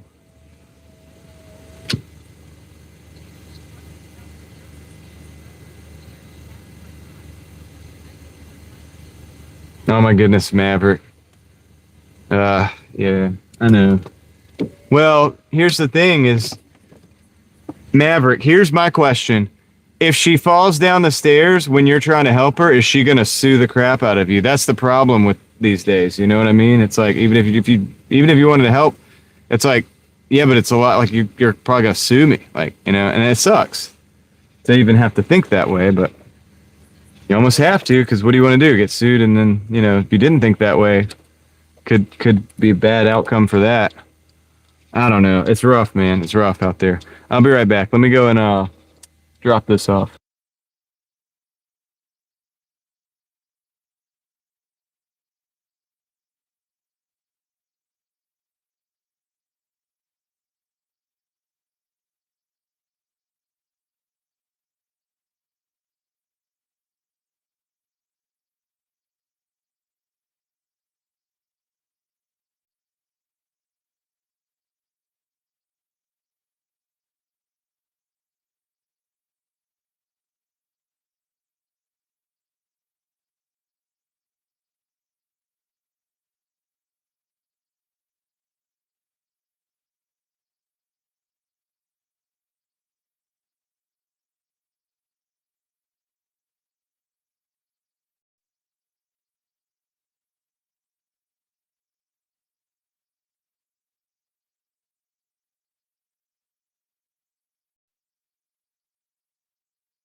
Okay, I got an order that's $13.95 for like 8 miles.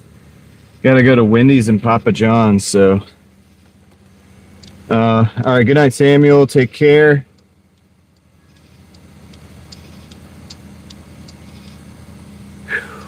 Happy birthday to Ryan's dad.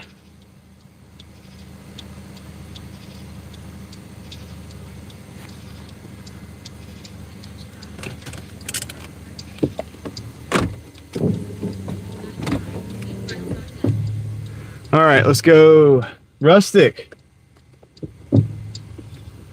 We would be honored if you would join us. Okay, got that pop still in the front end. That's okay. It's gonna let it pop, man. It's just gonna do its thing. It's fine. Let's go down Glenwood, see how many people are getting pulled over. I don't know, Ryan. You just let me know whose birthday it is, and we'll say happy birthday. I don't know, dude. I don't know. Oh, okay, yeah. No, yeah. Arturo is interesting with the dates.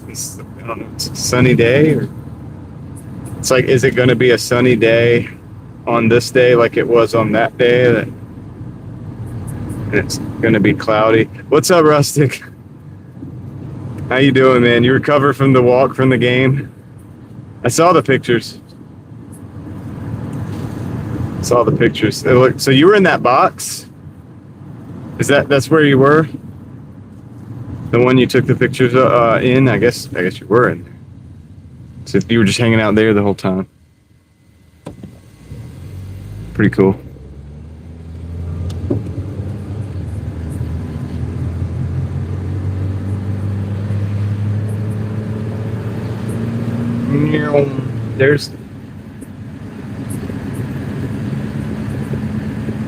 They did not, LT. Well, with the gas prices, they said, you know what, I'm going to order Doordash. They're more likely to order Doordash. That's awesome, Rustic.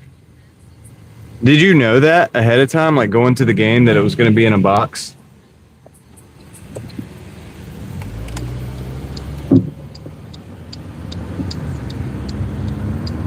Look, there's somebody pulled over right there. We've had so many people pulled over. So many people right now. Ah, got you, Rustic. Yeah. That's another one.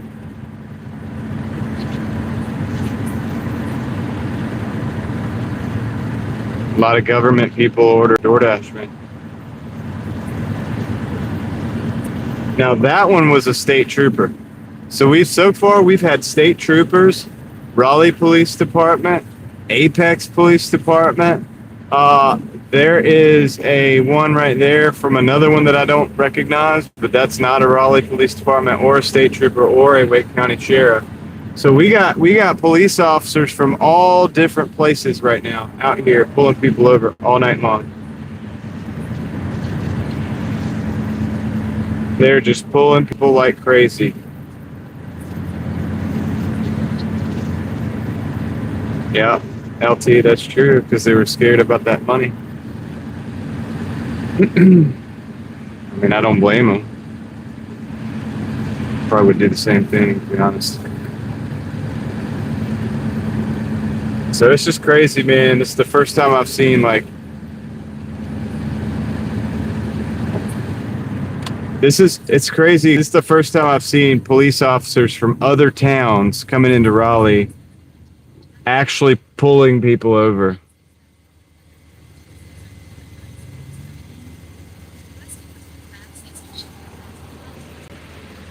Well, if they pull me over, Rustic, I'm going to definitely ask them then, at least.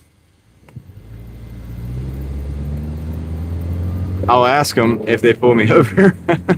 Be like, hey, by the way, what's going on? What's the meaning of all this? I want to say it like that. There's another one pulled. That's a Raleigh Police Department. That one. That's the Raleigh RPD truck. Dude, we've seen about 25 people pulled tonight. Look, you best believe I am going exactly the speed limit. I'm going exactly the speed limit right now.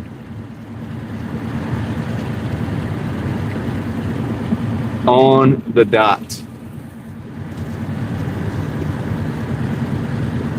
And that's going to be the way it is all night long. They have a booze it or lose it. They have two booze it or lose it trucks in that parking lot over there. So I think they're mostly trying to get intoxicated drivers. I really do. I think they take them over there and like do sobriety. I don't know why they take them over there. I guess they take them over there to do the like so that it can arrest them right there and do the blood test or yeah, something like if they arrest you for drunk driving, if you hit the breath. I don't know, man. I don't know what it's for. What do they have that for? I'm just thinking aloud. What do they have the outpost for that? Because they have two. Anyway, I think they're trying to get drunk drivers, man, to be honest with you. I'm just thinking, like, I could get pulled over because all the phones. You're right, Sam. I know. I thought about that after, and I was like, they don't do that. They're just going to do the breathalyzer. That's why I kind of took that back. Because that was wrong.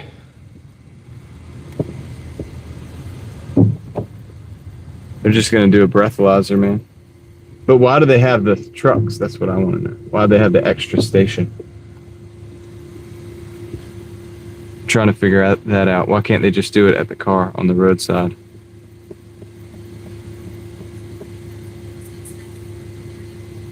Welcome to Winners. I'm helping. Hey, I just got a Doordash order for All right, for what? Thank you. You're welcome. Okay, so they just put them in there and like arrest them and throw them in there. I got you. That makes sense.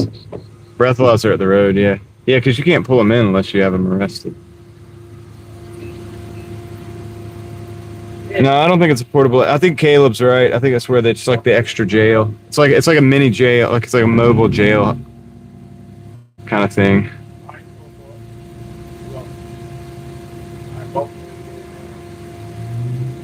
Let's see what they got. They don't have a drink. Honestly, I don't know a lot about this stuff, guys, because I've never really drank and drive, so.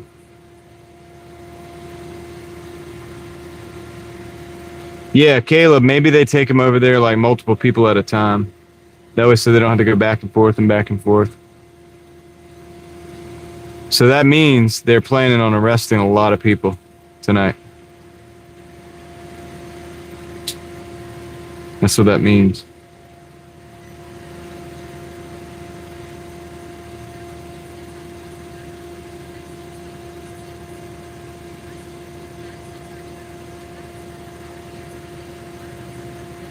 Yeah, it makes sense, Caleb. I think you're right.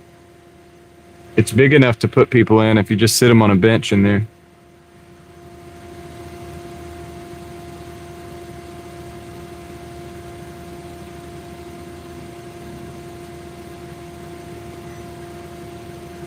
But yeah, I was gonna say like we could get pulled over because the phones. But I mean, I don't know. I just explain what's going on, I guess. Well, I was thinking that first deep sleep sounds. That's the first thing I was thinking about. But then I was thinking maybe, you know, don't they have to do that at the car? I mean, do they have the right to pull you over there and take you to the field sobriety test area, or do they have to do that at the car when we get pulled over? I don't know.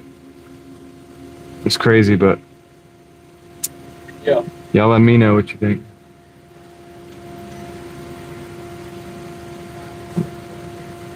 What orders are coming up? Oh, dude, I've got like 15 DoorDash bags, and like it's obvious I'm a DoorDasher. Plus, most of the cops out here know me. The thing is that the people, well, they know my car because I'm out here every day with them. Like they're driving, I'm driving. They know. But the thing is like that Apex police officer doesn't know. So I'm most likely to get pulled over by one of those guys from out of town. The rest of them that drive around here all the time, I mean, they got to know the car, dude. Along with all the other Dasher cars, because they see them every day. I'm sure they do. I drive past them every day. All that shit. I'm out here like a lot.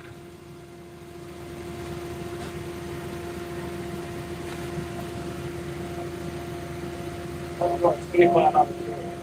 All that shit. It's her birthday, man. It's her birthday? Caleb, we're over off 70. We're off 70 by Pleasant Valley. We're in Nerf Turf zone. Kinda. I'm about to go to that Papa John's after this Wendy's is acquired. Ironically, it's where I got pulled for the one time. The first time I got pulled on the live stream is actually real close to where we're at. There you go. Hey, thanks, man. Appreciate that. You have a good one. Okay, so we got the order for this one. So now we gotta go. There's a police officer right there. Dude, they're all over the place, man. It is the hottest I've seen in a long time. It could be the people coming back from school. I don't really know. But we're gonna carry on and see what happens. It can't be fine.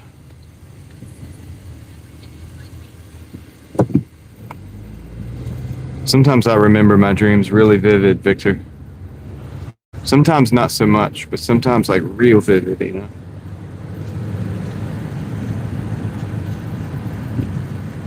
Sometimes I know I'm dreaming. Keep calm and dash on, that's it. Sometimes I know I'm dreaming. But I still dream, like I keep dreaming. But I know that I'm dreaming. It's kind of weird.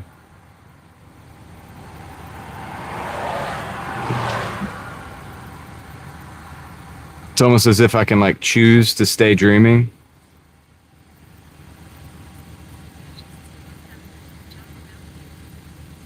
Yeah, LT, that's what it is, man. I mean, even that time I did get pulled over, that was the mentality. That was like the two times I've been pulled over dashing on the live stream, both of the times were, I mean,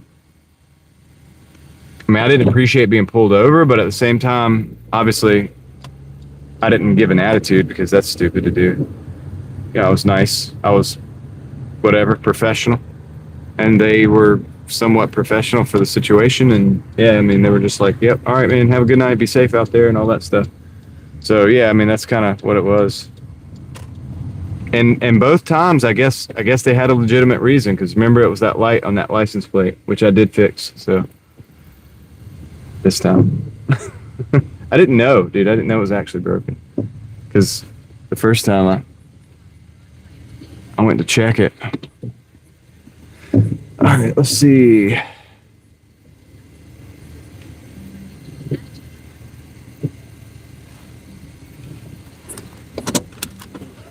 Yeah, lucid. I guess it is lucid dreaming, right? But yeah, I know that I'm dreaming, and sometimes I feel like I could stop it or I could stay in, kind of thing. Anyway, let me go check in on the homies and see if we get this Pizza Hut delivery. Can we see Dash? There's Dash right there. What up, Dash? Dash, the dashing tree dog. See you guys in a minute.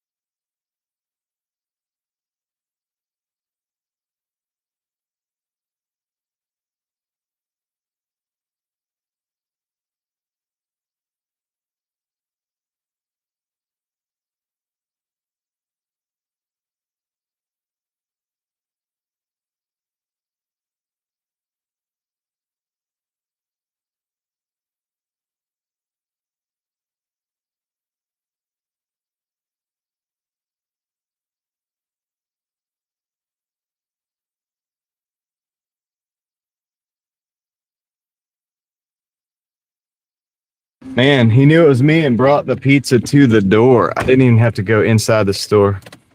I didn't even have to go inside. He was just like, "What's up?" He had the pizza ready. He knew it was. He knew whose it was. All right. That's one of the benefits of running in the same area every day, because you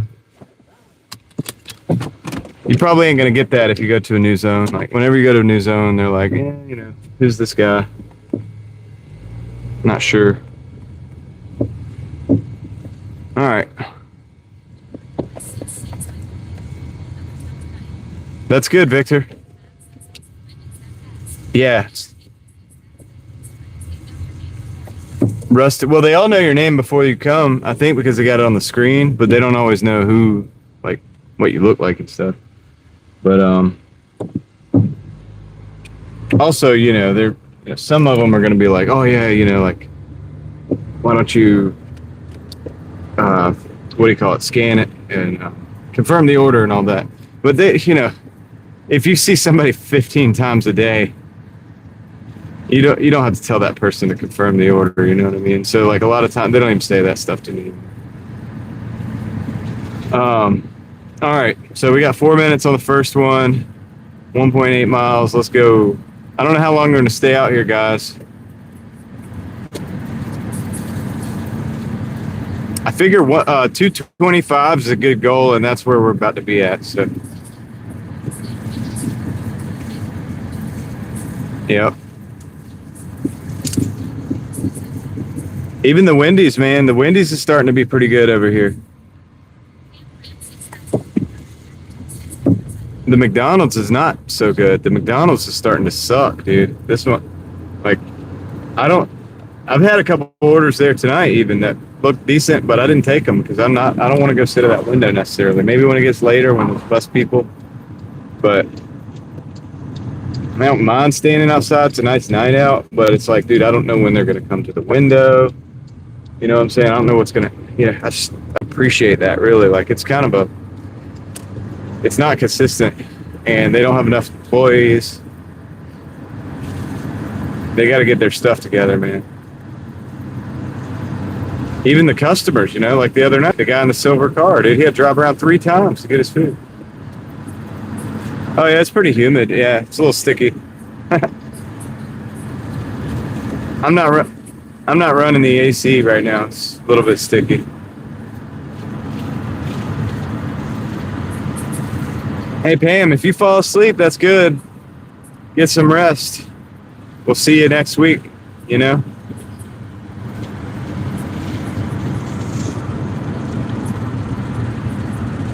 Hopefully.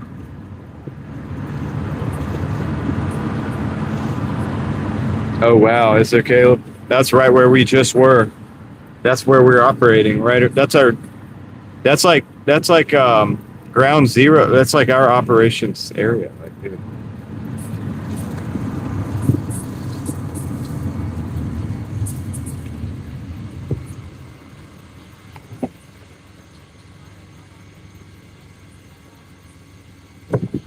Once a month.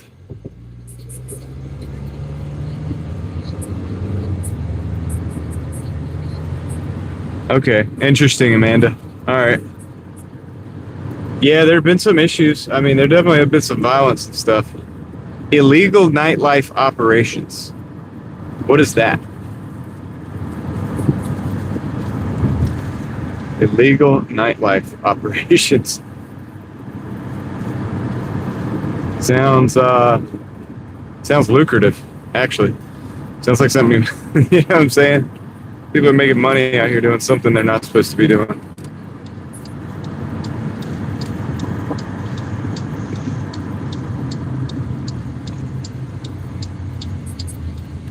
Hopefully so, LT.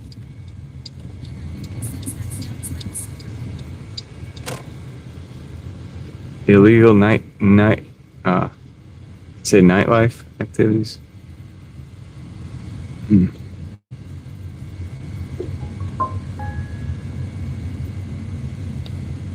Sounds like something I probably shouldn't talk about.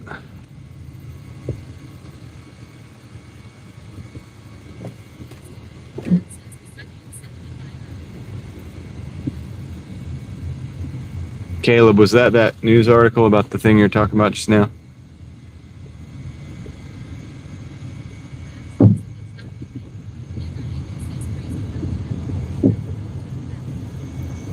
Yeah, well, I mean, I just don't want to. I just didn't want to make it rated X just because that's not the way I want to. We were talking about nightlife operations, you know what I'm saying? So it's like I didn't want to talk too detailed about that. Just because that's not the exact subject matter of my channel, but and I honestly don't know how much you can talk about with that. But I want to keep it at least rated R or less. You know what I mean? All right, so probably PG-13 if we had to have a rating. I'll be right back. Let me go drop this off.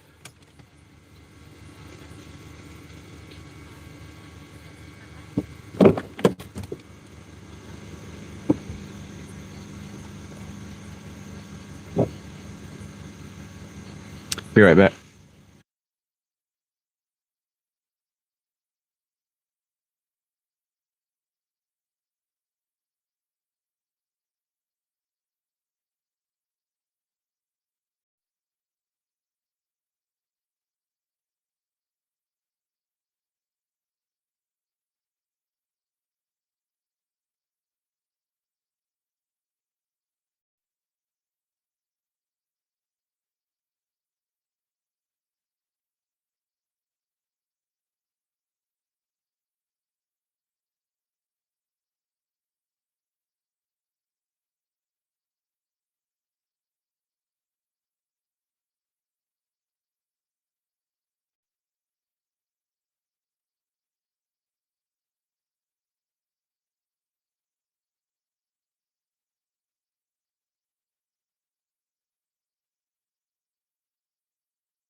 All right.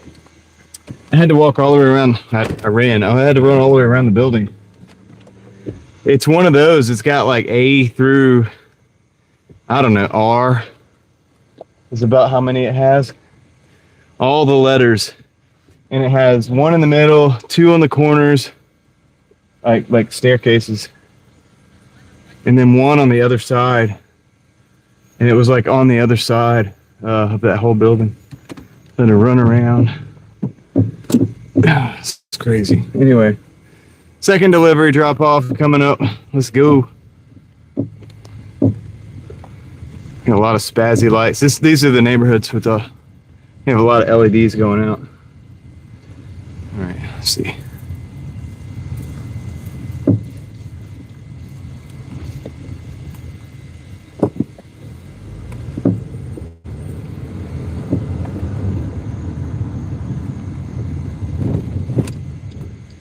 Okay, take a right, take a right, take a left, take a left, take left.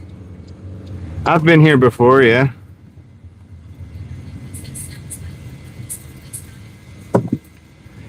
These apartments, man, they're annoying. See, there's more spazzy lights. This isn't the only part of this neighborhood that has spazzy lights, by the way. I know, dude. Apparently they don't last a lifetime.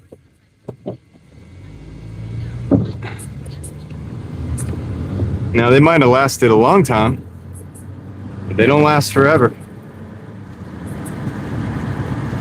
Yeah, damn. It's doing it right now, yeah. I got the parts, man. I don't know when I'm going to be able to put them in, but I got them. It's not going to be tomorrow, I think. I'm busy tomorrow all day.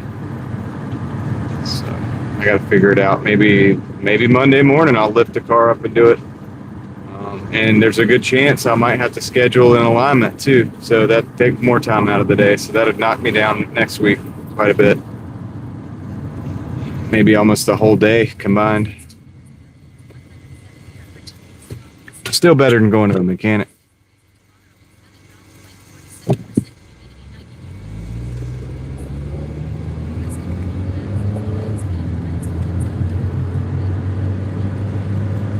Yeah. But I guess it depends on that. Maybe different housing might have a difference as well, and yeah, how the LEDs are put in. Well, yeah, technically, Leslie, the backyard hasn't been done yet. I have like one corner of the house that I need to do, so technically that one needs to be done. As much rain as we're getting too, it's like I almost need to start the other side. It's a lot, man. So Leslie, you saw that video you were looking at, the garden and stuff. You saw the like part of the grass, okay, and then that front yard side that you probably didn't get to see a whole lot of is pretty big because I don't really do a lot of front yard video, but yeah, I gotta, when you push it, it takes a while. It takes a while, man. Yeah, rustic.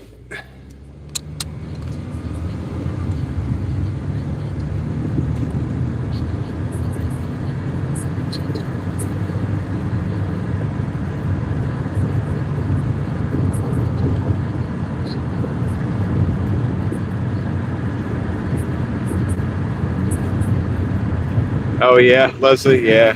I have a ditch that's pretty steep. And I cut it sideways, and it's a long walk. And I have to pretty much like support the lawnmower. And that part wears me out quicker than any other part. I do it first. Usually that's the first part I cut because I'm like, all right, I just want to get that out of the way. The rest of this is just easy because all I got to do is just push this mower through it. But the ditch part, man, I'm actually thinking about getting a lighter lawnmower just to do the ditch with. Because the lawnmower I use is a Honda Quadra-Cut. It's not necessarily light. I did the hardest part first, man. Just knock it out.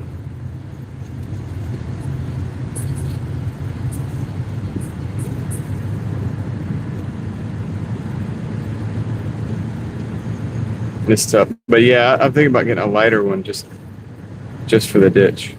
And then blend it in up towards the top of the ditch with the other mower.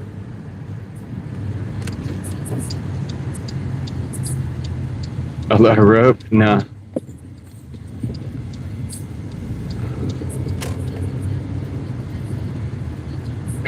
Leslie, I hear you.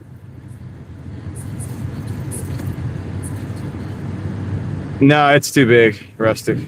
Way too big. Long ditch. Look, big. Yeah, no.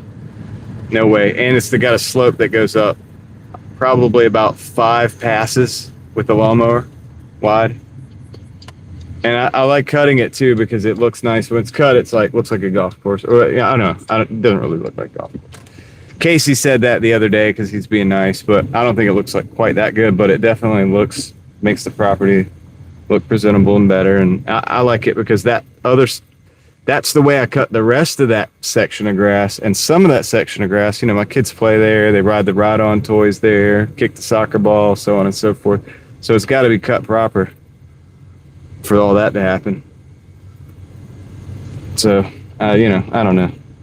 I get a little weird about the grass, man. I like to do a good job with it. I get a satisfaction out of it.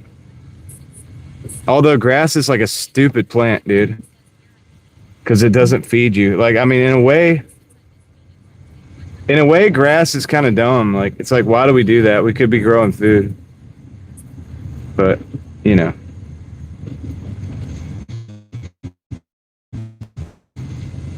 It's the world we live in. And I rent the house, so I keep it presentable for,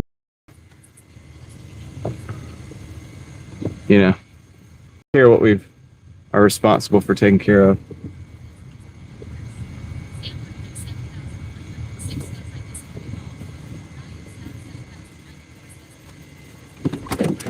All right, I'll be right back.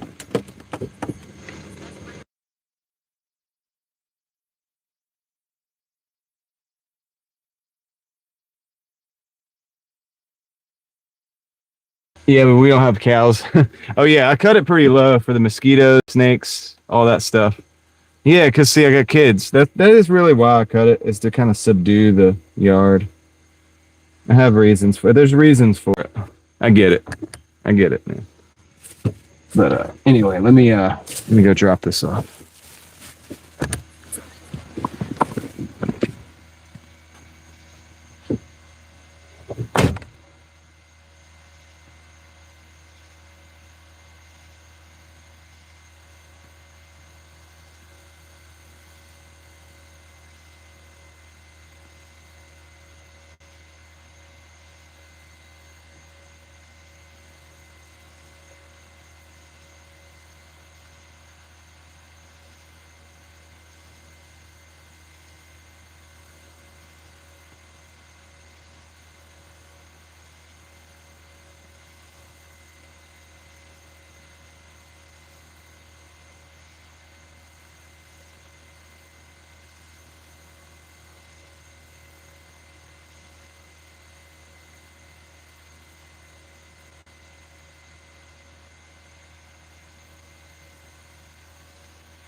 Dang, I'm back. Yeah, I'm back. Sorry, guys. I know. Now I got to hear everybody say it's muted. I'm back. I got an order that came in just now to the McDonald's. We're going to SmackDonald's. So it's off Creedmoor. $10.25. And yeah, I took it because, whatever. Came in fast. It seemed like a good thing to do. But 52.45 plus 178.94, 231.39. It's going to put us at 241. 231.39 with a 10.25 on deck. Single order. Yep. Thankfully. I kind of wanted to hang it up. I was about to, and then it came in. I was like, that just looks too easy, honestly. So I'm just going to do it.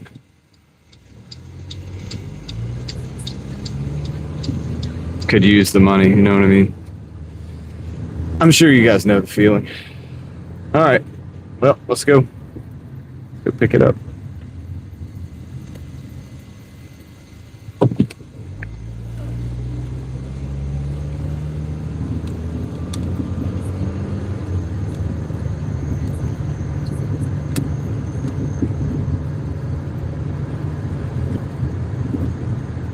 Kentucky bluegrass.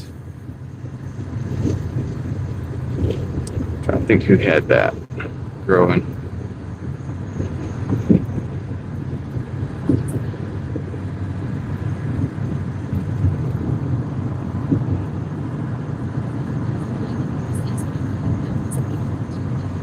Is that like real fluffy?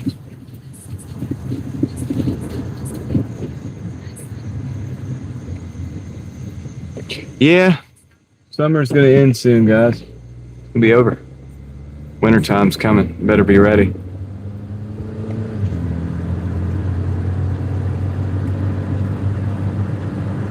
Hope you're ready for winter.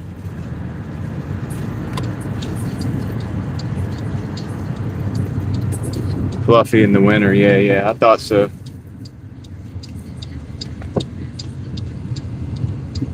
Right. Sweet.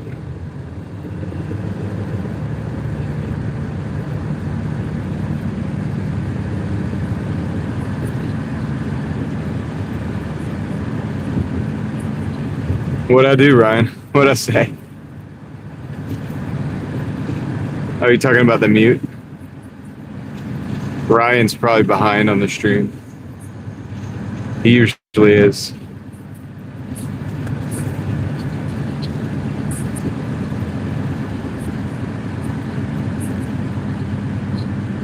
You pull in a decent amount of solar in the wintertime, David?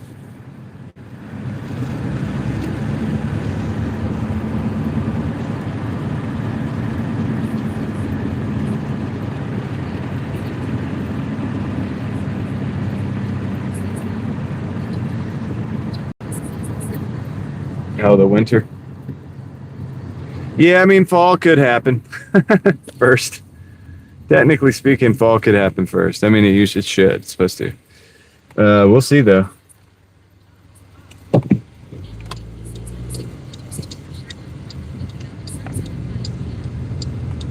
Yeah, when it gets dark.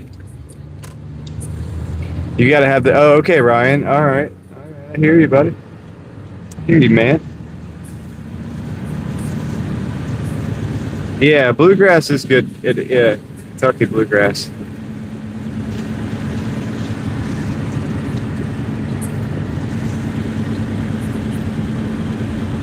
Joe, what up, man?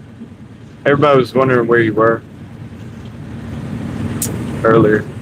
I said Joe comes in late sometimes, Saturday.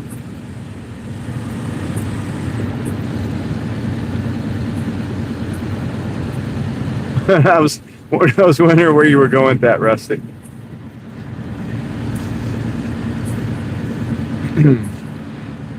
Okay. Now, this is whether we're going to have a good time or a bad time with this order. We're about to find out as I crest this hill. See how many cars are in this drive-through line. It actually doesn't look like a lot, if any, which is awesome.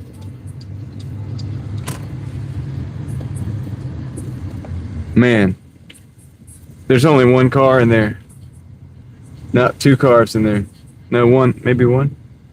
I think it's only one car in here. Perfect. This is great.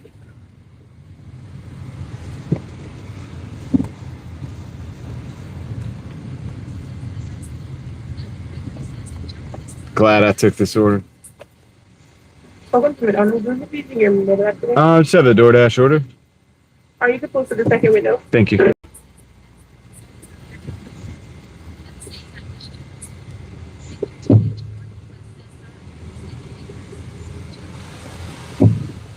Ellie fell asleep while y'all were having the IG chat.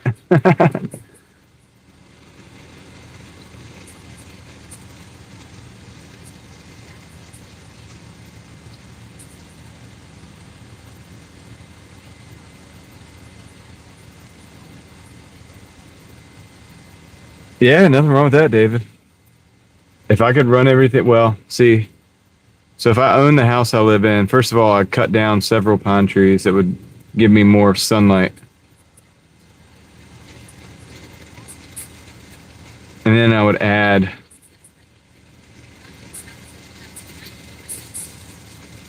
probably add a solar water heater at the edge of the woods facing the sunlight. And then I would probably add panels to the roof.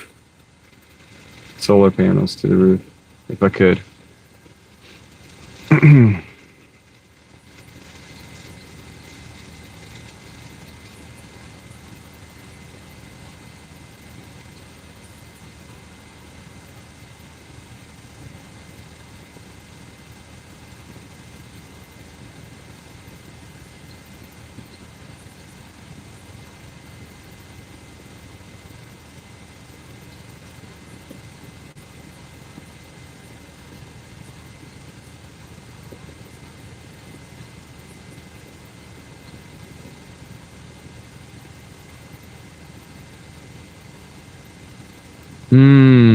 All right. Well, we only got one car in the way. Can't be but so bad.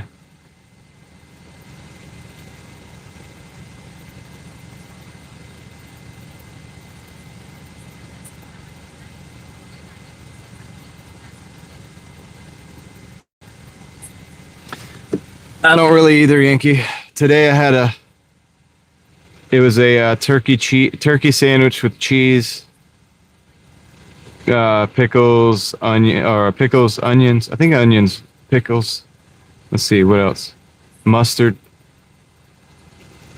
mayonnaise, something. And then I had a bunch of the tomatoes out of the garden, the little cherry tomatoes. Hey.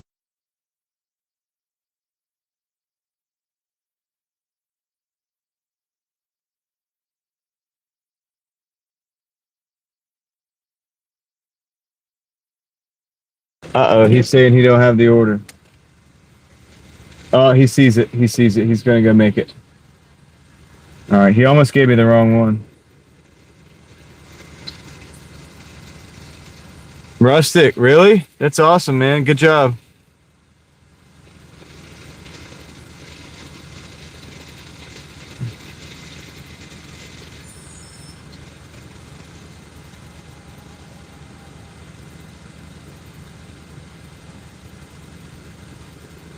Yeah, dude, that's pretty good dad, man. They love you, dude. Oh, dang. Okay, I missed that part. Shoot, I was happy for you, and then you ruined it. Chris Wilson's in the house. What's up, Chris? Oops. 8,000 isn't bad. Doesn't sound bad. I'm sure the store isn't happy about that. As long as you get a good commission, man, that's good.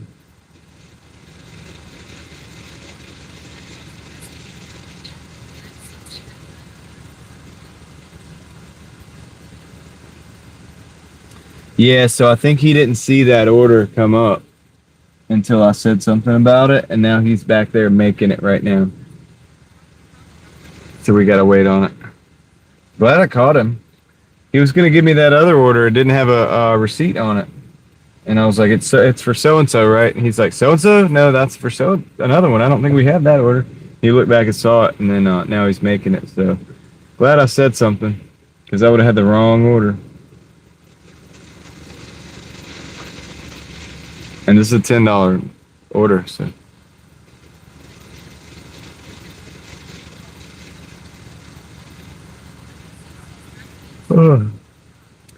Yep. Let's see.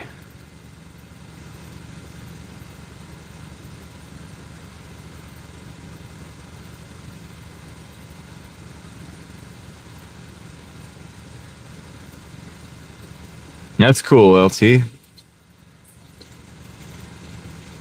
Super handy.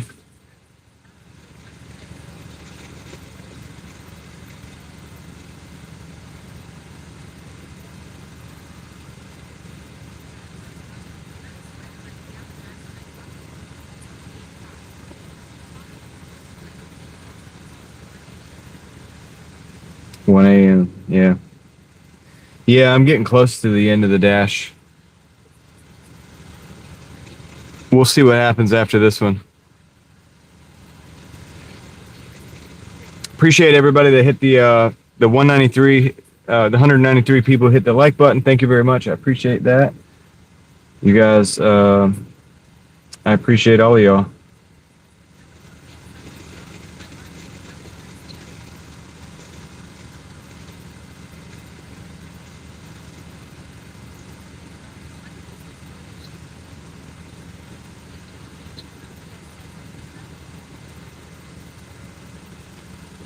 Man. Yeah, he's got to make the whole order. I liked it, Joe. I agree with him on that. I like that guy's sentiment and the way he puts his thoughts. I had a lot of those same thoughts, man. You know, I'll tell you something I really agreed with him on when it comes to AI and music.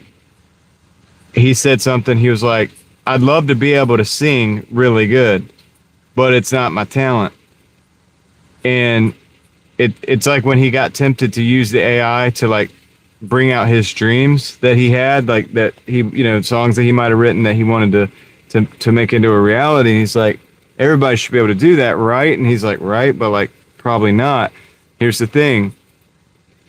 Some people have certain God-given skills and talents, and some people don't. And that's what makes it special. When you hear somebody singing and they're talented, it wouldn't be special if everybody could do it. It's not special if everybody can do it. And that's why I argued on my other channel that AI music is not art. It's not art. It's not the same, because good singing comes from a talented individual who has that. While it can be taught, there's also that natural talent, the raw talent, and that's something that God gave you, and it's something that God didn't give everybody else, and that's what makes it so dang special. It would not be special if everybody could run around and do it. And so if we just plug in AI and do the prompts or whatever and make it happen, that's not special. That's not that special thing. And I agree with him on that. I've said a lot of the same things that he said. Just so we have the cookies, because that just came up. We don't have that one right here. Because he's not giving us a receipt, so we can't see the order. You can't see the order? I got the order. Oh, okay. So we can't see it until when you get here. That's okay, but you're making it, right? Yeah. I'll wait for it. Okay, thank you. Still making the order. And that's the thing, and it's like, see, like even me, man, I'm not the best singer, for example, if we talk about singing. I'm able to communicate like in different ways, like with different people, with a vast majority, like a vast, not majority, but a vast amount of different types of individuals. I'm usually able to communicate I have that.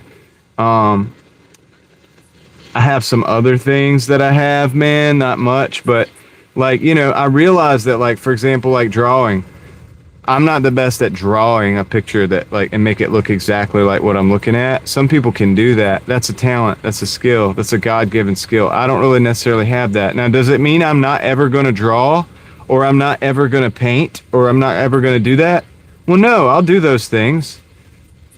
But in doing those, I know Papa Gigs. I don't have a problem with Papa Gigs. I'm just that's not the same as like having music and saying that it's music and art and all this. He just does that to have filler in the background.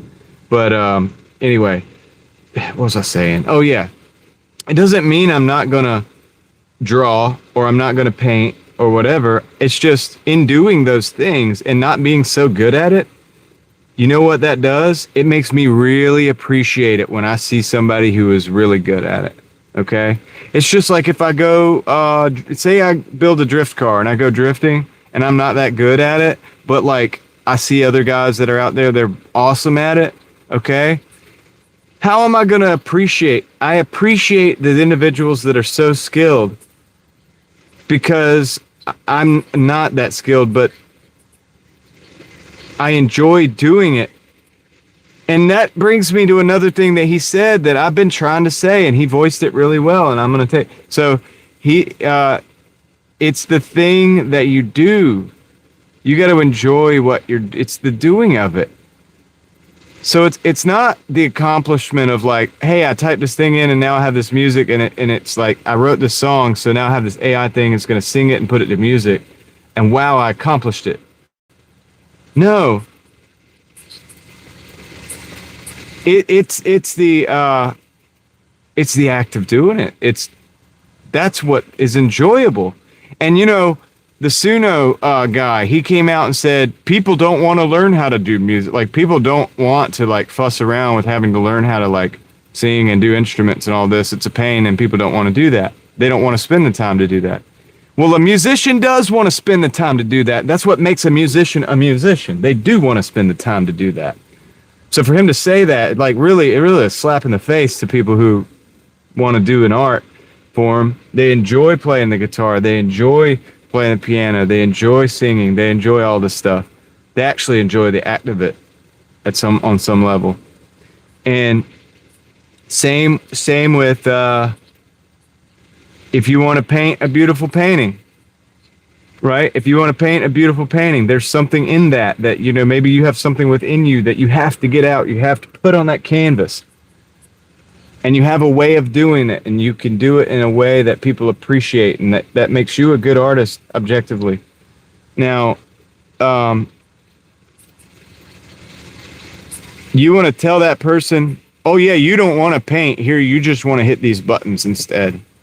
It's like, no, it is the painting. It's the act of the painting. That's how that person lets that out. That's how they get that, what's inside, they get it out there. They're inspired to do something. They put it on the canvas, and it's for real. Or they just have the raw talent and skill to observe something and replicate it on the page in a certain way.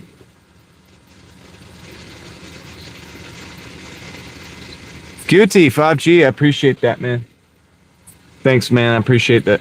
$1.99 there.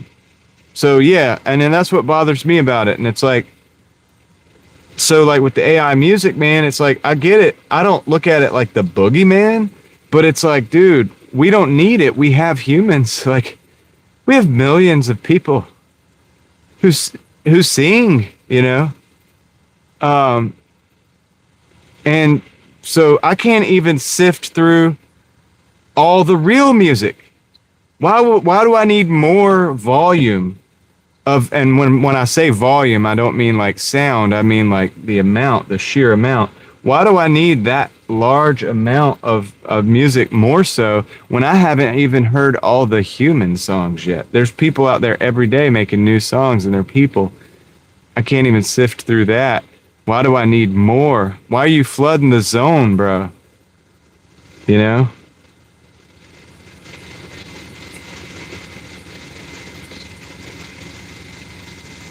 I mean, I just would be fine if there was no AI music. I mean, I'm not saying that there shouldn't be AI music. But the thing that he was talking about that really hit me, and this is what makes music awesome.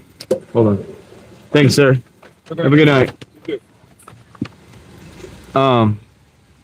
So here's the deal, and this is important, and I want to say this, because it means a lot to me. And I mean, I'll probably do. This isn't gonna be the last time.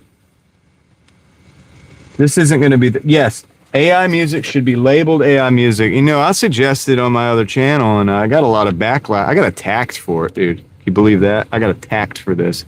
But I suggested that, like for YouTube, for example, that AI content should be in its own section. So you should be able to like say, hey, I want to see AI content, or I don't want to see AI content, and then, be able to like separate that. And I got called. Do you know that somebody said that I was like discriminating against them? I was like, dude, no, I don't see it that way, man. I see it as a different category. You can have the category, but don't put it in there, like mix it in. Like Spotify's doing this right now. Where they kind of blend in. You've got a playlist of actual music. Say it's like an 80s playlist, and they're like they're pretty much sneaking in the AI music alongside the playlist of your favorite stuff. You could have like Rocky songs from Rocky 4, which is awesome, right? And you're listening to that. You're listening to Eye of the Tiger and all these things. And then here they just slip in this little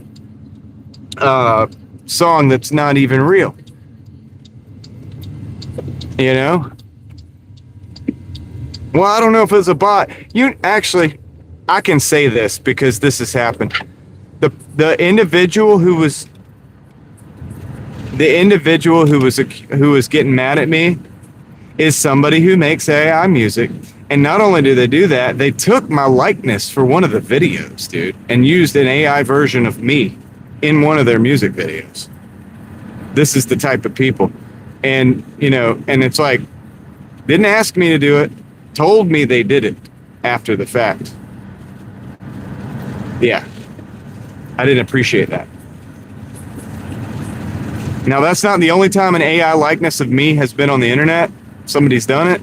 But I have another friend, Sean, who has done that, and I'm totally cool with it because he meant well. I mean, he didn't mean that in a bad way or nothing. He wasn't trying to, like, use...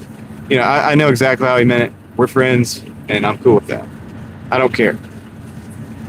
But to take my likeness without me knowing it, and we're not even, like, friends like that, and you're going to take the... and then use it and then be like, hey, like, by the way, like,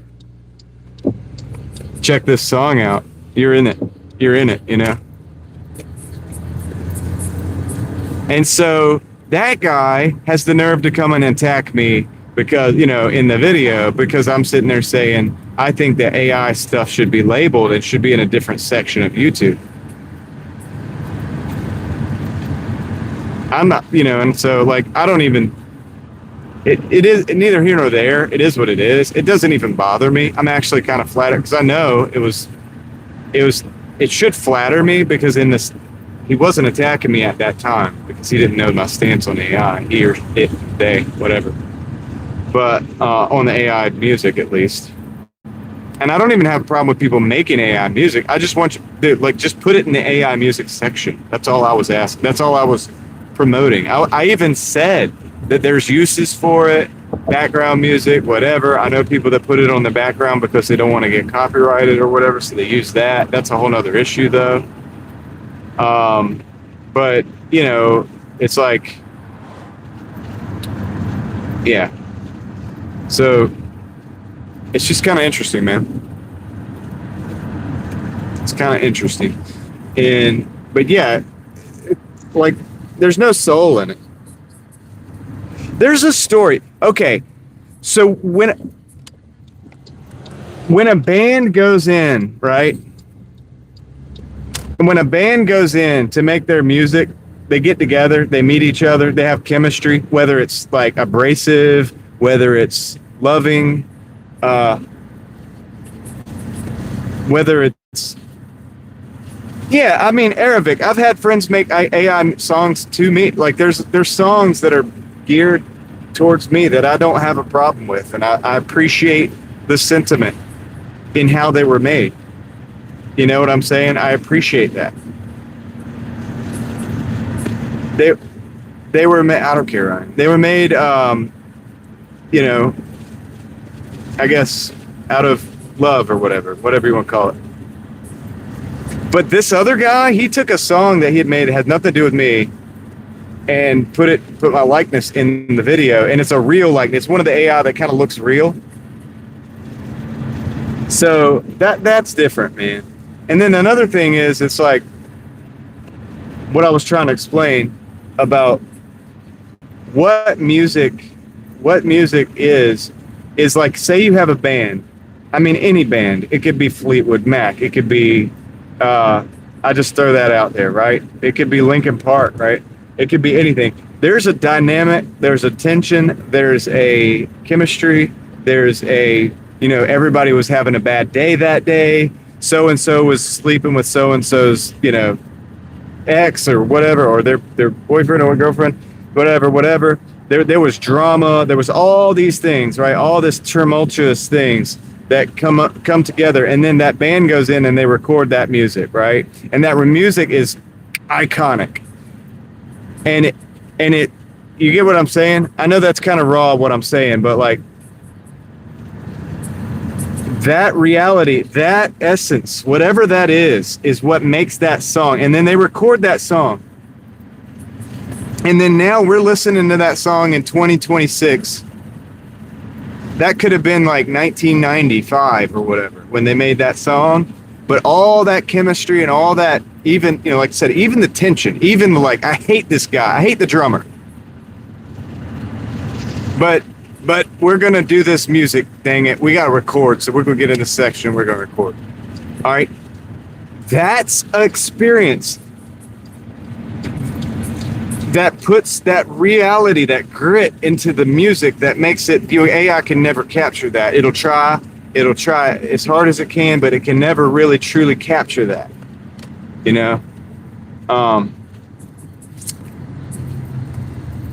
so yeah, it's interesting, right? So that's a big thing for me, man. And there's a story behind it, right? And that's what you talk to the musicians years later, and they're like, how did you guys do this? Like, and it was so amazing, and you captivated the yeah, for DoorDash pay. Yeah, dude. I mean, and that's the thing. It's like, so yeah, dude, it's there's a story behind it. See, even Oliver Anthony, you're saying he has a story that's, if you talk to him, there's a reason why that's so raw. It's a reason why it feels the way it feels. His music feels the way it feels because of his experiences, because of his life. That's a human being, human life, human experiences, true grit, put into the music, put into the essence of what it really is. And that's art. It's music. What's up, Katie? How's it going? That's art. That's what makes it what it is. And the AI can never capture that, and it never will capture it. It could try it. It could try to capture that, but it's just a carcass. It's a dead carcass. It has no life in it. I'll be right back. What's up, Katie? I hope you've been doing well. Here, maybe drop this off real quick.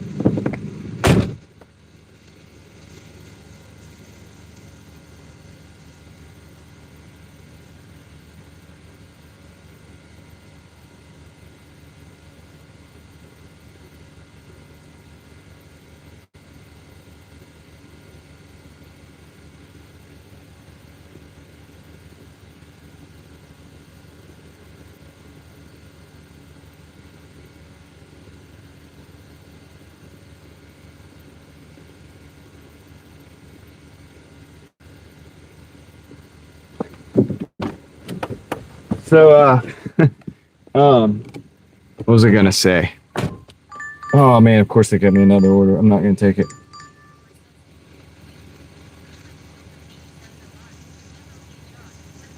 I'm all right, Katie. Well, we're always having all kinds of discussions over here.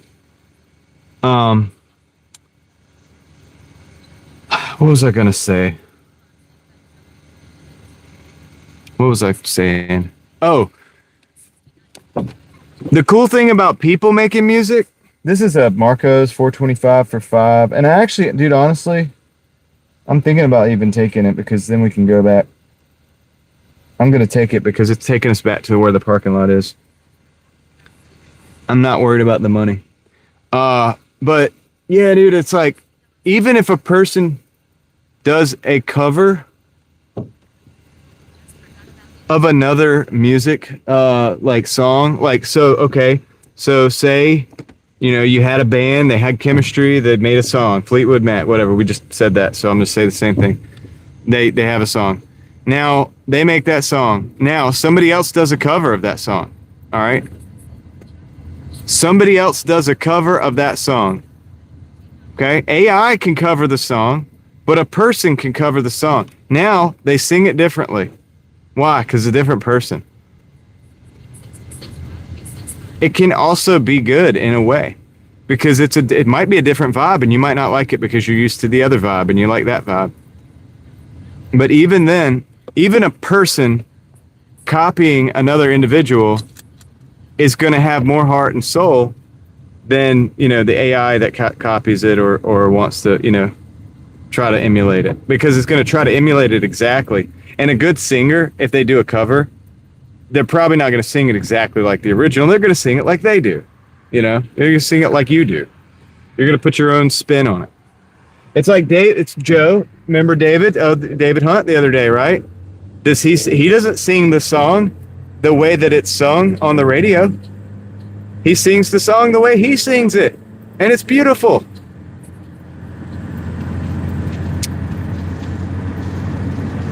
And that's what makes it awesome.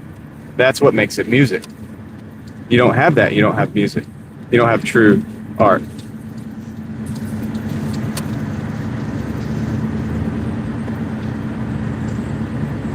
So anyway, I guess that's my rant on that for tonight.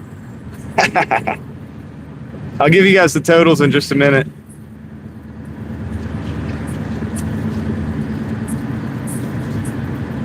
And yes, I just took like a $4 and some change order.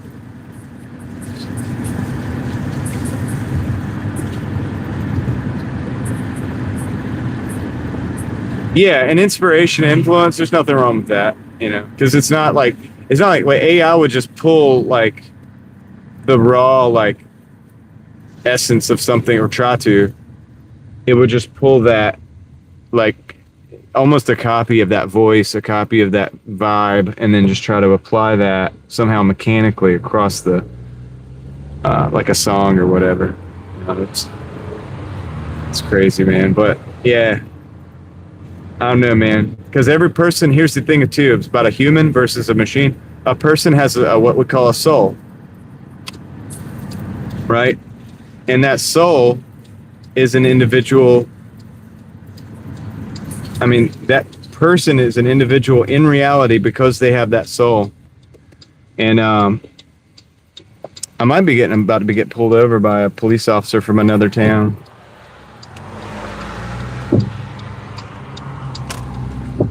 I might be about to get pulled by a police officer from another town. Not sure.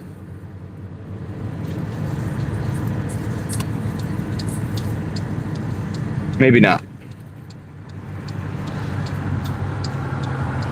Maybe not. Fuquay Arena almost pulled me over.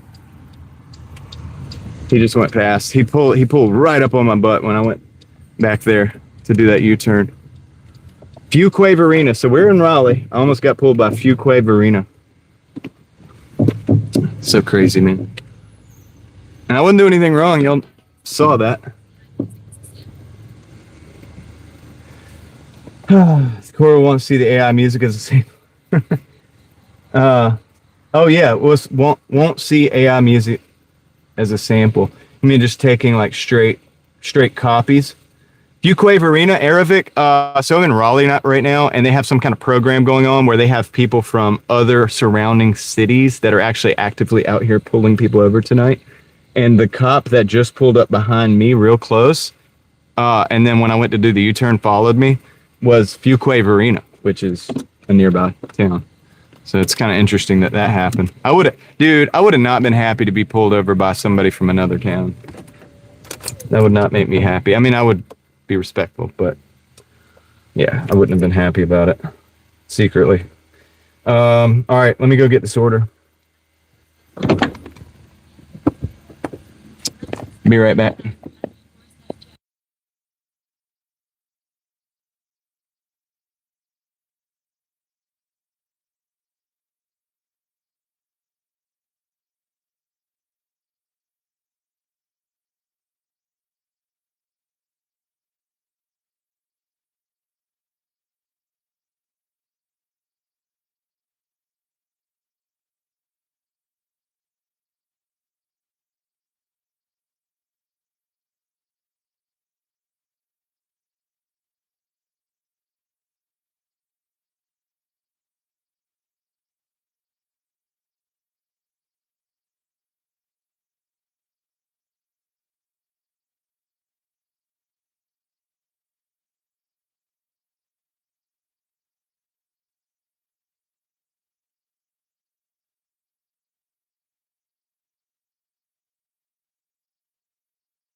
All right.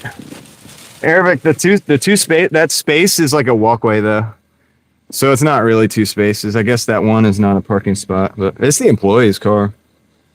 All right, we're going to Stonecliff. I don't know if this could be the last one, but it could very well be. And then we could just do the parking lot thing and show. What are you guys talking about? I didn't hear you because I was talking to them about all these cops out here. They were like, I'm not pulling over for them. I was like, well, I mean, I think they got some. They were like, they can't do that. Yeah, I've heard that, Joe. Actually, I've heard that. The Elon clip. I know you said that about 3 times. I'm sorry. I got on a rant and my bad, dude. I heard you. No. I've seen that one before. Yeah, no, because they were like, they can't do that illegally because we don't. I said the same thing, but apparently they can do it. Yes, I was telling him, I was like, you probably want to. You're probably gonna want to, but don't be riding dirty out there. Don't be doing nothing crazy. Just saying, not tonight. Cause yeah, dude, it is what it is, man. But anyway, yeah, dude. So I know I will go on the rant sometimes, and like when I have to, though. I feel that has to be said, man, because like there's things I'm good at, believe it or not, right? And I don't necessarily want AI to like for people to think that that's an adequate replacement for us having a conversation amongst like 100 people. It is kind of concerning, Joe. I mean, I'm not gonna lie to you, dude. I mean, that guy's got he's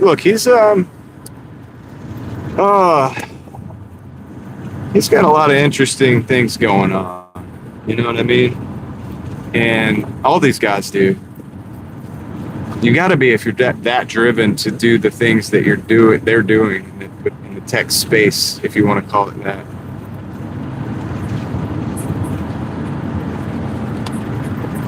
Otherwise, for the rest of us, man, I just want to like live my life. You know? I don't really need more tech. I don't see the need for it. Why do we need it? Life's good. Like, why do we need that much more tech? I don't understand. Like, why push it? But there's people that believe, this is where it gets deep and dark. There's people that believe that we are on the cusp of like changing into this new thing, that we're this thing now, and it's like this. See, I don't want to like.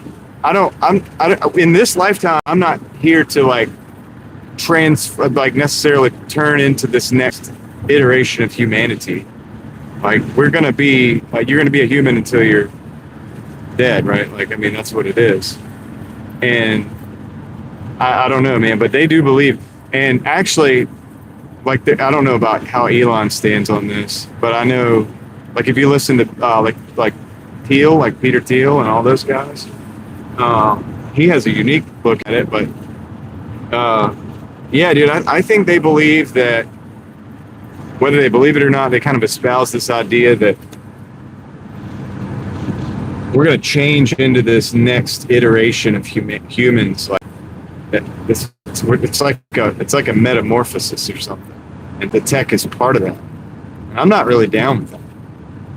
That's like, if you ever stop to think about it, you're like, dude, why do we really need more technology? Like, it's cool, yeah, it does these cool things. We have almost all the gimmicks you can imagine. We have worldwide communication. All that stuff's cool. We're using it right now to do this live stream. That's awesome, whatever.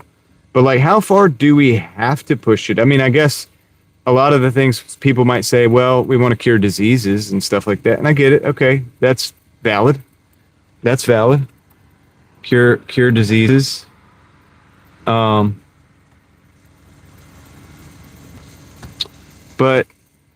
there's like limits to it, man. It's like, do I need more tech to be happy in life? I don't know. I don't really know. I don't think so. Is it going to add more happiness?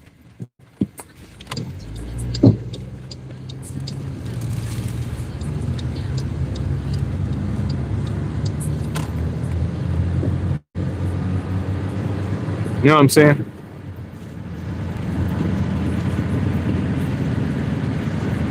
Like, how much crazier does it need to be? Can't you just go, like, if you just go down by the river, or you go down to the lake and you get out in the John boat or whatever, and you go fishing. Okay, John, okay, Joe, thank you for sending that.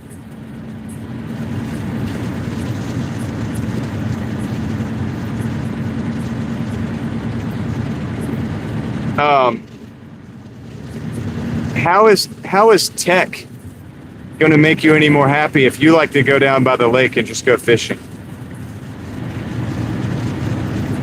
You know what I'm saying? Like, you could do that now.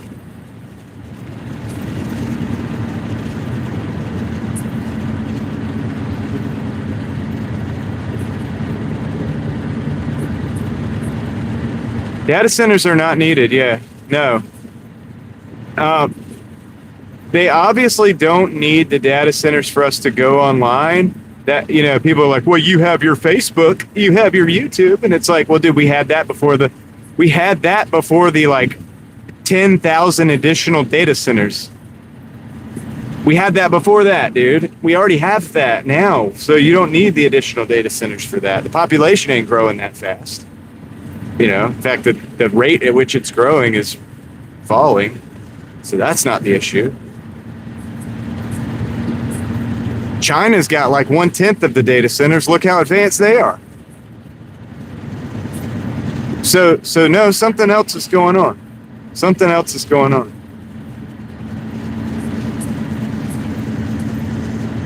Yeah, just naturally let it happen with the.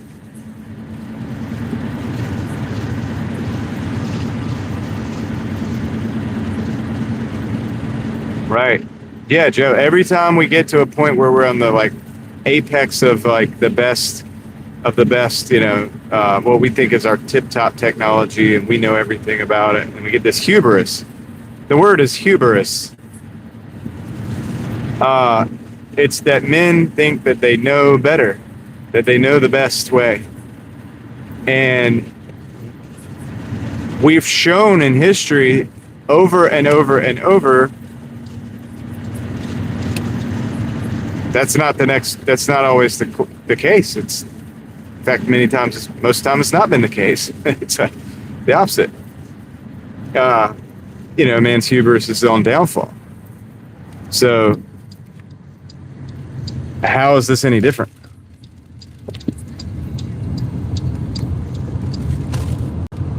But imagine 2040, Ryan.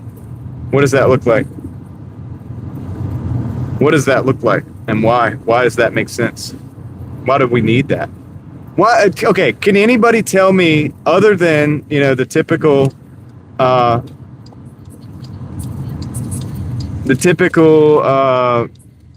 we would like to see people be able to heal. Okay, I get that. Healing diseases. All right. All that stuff. How what else is it that we have to have the technology for? What's it going to do to make our life better? I mean, can you tell me that? Other than turn it into Wall-E, I would disagree if you think that floating around everywhere that we go is better.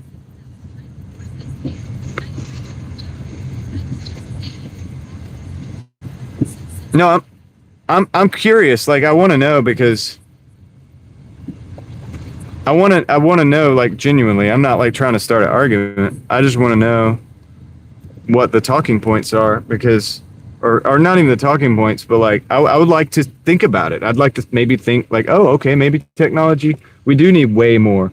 I like the technology that we have now. I like the level that we're at, to some degree. Maybe it's a little too much, I think. That's why I say more is not always better. I mean, think about sugar, right? You put sugar in a dish or a cake, right? More is not always better, though. Like, yes, it's good to have something that tastes a certain way. Spices taste a certain way. The right amount is good, but like too much is not always better. More is not always better.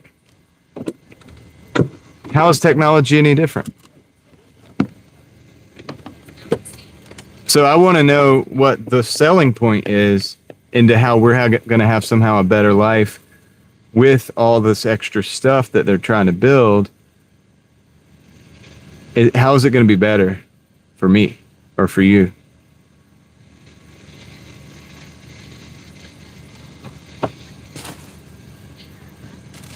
We already have AR glasses, though. All right, be right back. I'm going to drop this off real quick. Right up there. Be right back. I can still hear you, though, so we can carry on the conversation.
Okay. All right. 66.95.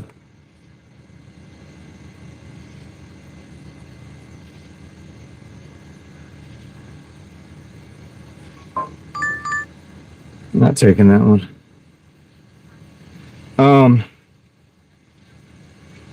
Aravic, okay, yeah, so that's the first concept that I've heard in the chat of something that somebody thinks is going to be something that's either necessary that we need, or that would make life better. And you hold on a second, and you're saying, I'm not going to take this one. I don't want to be out here like that. And you're saying that because the world may not be inhabitable in the far future, that we need to move to another planet. So I'm glad. So that's a good point. So I'm trying to talk here, Doordash. I'm about to shut you off, dude. I'm so done. Decline. I'm about to turn Doordash off. We're speaking here. We got stuff going on. It's just getting in the way. We're at 245.89. Anyway, that's a pretty good day. But yeah. So okay. So to get off the planet, that's basically what you're saying, right? I am, Joe. Well, that's what I'm saying, Ryan. So I'm trying to say that.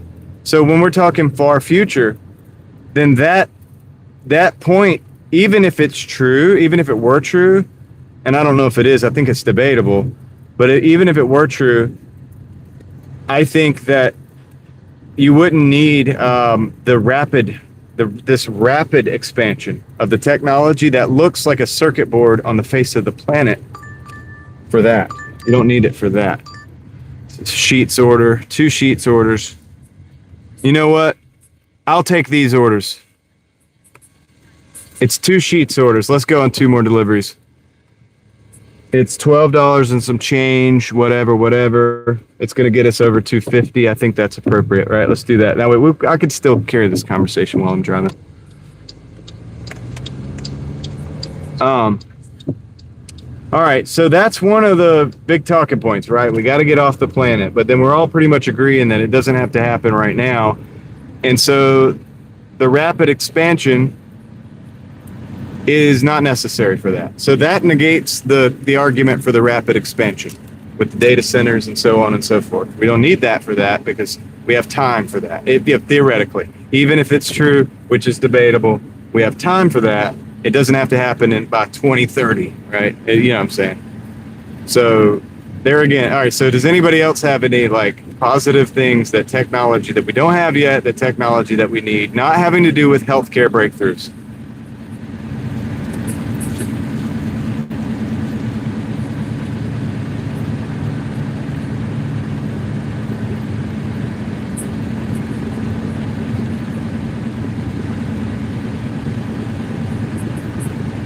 It is, David, I know.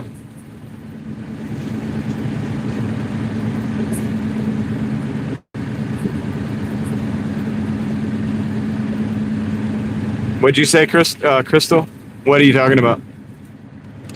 Oh, the health... Oh, no. Well, I say that because healthcare breakthroughs are not necessarily linear with the type of technology that's happening. I guess, you know, that could be argued against with when it comes to AI in healthcare, but I think it can also be pretty effectively argued that AI in healthcare is a long way from being 100%. And when it comes to healthcare, 95% sometimes doesn't cut it because that 5% could be a very big problem. Free healthcare in the USA, I don't think technology will help with that. I think technology has nothing to do with that.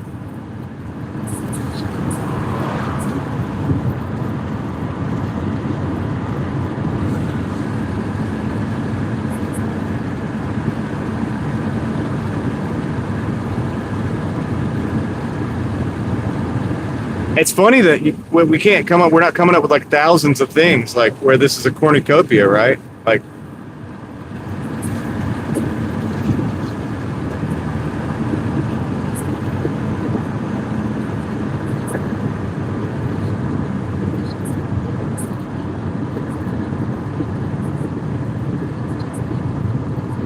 yeah, Crystal. I think here's the thing. So it's okay, Ryan. We established earlier that with the music, which is but the giving of the birth it's fulfilling for many women. I mean, if you don't want to do it, you don't have to do it. But like my wife, for example, is very connected to our children because she gave birth to our children, right? Like, I mean, she gave birth to them, she's fed them, and they have a connection because of that.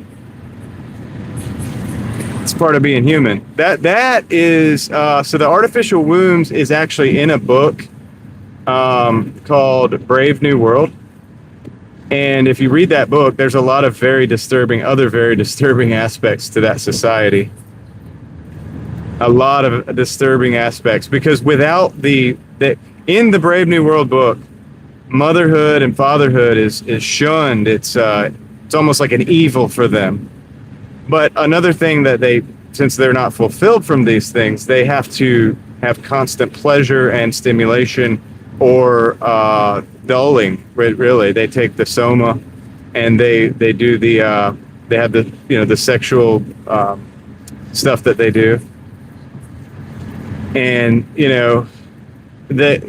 the book, you just have to read the book, and there's certain parts and aspects of that book actually with the sexual activity that I can't even really talk about, because you have to read the book. If you've read it, it's really I can't even say it. It's bad.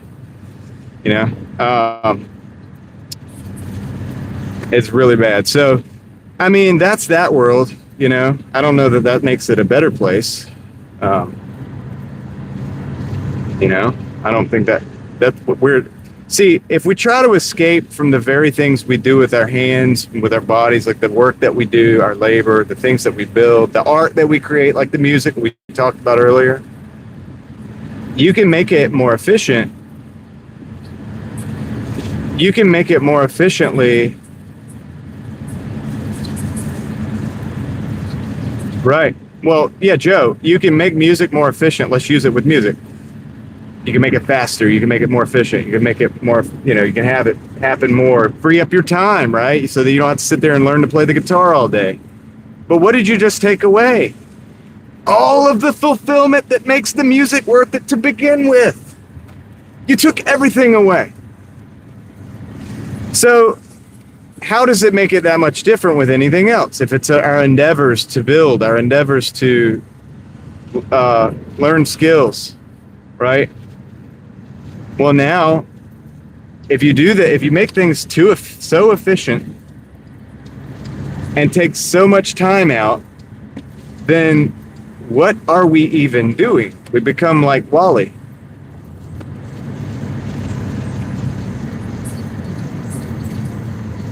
Sometimes it's like working with that piece of wood to make that chair, and you're working with it hundreds of hours to build that chair. But at the end of the day, you sit back, you look at that chair, you're like, wow, that's awesome. And you sit in it and it works and it's great. It's beautiful. And then somebody, that's why people will give money for that. They're like, wow, that's a handcrafted chair. Like, you put a lot of time into that. It's obvious. And so, I'll buy that from you. And then that person makes a living building chairs, so I'm just giving you an example. But if you make it so efficient, and we've made it efficient, and but what else is there? You could build a plastic chair. We have those. They're not nice. They're not as nice. They don't give you that same, feeling of satisfaction or feeling of quality that handcrafted wooden chair makes. Quality 3D printed. Well, I like 3D printers. I think some level of technology is good. But when we're talking about basically turning people into basically hybrid machines, I'm not so sure I like that. And don't get me wrong. Look, if you really look at what a lot of the tech guys are doing, that's what they're doing. They're saying we need to spread, you need to turn into, it's like a caterpillar butterfly type of thing.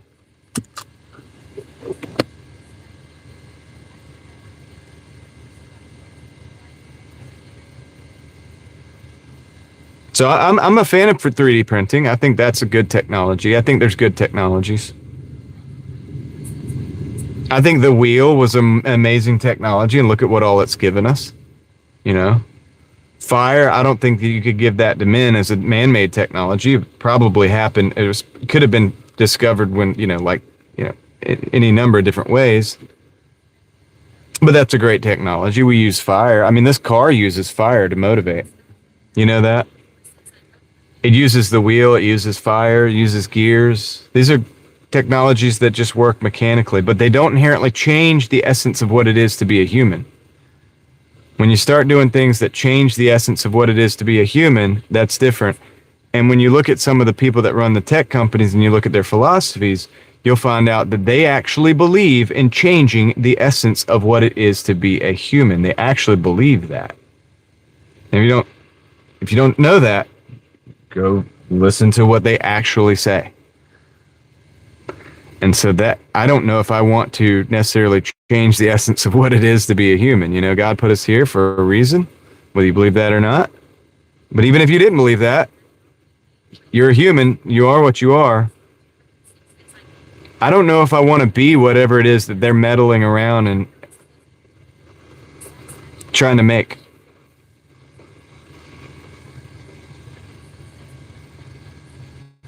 So anyway, let me go see if these orders are ready. And if they're not, if it looks like it's gonna be a long time, I'll just come back out here and hang out until we get them. But all right, be right back.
Man, way better than last night. These dudes are already ready. Super glad that I took these orders. But yeah, dude,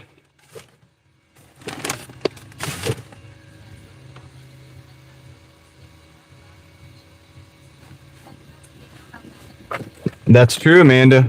That's very true. They don't allow their own children to use the tech.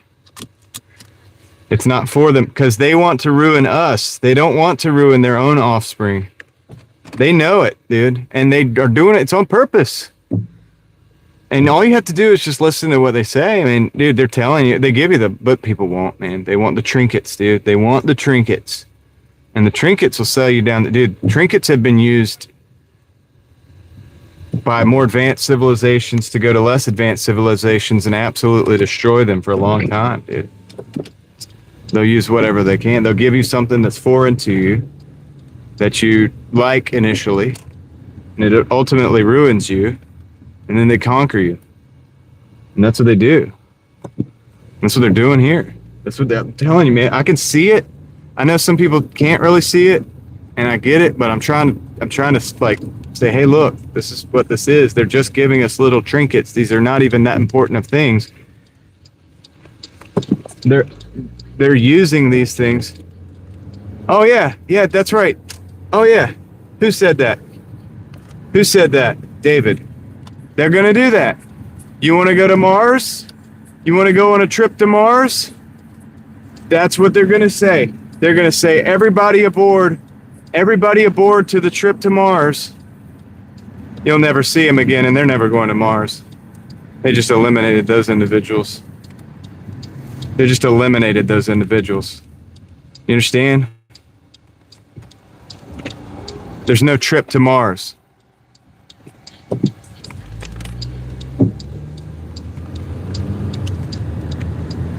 If they, you know, you understand what I'm saying? Whenever they say there's going to be a trip to Mars, we're going to Mars. You want to go?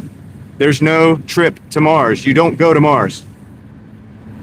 It's not happening. It's a one-way deal.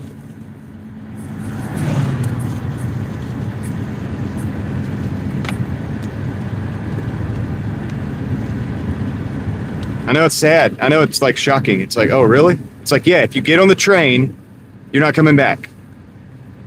If they get you on that train, you're not coming back. You understand? This is what it is.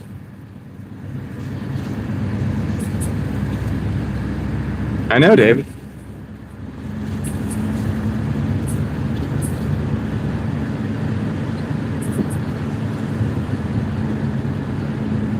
They can't even get back. They haven't even got back to the moon yet, if they went there to begin with. And I'm not even sure. I don't know. I'm not convinced. I feel like there would be... They either went and there's still people there doing stuff, but we can't know about it because it's not in our pay grade, or they didn't freaking go. At this point. I have no problem believing that it's possible to go. But that's not what holds me up about it. What holds me up is all the inconsistencies in the story and the fact that we haven't gone back. Well, I've always been like, not a moon denier, but I've always been like, I don't know, because we don't know. You don't know. You don't actually know. You might be, you've been told a lot of stuff, but you don't actually know. That's the thing. You cannot prove it.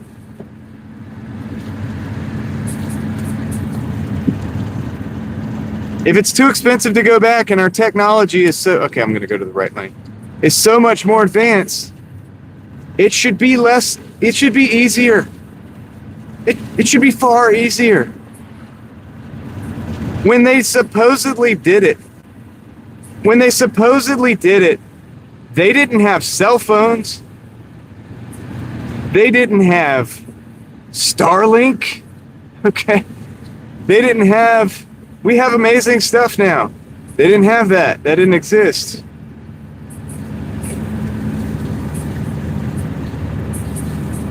And I'm not saying that means that we couldn't go. I'm not saying that meant we can't go. I'm saying that if we could, then why didn't we go back? Unless they could easily say, hey, well, look, there was just nothing there.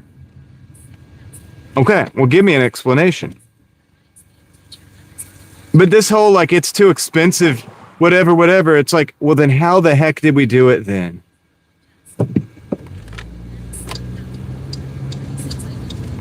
I've always kind of been like, I don't want to say on the fence about it. Like, I don't want to believe that big of a lie happened. I'm not like, listen, I've heard a lot of conspiracy theories that I didn't necessarily believe. You don't need the budget now. You know what it would have cost to build a cell phone back then? Like a smartphone? It would have cost a lot to build a smartphone back then. But we can buy one for like, $500, $1,000. I like the idea of it.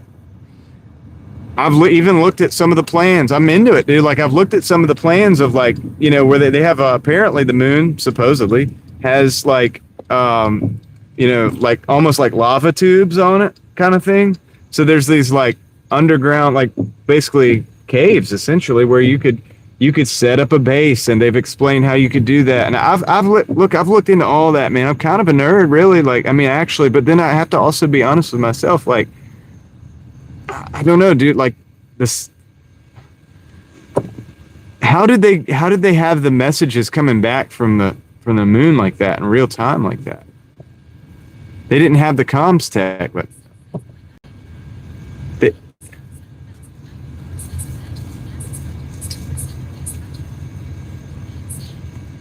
didn't have the tech for comms, did they? How did they do that? I don't know. I want somebody to really convince me, man.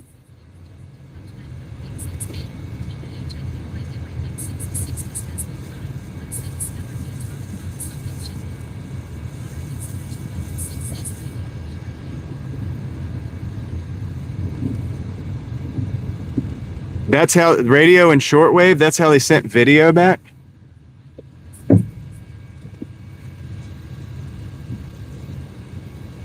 How did they send video back, man? I mean, I don't even think that matters. I don't even think that is possible. They barely had TV that worked.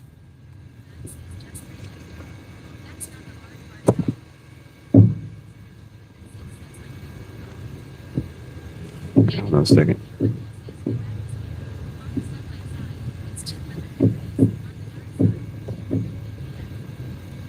Okay, I think this is the building. I know they had TV. I'm just saying it like barely had TV. They brought back a lot of moon rock. But I mean, that could be anything, dude. I gotta bring back a bunch of rocks and just give it to you. I'm not saying we didn't go. I'm just saying it's very odd that they didn't go back. Since for a long time, since I think the 70s, right? Or something like that. It's just very odd, right? Why? Why would they not go back? Or this right here. This right here. Maybe they did go back, but now we're not being told about that. But like, why would they not tell us about it? What's going on that they're not telling us about too? Like either way, it doesn't really make sense. It's like when people came to America, there was already civilizations here. But when the Europeans came here, they kept coming here. They didn't come here and touch grass and say, hey, look, you know.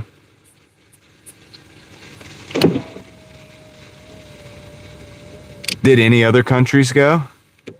Why did that? Why would they shut down NASA? We just made it to the moon. It just doesn't make sense. There's a lot of things that don't make sense. Don't you think the moon would be a very strategic base of operations for the military?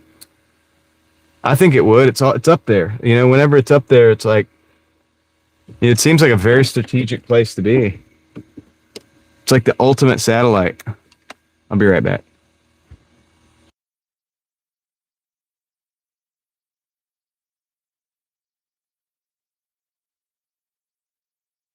Are they really though, Ryan? I'm just playing. I mean, well, kinda.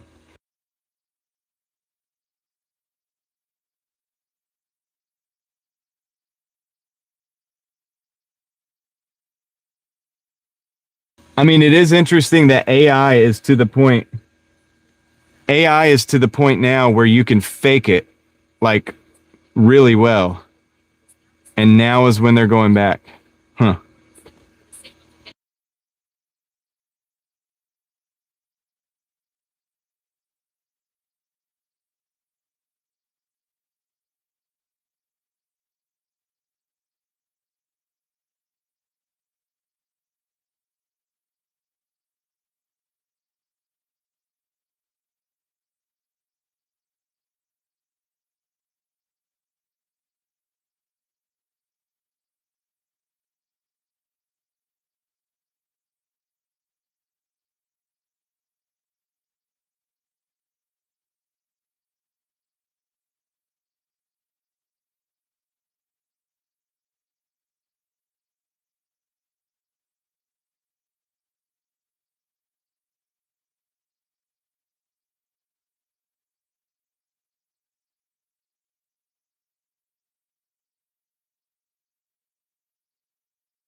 It's like it's almost like I understand that, but it's like even nuclear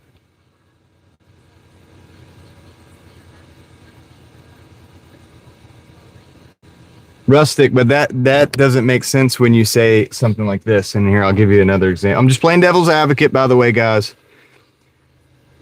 Believe it or not, I don't have like a strong opinion on much of this, except for what I'm saying, the logic part. But I don't know, Remember, I started this conversation with we don't know, and I don't know. But here's the deal. Rustic, by that logic,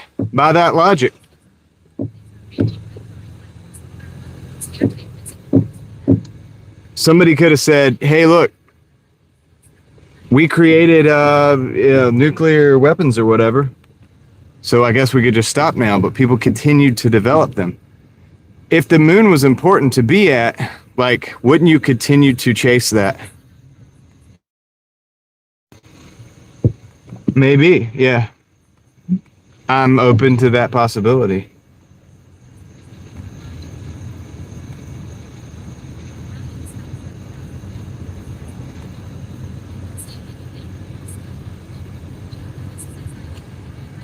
I mean, it's not that crazy to question it because it's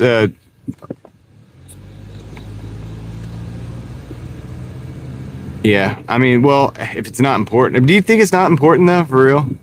Like, I just think that that's like one of the, if you could get on the moon, that's a highly strategic place to go. And it's just kind of weird to stop it once you finally got there.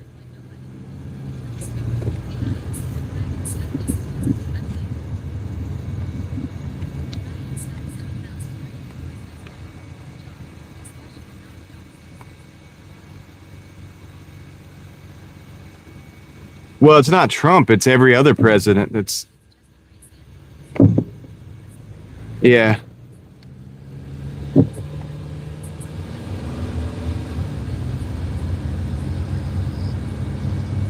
Yeah, Rustic, you know what that proves? And this is what I was saying earlier. We don't know. This is one of the biggest... As a parent, okay? I got kids, they ask questions, whatever, about all kinds of stuff. Kids, you wouldn't believe the question kids will ask you. One of the answers and one of the understandings that is so important to have as a human being, and it's not always the case, but one of the most important things to be able to say, even if just to yourself, is I don't know. I don't know. I think that person's drunk. And I think we don't know. I don't think anybody in this conversation probably could know. I'll even say this. I have not read that Arabic.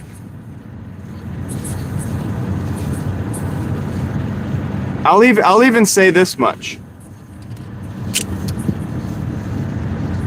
You could have been on the program you could have worked on the program to go to the moon, right? And if it wasn't necessarily real, because the whole reason for it was to posture like it was real, to appease the Russians or whatever, to show force or whatever.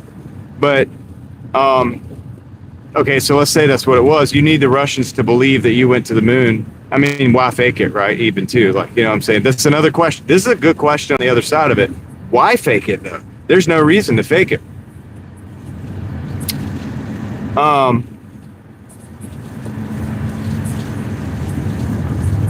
Now, but there is the reason to fake it. Like somebody said, it was a middle finger to the Russians.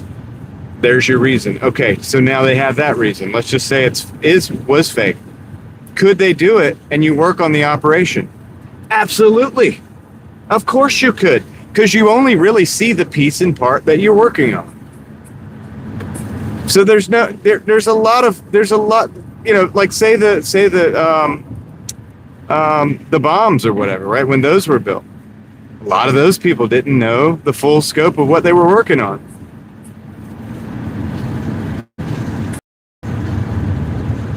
Do you get what I'm saying? So you could be a part of the project and say, you know, so like you could say like, okay, my uncle worked on that project though. And it's like, well, how did he know? He only knew the one part. He only knew the part that he was told. Yeah, we could all say, hey, yeah, this is us going to the moon. I mean, you could do any endeavor. This is us building the wall down in the border of Mexico. Right? Well, homie, that's you building a section of wall. That's not you building the whole wall. You don't know the whole wall because you haven't walked it. You don't know. It might not even exist. You just see the part that you're working on. And it's like that for everybody that's involved. That could be. I'm not saying it is. I like to play devil's advocate about these things. You know what I mean? I do it in my mind all the time, go back and forth with it.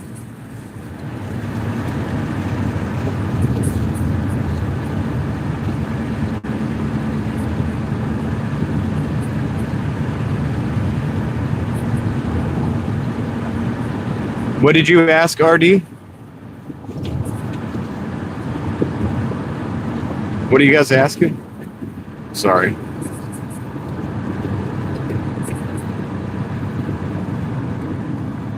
Yeah, I'm still driving. Yeah, this is live. Yeah, I'm still going.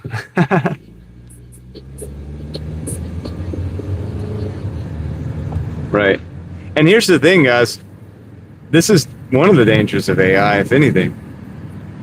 If you now live in a world where everything can be kind of emulated with AI to a certain degree, like a pretty good degree, how do you know any of the pictures you're looking at are real? I mean, some of us are the last ones potentially to have seen what we could verify, at least for the most part, to at least be real pictures or photographs.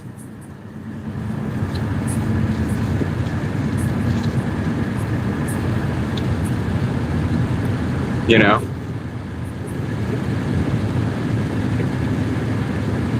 So I don't know. I mean, it's questionable, right?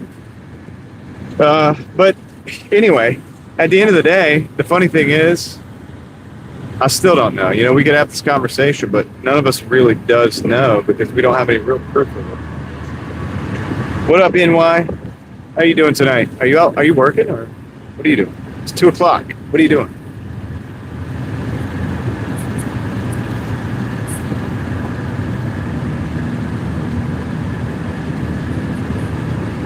All right, let's go.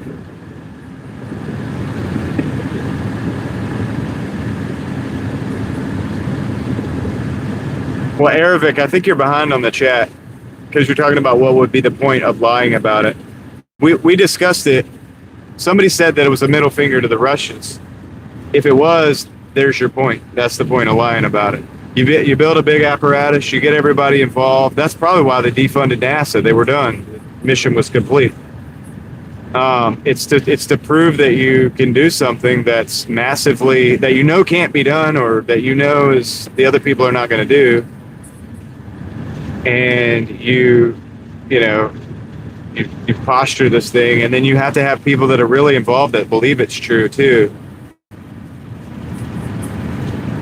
And, you know,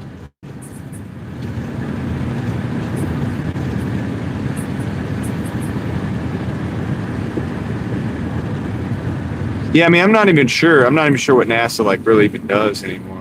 You got private companies that probably do more than they do, right? Do they even send the stuff up to the space station anymore, or is that private companies as well?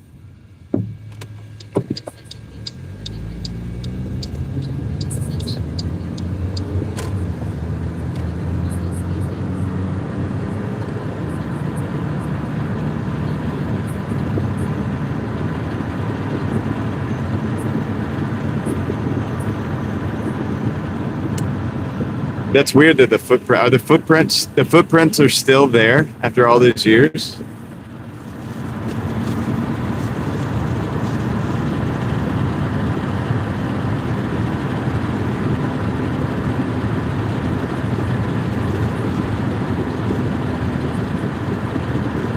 That's what I'm saying. I just want people to think.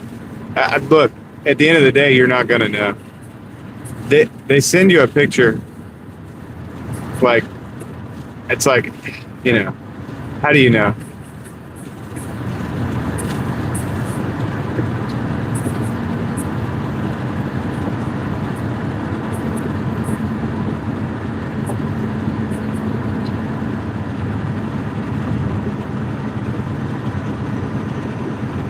No wind. Yeah, I know. I've heard that. I have heard that actually. So hey, okay, all right. Here's the deal, Rustic. If there's no wind, then how did that flags? How was that flag like moving? That in the videos. You know what I'm saying? What was that? That doesn't make sense then.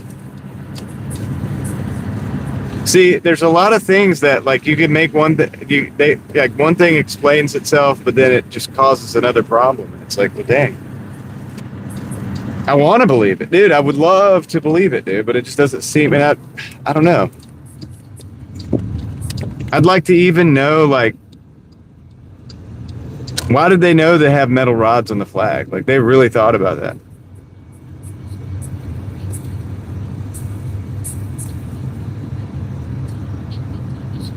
Okay, so they got the mirrors.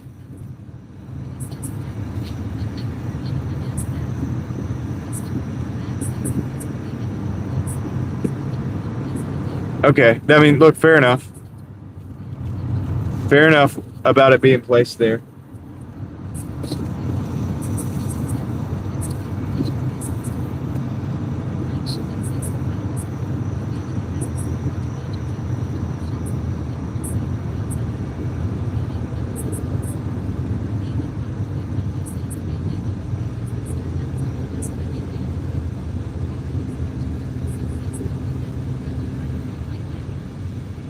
I'll be right back.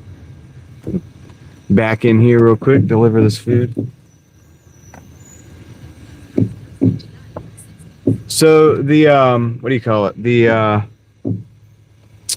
mirrors is the big thing that right now that I'm hearing that could be the potentially the most convincing piece of evidence for me. But I'd have to look more into that. All right, I'll be right back.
All right, we just got a McDonald's. All right, so hold on a second, guys. So we're at 79.25. Let me do some math real quick. 178.94 plus 79.25. We're at 258.19. And I did just take a McDonald's. This is going to be the last one. 11.95. It's going down by 98, which is fine. We can do a parking lot down there and hang out, no problem. Start a fire, do all the things. This just gets us paid to get there. So let's go take this.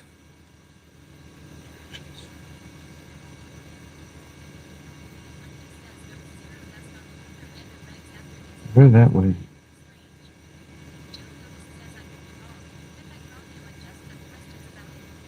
Well, yeah, that's the thing, Joe. It's like that's where I'm at with it. It's like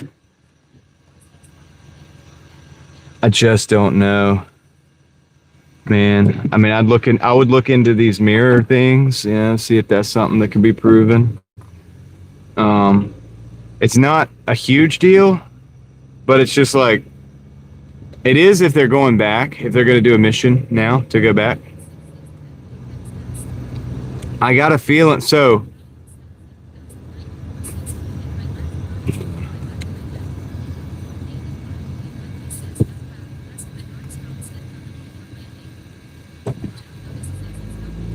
Yeah, it's kind of odd. I mean, it's like, so it has a sixth of the gravity of the Earth, right? I guess the dust, like, it's kind of weird how it does settle like so solidly. You know, how does it settle so solidly on the you know, it's just, there's just a lot of questions, man. Unless those videos were just faked, but there was a real landing, but they had to fake the videos because they weren't able to get the video. Because back then, video cameras were heavy, dude, really big for a video camera back then. You know.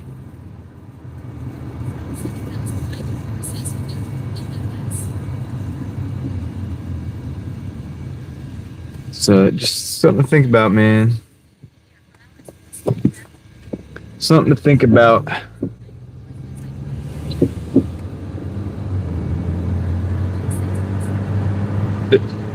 Dawn, what up? Dawn with a G.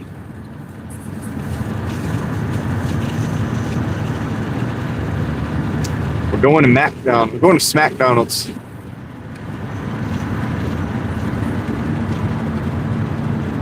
The funny thing is, I don't think anybody else has given any ideas of like where technology does any good to make us happier.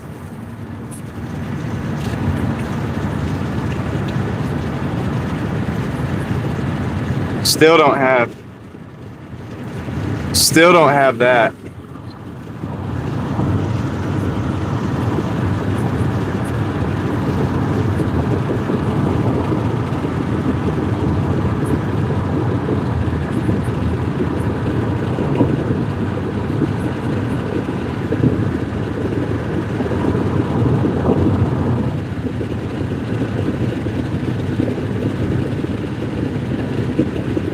I mean,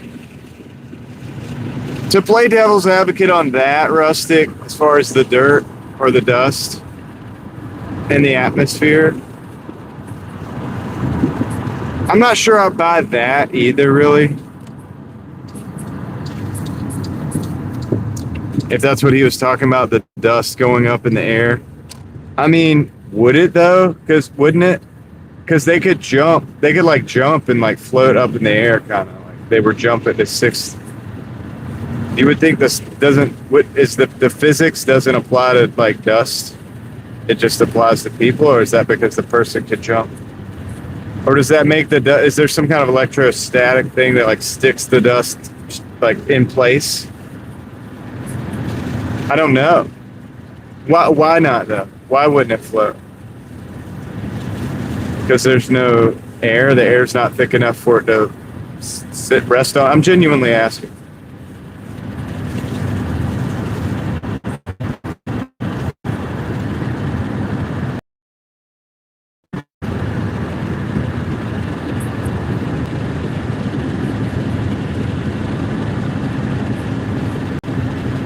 Well, see, that's the thing. Arabic, this is the problem that we keep coming into. Because people say that kind of stuff.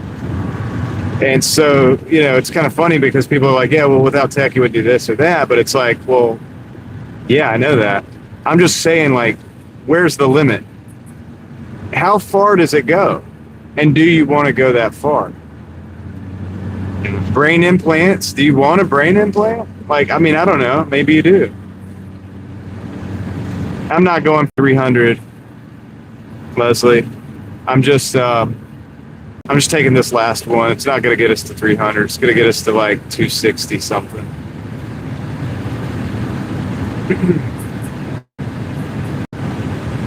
Like I'm a huge actual fan of technology, certain technology, but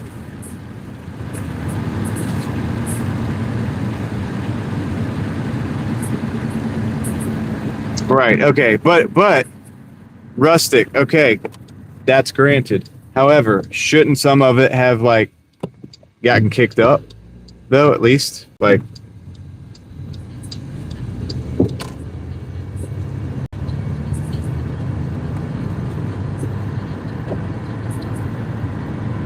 you know what I'm saying? I'm just curious, like I genuinely I genuinely am interested, dude. Like I would love to see the moon. Like I want to see it. I want to see some like rover or whatever driving on it and taking video and live streaming it back to the earth. Like I'd like to see that.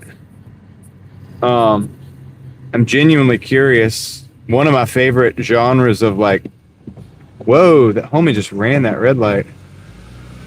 That was crazy. Y'all see that? Car next to me looked at me too. They're like, what? He almost hit us. It's crazy, dude. Could have at least waited for us to go.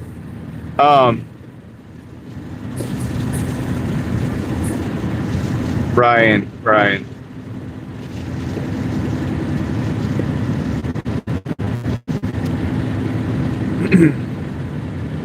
You know what I'm saying. I would like to see it on the surface. I'd like to see what it looks like from the surface. I would love to see that. I'm highly curious.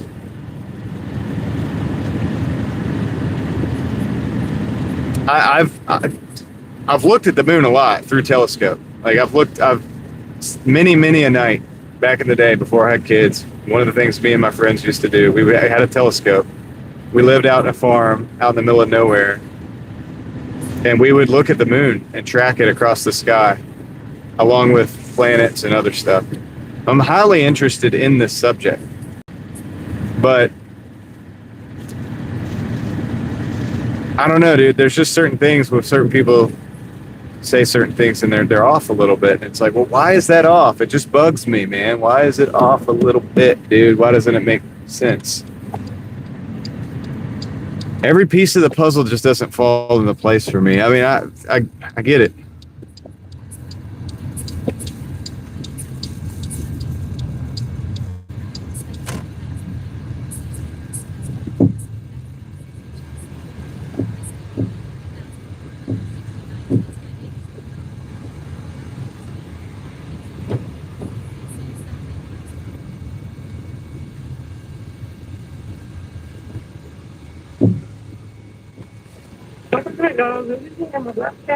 No, just have a Doordash order.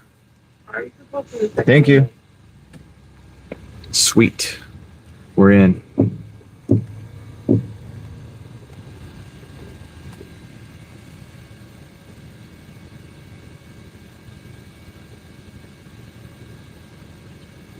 I don't have the email up right now, Dawn, but do you have Instagram? Because if you do have Instagram, you could send it to me there. It's up to you. Totally up to you, but I do have the Instagram. So if you have that, you could hit me up there. I will, otherwise I'll try to have an email up at some point soon. I'm really bad at that kind of stuff.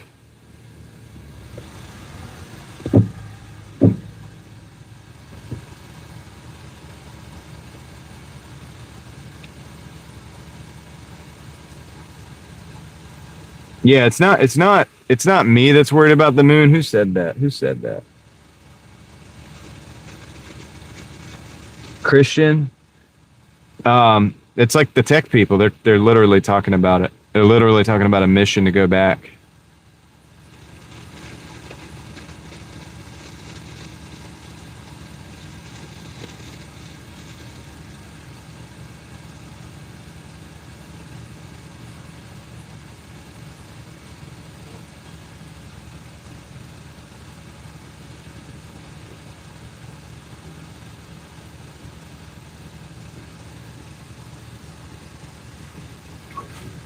See if I got any more water.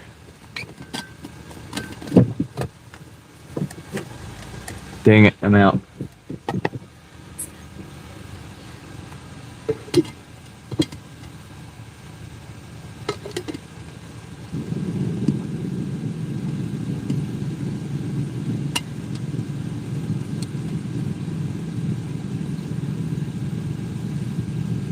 There's no water, Ellie.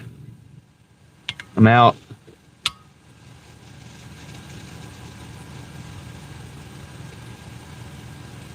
Well, Christian, you're not going to be able to get to the exoplanets if you can't get to the moon. One step at a time. One small step.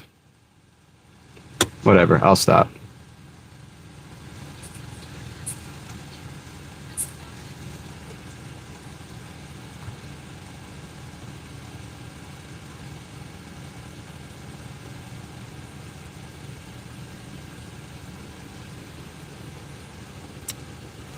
Yeah, it sucks to not have water. I just realized I'm out, which sucks. I guess a little bit. I think I just took the last sip of water. Good thing it's my last delivery. I'll make it, guys. It'll be all right. It's gonna be okay.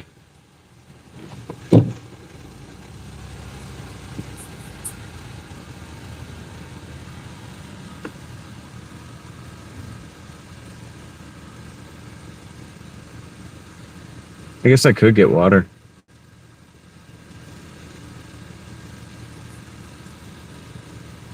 Yeah, I guess I could ask for water.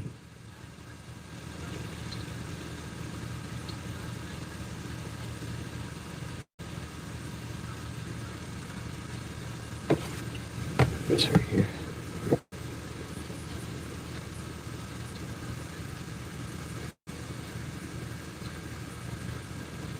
Well, Christian, I don't even think they have their little cameras on the moon. That's what I'm trying to say. You might want to figure that part out first.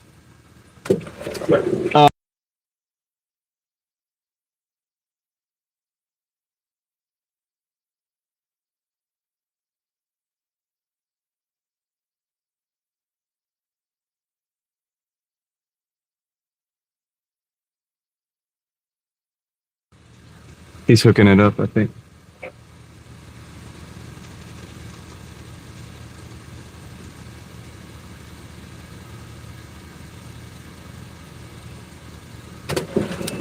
Thanks, sir. Your lifesaver, man. I just ran out.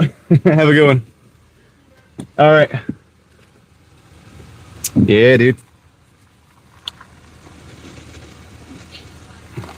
Got some fancy McDonald's water in the plastic cup, Joe. So, stream.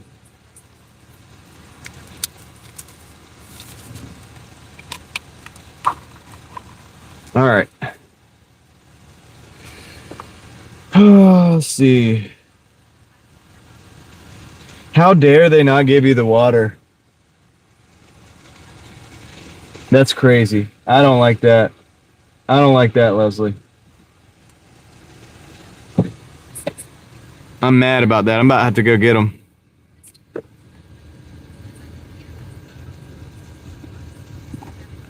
Derek W. Pat, thank you for joining the crew as a member. Thank you, Derek. Appreciate that, man. Thanks for the support and for joining up.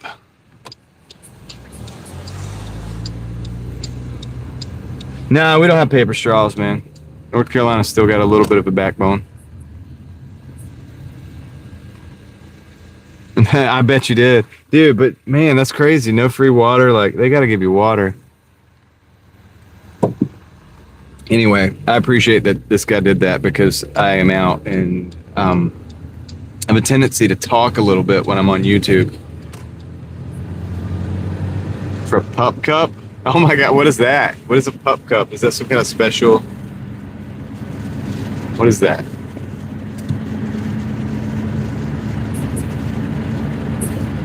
Alpha Centauri, yeah. That's the thing, man. I don't want to go to another planet, like, necessarily. If it was easy, I guess so. But, like, dude, we're already here on Earth. Dude, have you eaten the cantaloupe and the strawberries and all the stuff that we have here? Dude, it's awesome. Like, we have a lot of awesome stuff here, man, on Earth.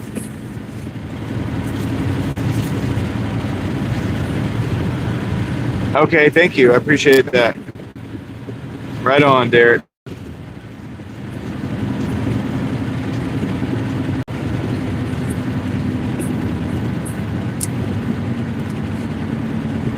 A cup of whipped cream.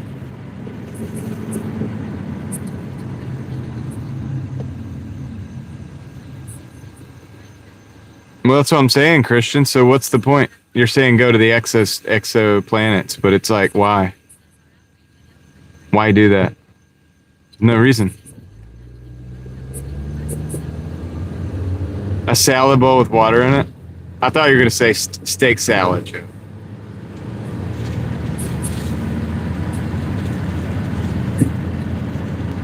Elon might be right, Christian. He might be right about that. He's crazy and he's got a lot of issues morally and otherwise, but he's right about some things.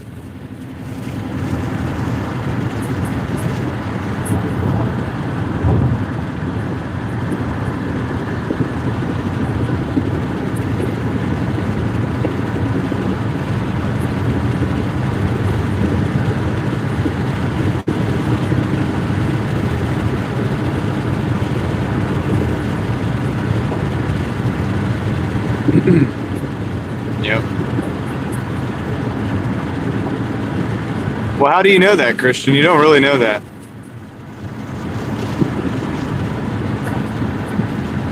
We don't really know. I mean, you don't know. Oh man, Joe, hang in there, dude. What, is it storming there? Did I miss that? Did you tell us if it's storming? If you did, my bad. I mean, you don't know, Christian. You just don't know. Like, you really don't. There's no way of knowing. I don't think that's a thing that you can know.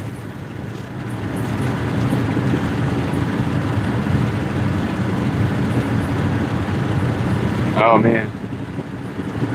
No. Yeah, Derek. I mean, that's kind of what I'm getting at. It's like, it's got issues like all these other tech guys do too. They have some crazy like ideas, but doesn't mean they're stupid about it. I mean, they're obviously kind of effective.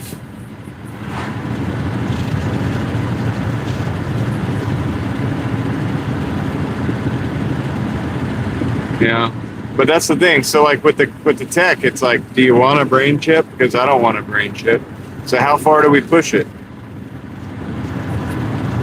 What if we all agree that, like, as a society, but not all of us individually, that, oh yeah, we should have brain chips. Do you want to live in that world? I don't want to live in that world.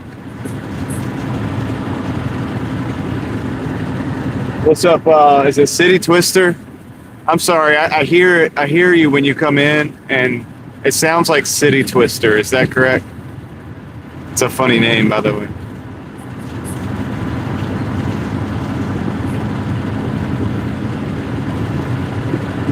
So when I ask like technology, because I get this a lot, horse and buggy, you want to go back to the horse and buggy? It's like, no. Obviously I don't. I'm a dang live streamer, dude. I obviously like technology.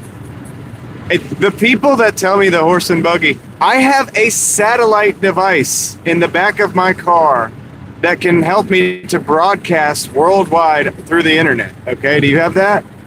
I'm not anti-technology. You know? So it's so funny to hear that.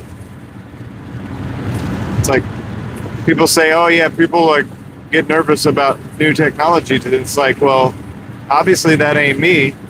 I'm also not stupid. You know, I mean, I'm not trying to be stupid about the fact that some of the stuff could go a different way. Like it might, you know, we have a good level of it right now. Let's just work with what we got.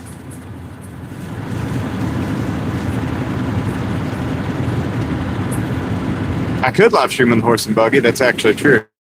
Hey, why didn't I think of that? I like cars too much. That's the problem with that.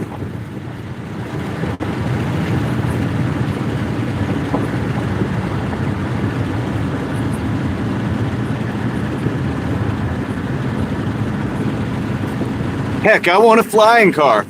You know what I'm saying? Like, I'd love to have a flying car, dude. Give me one of those. Let's go, dude. Like, I'm all for advancements to some degree.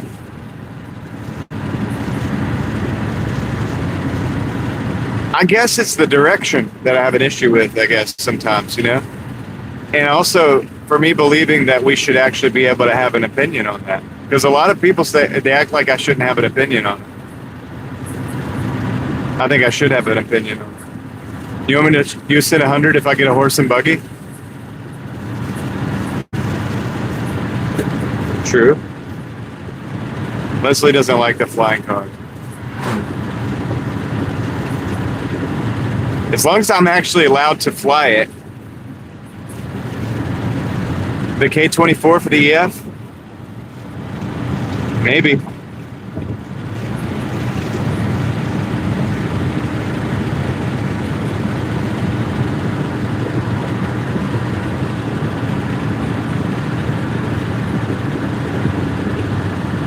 I know, David. I saw that stuff.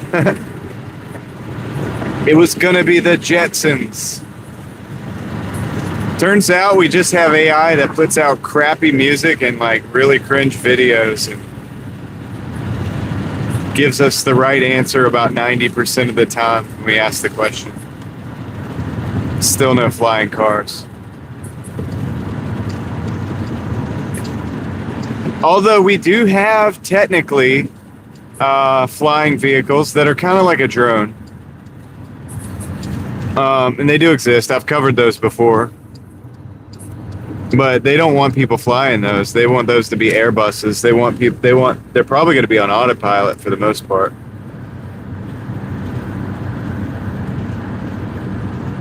They're going to be owned by big corporations.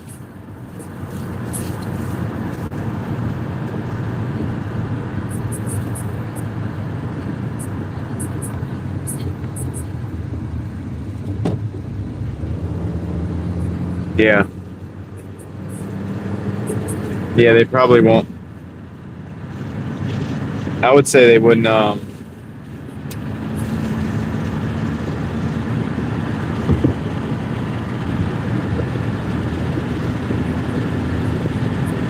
Well, it's not Tesla. They have like Joby Aviation is doing it. Gosh, Archer is one of the companies that's doing it. There's actually multiple like other companies that are doing it. And some of these vehicles already fly and they do their thing. Remember the Jersey drones, man? That's a lot of that was the testing. They were just testing to get approval. But like for the FAA approval or whatever.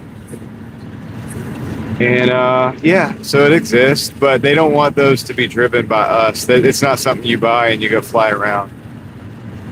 It's something that the company sets down on a landing pad, and then you pay $100 and you get in there and you go fly across town and you're over there, and then you travel through that town and then go to work or wherever. You get the e-bike, you come back, you rent that, you put it back, you get over to the Airbus that they have, which is basically a big flying car, and then you get in that. It's a big flying drone, really, and then they just fly you. Give them your money, and then they fly you back across town. That's what they want. That's their vision. I know it's choppy right now, probably, right? The signal.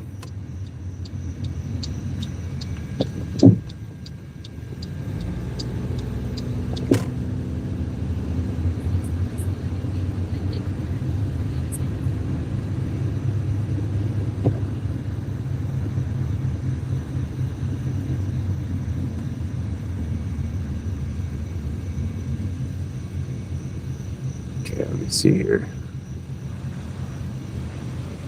Dropping right here. Dropping in right here. Be right back.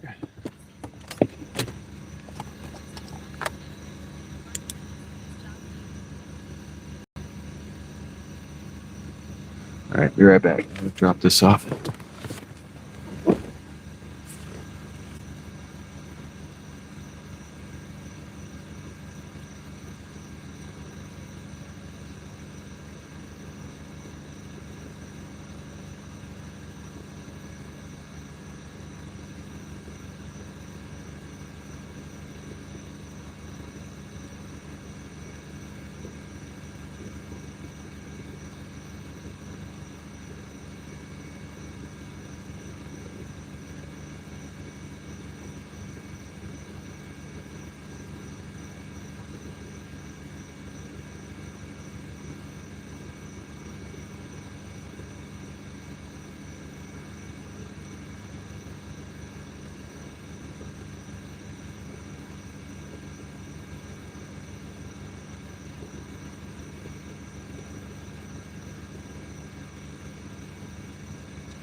All right.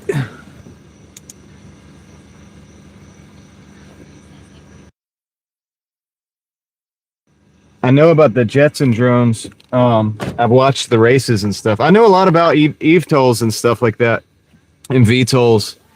Done a lot of research. I know these things exist, but you can't get in your jets and drone.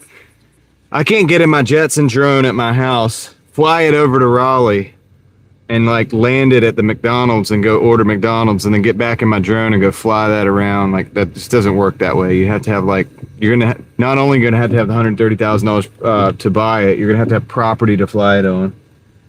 Because otherwise, it just isn't what this isn't. We're not in that world right now where you can do that. But yes, there are personal air drones,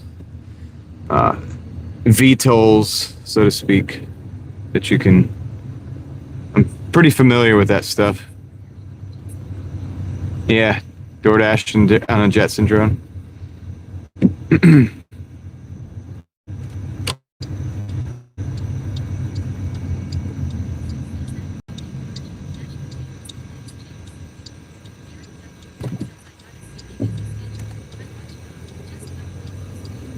Oh, cool, Derek. Yeah.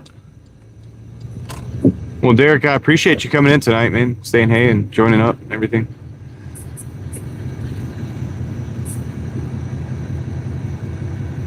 Appreciate all you guys being here, and it's been fun. Now, I'm going to go right now. We're going to go find a parking lot. We're going to light a fire. Not really, but you'll see. Look at the numbers for the day, because it's YouTube, so whatever. I'm supposed to look at the numbers.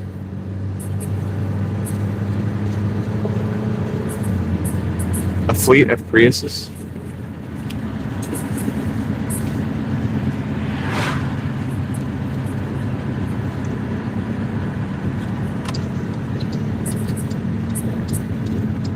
Right on, Joe.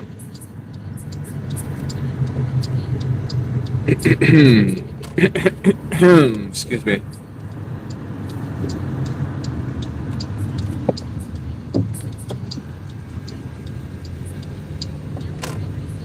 I appreciate you not calling the police. That's nice. All right, so I don't know why you would. All right, so we're gonna park right here. Dang, nice XJ, dude. That's pretty cool. I don't know if you guys can see that, but.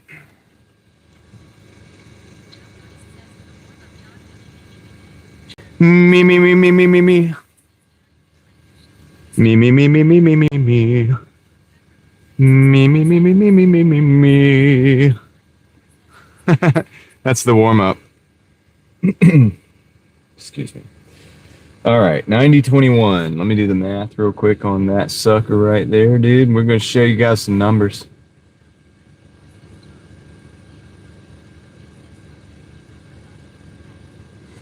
Uh, 270-14.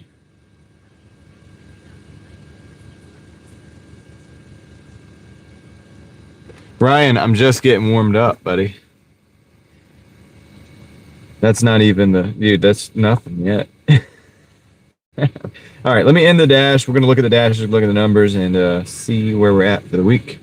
All right, here's the deal, guys. A choir kid?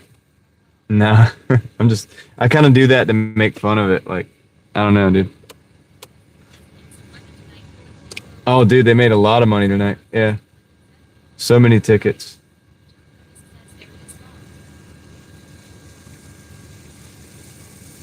Joe, you might be behind on the stream a little bit. I don't know, maybe not.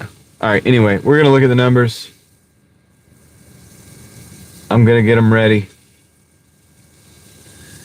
This is the week.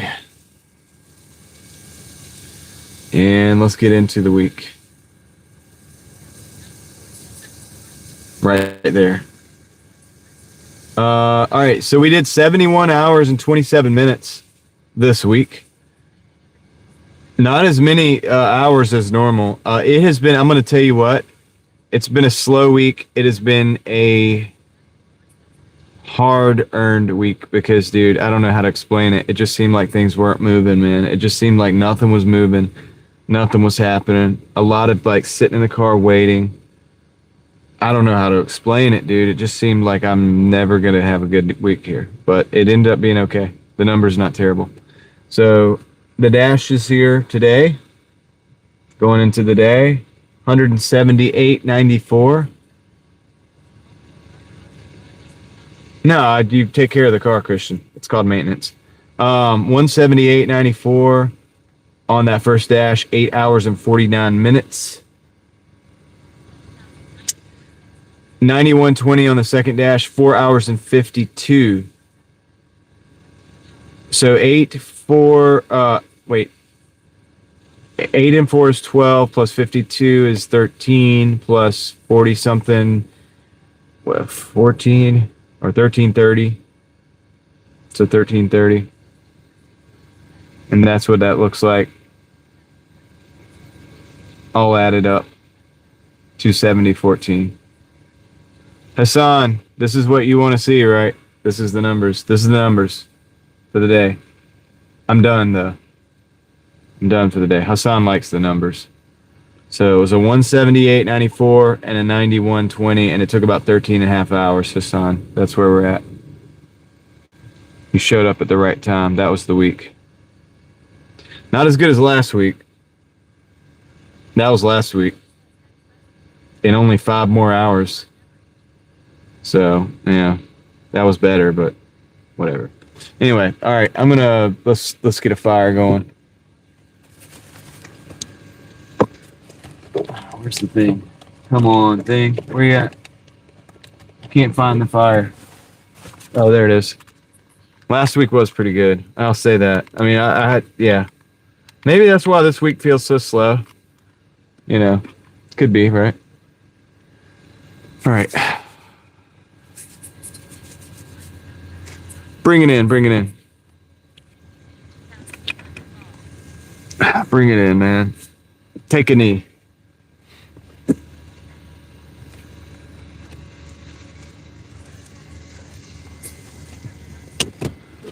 I don't know, Ryan. I mean, yeah, I think we did 3 something on Saturday. Last week we did, it was 16 something. I really only did 15 something, but remember they gave us that $100 extra. It's like $117 for some. It's a random number for some kind of like challenge. I don't even know what it was. I think they're just trying to give us money or something. I don't know, dude. I don't get it, but it went to my bank account, so I'm not sweating it. Yeah, I get to sit in the chair. You guys got to take a knee. It's kind of weird, right? That's not right. That's not right. Something wrong with that. All right, let me get this thing back to where it needs to be. No, that didn't really happen on the weekend, Ryan. I mean, so it's probably you probably weren't there when we were looking at it. Oh boy! Every time I clicked on it, though, it would never tell me what it was for. Just. Yeah, I mean, it helps Christian that I can do most of the work myself and stuff. I have pull up a chair, yeah. This car has 340. Come on. Oh, 342 now. Wow. All right, this car is moving on up. We should be at 350,000 in no time. I'll show you guys. Here we go.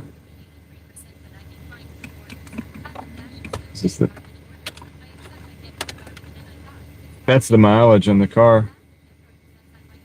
It's always going up.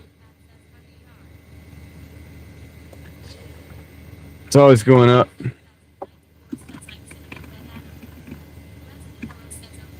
Keep your oil changed, ladies and gentlemen. Derek's asking a question. Finally built the AR to 79, would be 87, but declined 3 orders. Platinum Dash are still getting garbage orders. I expect I get more garbage orders than I thought. It's hard to keep up. Yeah. High AR. Yeah. You don't have the point system, do you, Derek? So you're trying to keep over 70, right? I don't know if the platinum. I don't know how much the platinum matters. I really don't. I don't chase it necessarily. I just try to take the money, or the when the money's right for the delivery, take the delivery. If it's not right, then just don't, I guess. But if you take enough deliveries, it's always going to average out close to $20 an hour, just like this week, just like this day, just like the last week, just like the week before that. It may be over sometimes, it may be under sometimes, but if you go back enough weeks, it's going to average out. Okay, you hit the point. Yeah, same here. 40% or so gold, before you hit gold. Yep.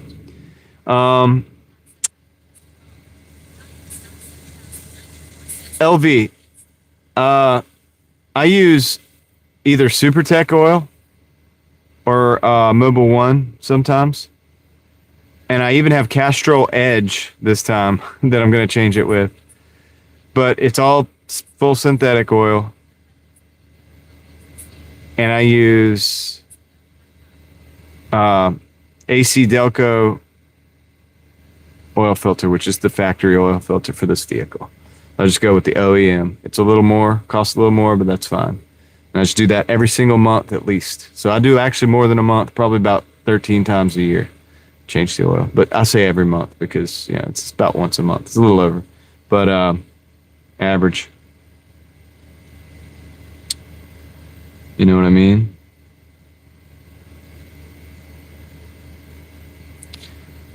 Mobile One is good, yeah. Castrol Edge is not bad either. I had to use that when I had, what was that car? Oh, I forgot another car I had, guys. I had a Volkswagen Passat at one point.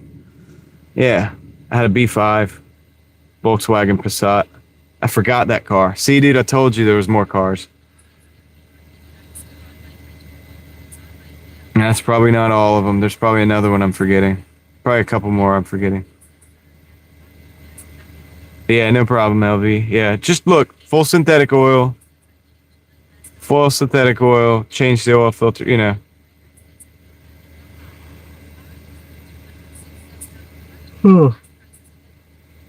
Fluctuating gas prices, it affects the gross a little bit, but it doesn't. I don't act any different. I act zero difference with high fuel mileage, high fuel price, low fuel price. I do the same exact thing no matter what. Yeah, it might affect the gross outcome from the net, or the net outcome. You know what I'm saying, from the gross or whatever, rather. But I don't care. It doesn't affect me. Like what I do. In fact, actually, okay, if it does, I would say this. I work more when it's higher price.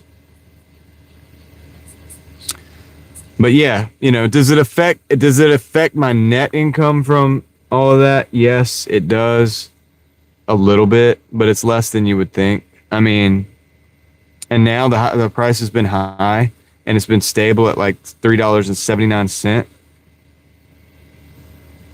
For like the last 3 or 4 weeks. I'm used to it. Yeah. It all averages out. I told myself one time back in the day, and I know a lot of you guys know this, but the one thing that I'll give myself is driving. I love driving. Not just for Doordash. I just like driving. I like being in a car and drive. And I've never in my life not going for a drive, even whether I was Doordashing or just going for a drive for fun. I've never even considered the fuel prices. Never considered it. And I gave that to myself as a gift to, like, in my late teens. I mean, I was just like, dude, don't you ever stop driving because of the price of anything. You could quit drinking, quit smoking, quit buying junk food, whatever. But as long as I'm legally able to drive, I give myself that. If I want to get out in the Jeep and go drive, if I have a spare time, like if I have a day off and I want to get, the Jeep gets like 14 miles to the gallon. Okay, the XJ. If I want to get out in the XJ and go drive, I'm going to do it. I don't care what the price is. I'm going to do it. That's the one thing I give myself. And it's been that way my whole life, basically, since I've been driving. As long as I have a license and I can do it.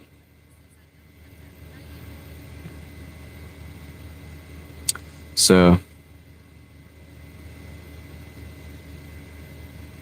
do it with the music. What do you do with the music?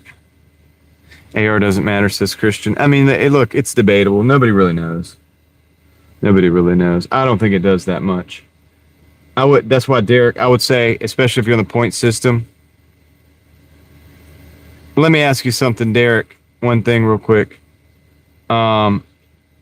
If you are on the point system, do you have a platinum pass? Because if you care to be platinum, something to think about. I have 3 platinum passes. You might as well. If you have 3 platinum passes, don't sweat it. Don't sweat it, dude. Do what you got to do. Make the money. That's what you need to do. But, because that's what we're here for, right? Is the money on the Doordash. So, yeah, it's like, don't worry about it too much. If you dip into gold and you want to use the platinum pass, use the platinum pass, If you're taking enough orders, you'll probably stay platinum and you'll maintain it and get another pass. If you have 3 of them, forget about it. Yeah. Well, yeah, the market's different too. But when I'm talking to somebody, I assume they know their market. You're not asking me market-specific questions. It's just like, we're just talking. And I'm not an expert, man. I don't claim to be. I'm just a dude with 20,000 deliveries, 19 and some change. But yeah, I'm just a dude that's been doing this kind of thing for a long time. So I'll hang out with you. We'll chat. But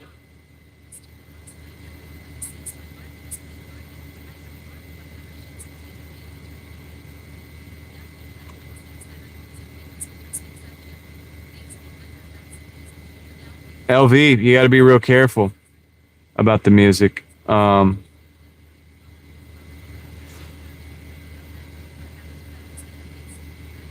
get sleepy? You have 3 passes. Good. See, you're good to go, man. You're good to go. Well, that's not what that's not what the subject is, Ryan. We talk about Doordash. But, the AI music, you got to watch Spotify because they are putting it into playlists. So, like we were talking about the Rocky music, right? You're listening to Eye of the Tiger, and then all of a sudden another song comes on you're not quite familiar with, but it seems to fit in that era. It's AI, they push it. So you got to be careful.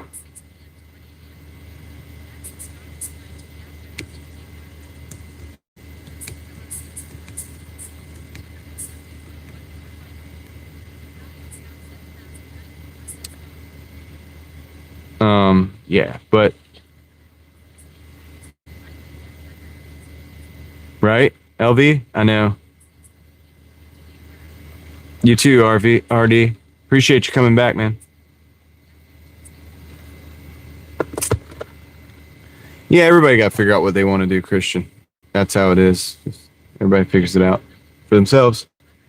They're adults, it is what it is. You can you got to feel the. But yeah, getting out there and just doing it. I'm like, that's how I learn, man. Like I was saying, like I'm trying to do this hydroponic thing. I just started some seeds and some rock wool cubes just yesterday, so they haven't sprouted yet. I don't know if they're gonna sprout. I could have screwed that up, but we won't know. I'm gonna just move on. I mean, when they sprout, I'm gonna build places for them to be. I'm gonna force myself. That's how I do it. That's how I do things. I do a lot of things. You'll end up either succeeding or failing, but you'll find out. You know what I'm saying? Just got to throw yourself in there. Use Doordash yourself, like. Oh, okay, yeah. No, that's cool. Yeah, you do get discounts. I have discounts in the phone, Derek, but I don't use them because I don't use Doordash. I live out in the country. I live out so far. I wouldn't have anybody Doordash to me anyway, man. I wouldn't make them do that. It's too far. No, LV Joe is Gen Z, man. Sometimes we call him Gen Z Joe.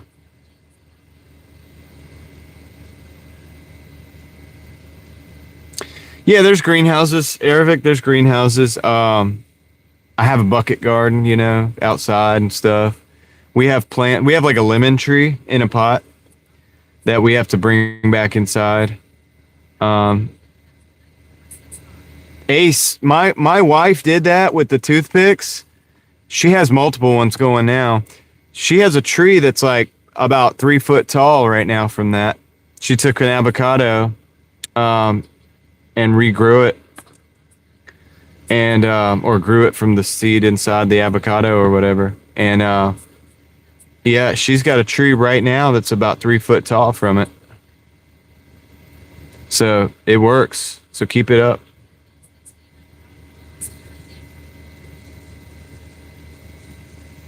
Your sister lives in the country, Derek? Yeah. I like living in the country. Like living out there, man. Sam, the police are active where you are too, huh? Yeah, it's been an interesting night. There's more police than I've ever seen out there. Ever. And I've lived in this area. I've driven in Raleigh for years.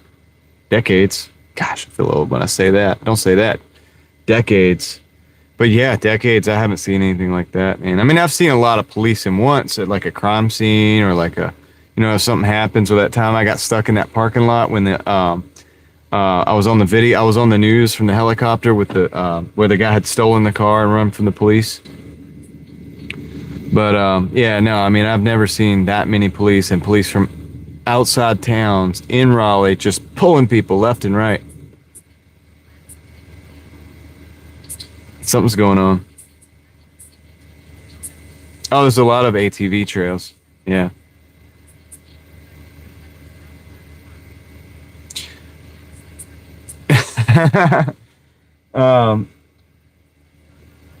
Sardu Hendrick, is that how you say your name? Yeah. Yeah, my wife grew an actual tree from it. I mean, it doesn't produce anything at this time. I don't know if it ever will, but it's 3 foot tall. It's in a pot. I feel if we put it in a bigger pot, it will get much bigger. But we have to move it in and out from the house because of the climate that we live in. Same with the lemon tree. We have a lemon tree that has multiple little lemons on it, but I don't know if they're going to make it to like all the way to get ripened.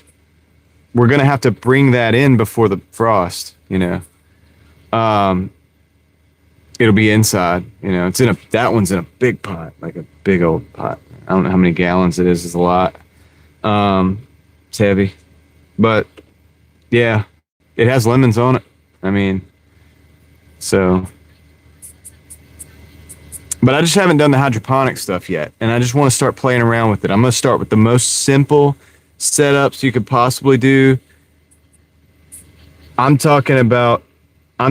cool, David. I'm talking about a coffee, you know, container, plastic coffee container with a net cup in it with my little plant that's grown out of the rock wool. I'm going to try that. Like, that's what I'm going to do. I've got the nutrients and everything. Simple. And I have two arrow gardens. That I'm going to use for something. I'm not sure yet. I don't know. I might grow some lettuce in there or a pepper. I have a couple pepper plants that I'm thinking about doing in there. Little small pepper, like I'm going to keep them small, but I think they'll produce. But I might actually put those in a different, like in a pot. And also some of the stuff I'm going to grow in soil. I started 8 micro dwarf tomatoes just recently. So if they survive, some of them are going to go in soil. Some of them are going to go into the whatever I build, whatever I have to use, you know. Even something like this. Oh, I grow potatoes, Christian. We have potatoes in boxes right now. I have 2 batches of potatoes. The first harvest of potatoes just came out, we haven't harvested it yet because we're waiting for some dry days to get that soil nice and dry. But the plants have already fallen over. They're yellowed out, brown out, like they're done. So we're gonna be picking those potatoes out of the soil very soon. But I have more that are going in boxes right now. So, well, just a few potatoes and a few chickens. You still need the grocery store. I grew up having chickens when I was a kid. Crystal, good night. Take care. Thank you for your help. Big shout out to Crystal. We had chickens growing up, and we grew a lot of stuff. We still had to go to the grocery store. It's not going to get you. Well, they are cherry tomatoes, Equalizer. Yes, but see, okay, all right. 1, 2, 3, 4, 5. We already have like 8 or 10 cherry tomato plants right now. They're producing like crazy, dude. I'm pulling off like several handfuls of cherry tomatoes every day right now. But the micro dwarfs, they're designed to only grow like maybe 12 inches max. So they are cherry tomatoes, but they're designed for the actual bush to only get a certain size. And they don't vine out. Okay. Yeah. So I could grow one in a container like this, for example. I have little cups that can go down into this. That's what I'm going to be running with my hydroponics. I could actually literally grow this. This could probably support one of those plants. It could also support a head of lettuce, That's just an example. You could make bigger canisters and stuff like that. But so on and so forth.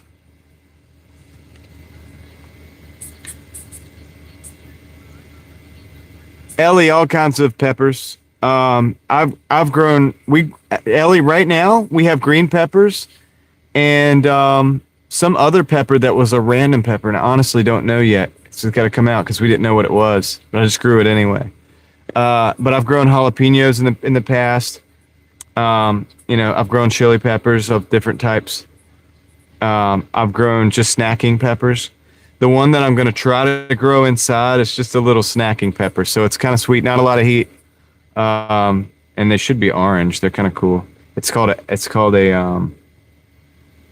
something snack F1 something. So it's an F1, so first generation from its creation. Should be pretty stable. It's supposed to be a small plant, but still should produce. I might I have a round arrow garden. I'm thinking about dedicating that to one single pepper plant. Well, we have a lot of Roma tomatoes, Equalizer. We could do that this year. See, we grow outside. Like that's, for us, it's normal. I have a bucket garden, you know what I mean? My wife does a lot of this stuff. But we grow a lot of stuff outside. The new thing for me is just to try to start growing little things inside. Doesn't have to be much. I just want to see what I can do. Habaneros. I've grown habaneros before. I don't prefer that because I don't like that much heat.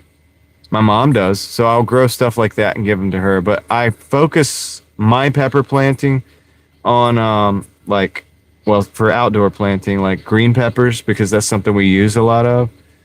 Banana peppers, my kids like banana peppers, so I've grown a lot of those in the past. And back in the day, I've had like 4 plants of banana peppers, and my daughter would just go up and like pick them off the plant and just eat them like that.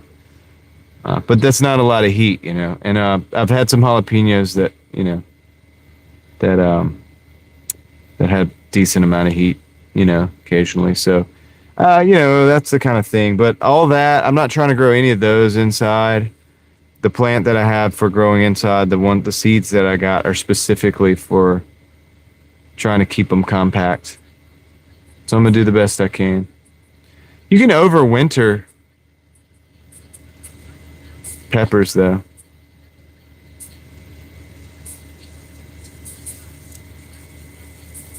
The garden ground soil? Well, so I use buckets. I've developed all my soil in buckets. So I can move it around. I can switch the crops around. I can amend it. I can remove it completely. I can, mix it. So we've done like that. Do you pickle them? Sometimes.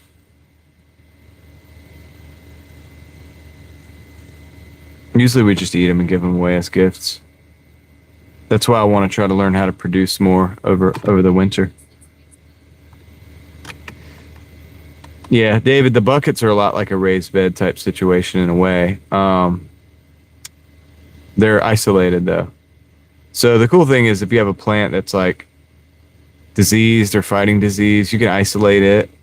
If you want to keep it growing and try to bring it back, you can isolate it and grow it. You can move it. You can move everything. So that's one of the cool things about it. But it has its limitations too, because plants sometimes can get bigger if they're in the ground than they are in a bucket. They're confined to the bucket, so the root can only get but a certain size. But we've done okay, man. We've done pretty decent with it. Yeah, I don't have a greenhouse. I'd love to have a greenhouse.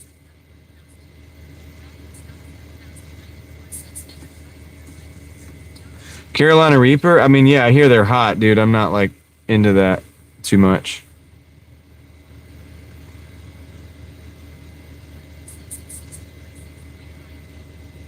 It's a pretty good size greenhouse, David. You can do a lot with that.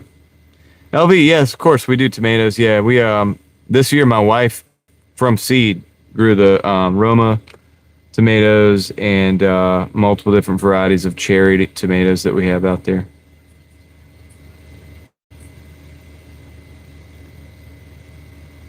So, yeah, Ryan, I don't like growing things that hot because to me it's not useful. I mean, I could dry it, powder it, crush it, and then use that in certain things. To me, it's just too powerful. I don't want to do that. If I want a little heat, I'll grow a couple, jalapenos or whatever. I like spicy foods, Ellie, but I'm not like I don't need to grow a Carolina Reaper. You know what I'm saying?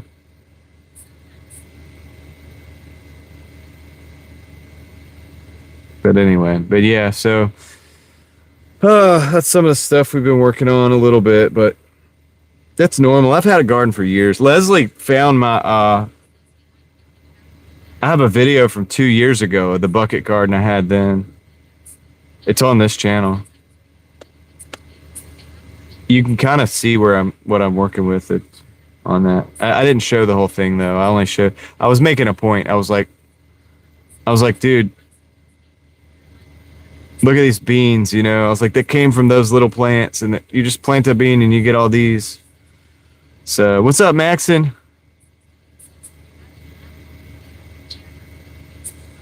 I have none of that equalizer because I rent. Yeah, I agree with you. I want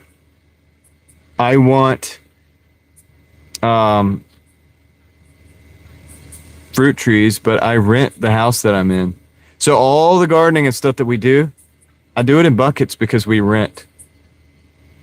So whenever we live in a place where we own it and we're going to be there for a while, I'm all into the fruit trees, man. I really think it'd be great.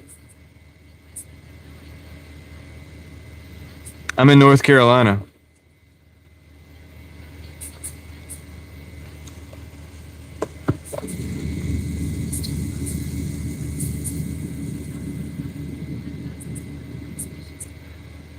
Yeah, Christian, I just gotta move to a tropical environment. That's what everybody's got to do. I'm a fan of learning the limitations of the area that you're at and then working around those and then finding things that work well. That's awesome, David. Apple pie. Do you make apple pies? I have a lemon tree. We have a lemon tree. It's got lemons on it. I mean, we have to bring it in, though. Like we don't leave it out. We can't leave it outside. So it's like pretty big. It's like the biggest thing that we have to bring into the house. My dad has a lemon tree too. Like it's got a ton of lemons on it. We actually gave it to him like a few years ago as a little lemon tree. He grew it up, and dude, it's producing like crazy this year, man. So We do have some different stuff like that we've experimented with a little bit. Man, David, that's awesome. I would love to have like an apple tree would be great. That's good for like deer. And it's also good, like, so if you know what I mean? It's like a good feed that you could put out for deer. And it's also good for, producing your own food.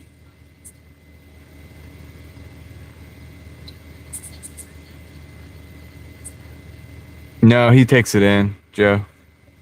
I don't know if it can acclimate. I don't know a whole lot about it. But he's taken it in the last few seasons.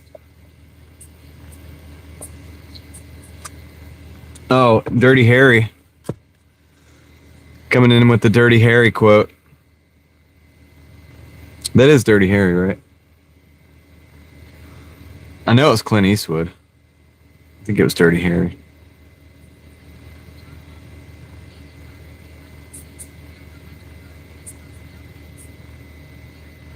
Yeah. David, a pecan tree would be great.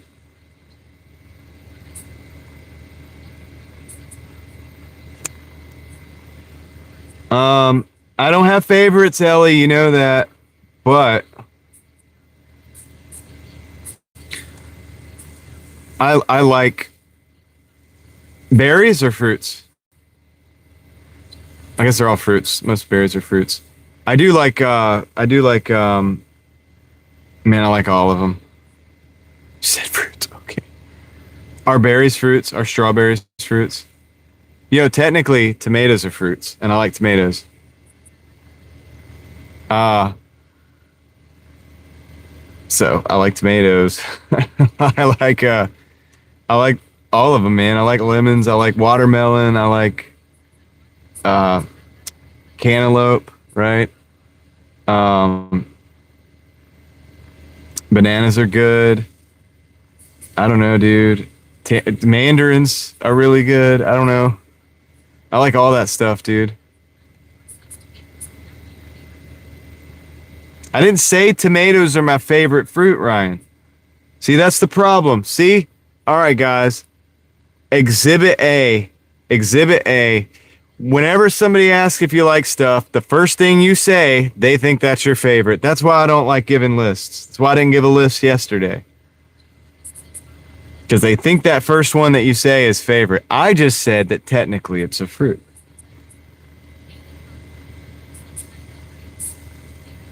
So, I actually like olives, Derek.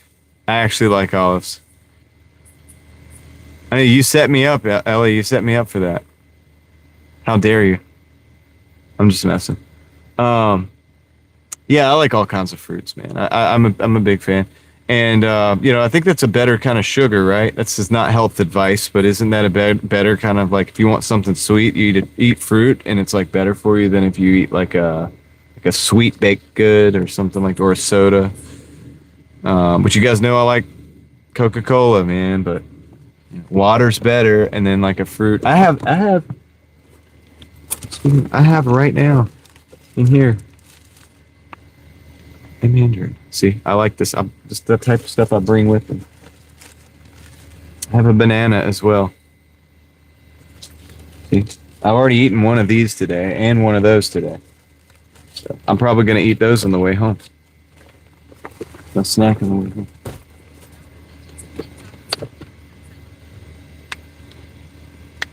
Yeah, I didn't know if it was how they produce their seeds or what. I can't remember. I'm not a genius. Look, I'm not a gardening genius, and I've said that before. I say that in my video about the garden. I'm like, I'm not a master gardener. I just put the seed in the ground, and the seed grows, and it gives me beans, and then I go pick the beans, and I eat the beans. That's what I do. That's my extent of it.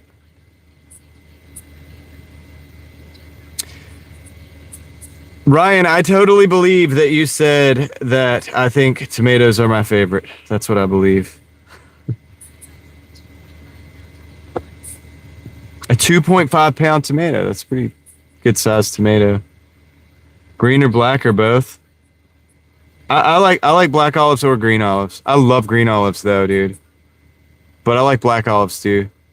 I like those ones with the pit in it that you get at the Mediterranean place that are like kind of purple colored or whatever, or like brown purple color. Yeah, they're good too. I like all the olives. I like olive oil too. Like if you got some good bread, a good way to eat that is with some olive oil and some salt and pepper. It's great, dude. Just dip the bread in the olive oil. It's good. With some sea salt maybe and like a little pepper, maybe some maybe a little bit of oregano. So good. So good. You can put a little garlic powder in there too if you want, if you're interested in that. I mean, if you like that. If you don't, you hold off. It's still good with salt and pepper.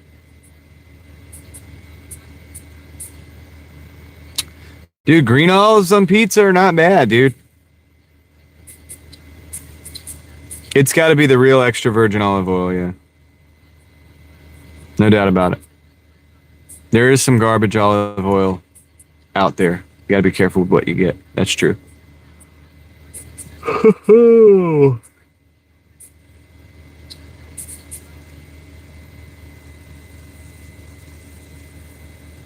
Yeah, dude. I mean,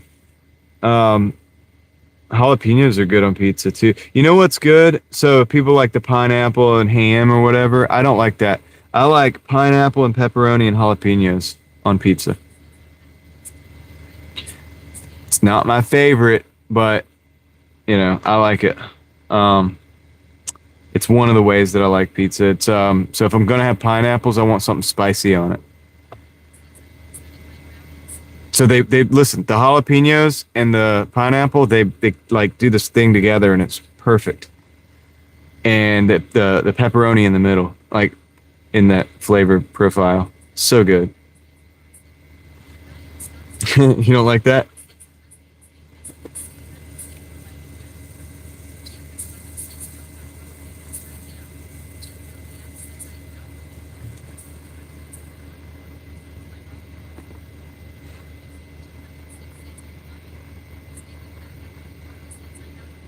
Hawaiian? No, the Hawaiian pizza, technically speaking, is supposed to be Hawaiian pizza is supposed to be pineapple, right? Or Canadian bacon, pineapple. No, ham and pineapple.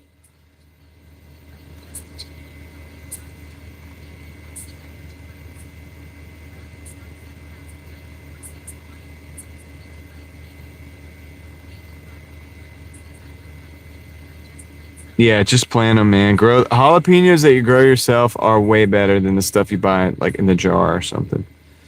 I will say that, dude. Almost every year I've grown jalapenos. And weirdly I didn't this year, but that's because honestly, my wife did most of the growing this year. I've been here doing this and working, so more than any other year before, so pineapple is a crime. on the pizza. I don't know. It's good. It's good. I don't like pineapple on the pizza unless there's like a jalapenos or something on the other side of it.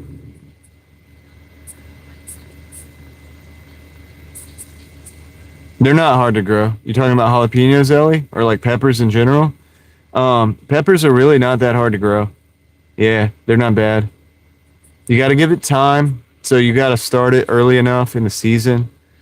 Little late now for starting seeds for peppers, but yeah, I mean like next year if you wanted to, get some seeds and start it up, I would say go for it because they're really not. Or you can go buy them from the store, like the little plants from a nursery.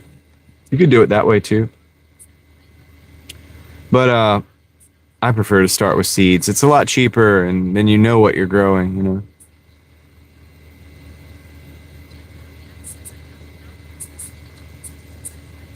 Spinach pizza? Yeah, spinach is good on pizza. It actually is, and it's good with chicken. Pepperoncinis? Yeah, pepperoncinis are good. Yeah, man. It's not my favorite, but it's also good. Ellie isn't happy with what you said. What did you say, Ryan?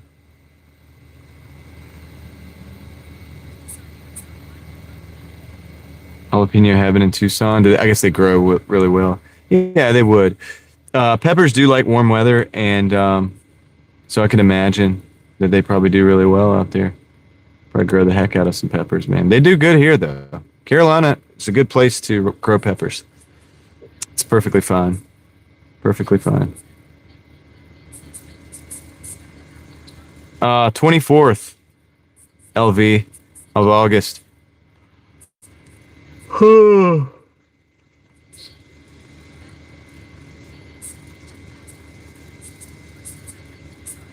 Mushrooms are good on pizza too. I probably wouldn't do it with the pineapple pizza we were talking about earlier, but listen, I've got a ton of you could try a lemon tree, David, but you might want to put it like you do it in a pot, and if worst case scenario, you might have to put it in your greenhouse. But you could probably make it happen, dude. Yeah. Like over winter though, you might have to go with the greenhouse. I mean, kind of, Sardu. Peppers grow really well here. We have entire fields of peppers that grow here. There's people that have farms that have field. You can drive past the fields and you see them and you look and there's little pepper plants with little peppers hanging off. There's like thousands of them. So yeah, but they grow here. Like, it's a thing.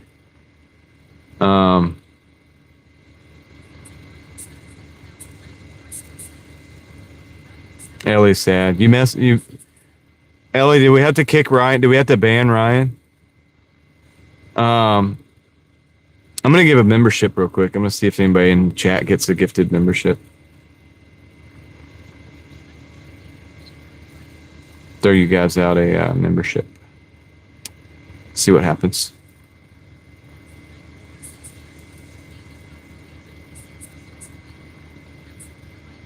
Yeah, there you go, David. All right. Ponies left the stable. Congratulations, Ponies left the stable on the membership.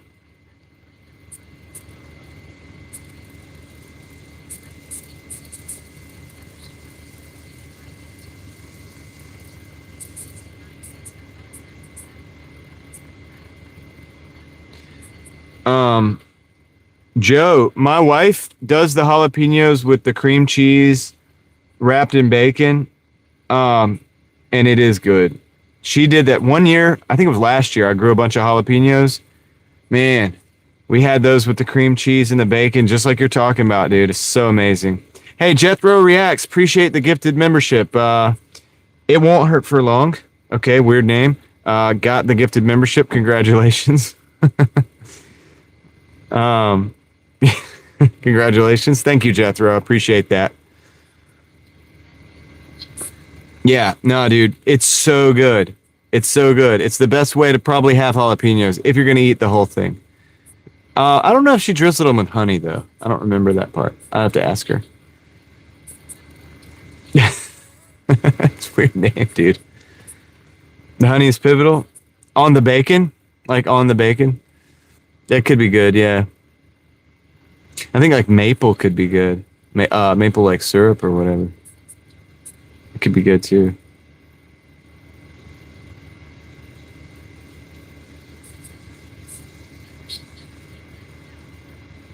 He's like, I got these. I'm trying, LV. I'm trying. Yeah, honey on the bacon. Honey bacon, I guess. Yeah, that's pretty good. I don't know. I could dig it. But either way, it's good, dude. Either way, it's good. The cream cheese and the bacon and the pepper is just, it's amazing. It's so good. So good.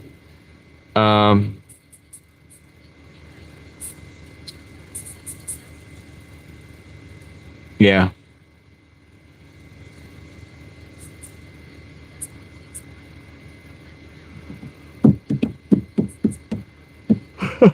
No, Connor never got one, dude. And that's funny. I got a feeling like probably whenever he does get one, he's not going to be in here when it happens. And then he's going to come in and then he's going to have to find something else to kind of like mess around about.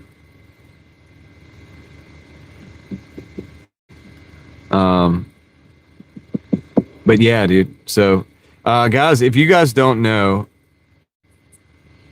my day off is tomorrow. Well, that's my designated. I take a day off on Sunday. So that's tomorrow. I'm not going to be on the live stream. Lord willing, Monday we'll be on again. So just let you guys know that.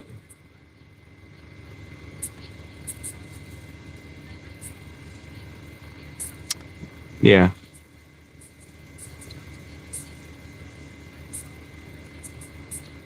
That is a good sandwich, yeah. Equalizer. You guys ever have banana sandwich with mayonnaise, banana, and bread? It's actually good.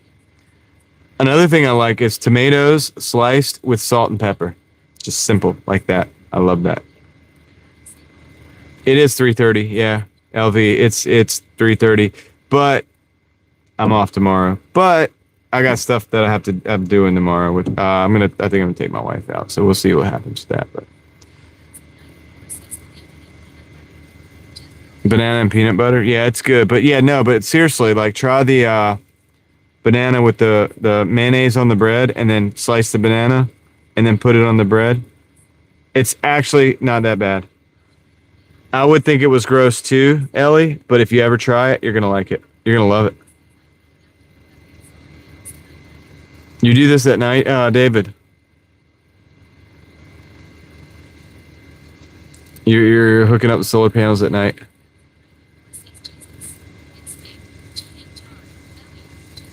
Yeah, it's late. You dang right. All right. So, no, Ellie, I'm serious. You're going to like it. Try it. Just saying. Just do it a little bit. Just do it at half a sandwich. Take the banana, cut like 5 little slices out of it. Take a half a piece of bread, fold it over, put the mayo on it, fold it over, put those little, you don't even have to use up the whole banana or 2 pieces of bread. Just use a half and try it. You're going to like it, and you're going to make a whole sandwich. The 1 banana goes perfectly on the 2 little pieces of bread. Just saying.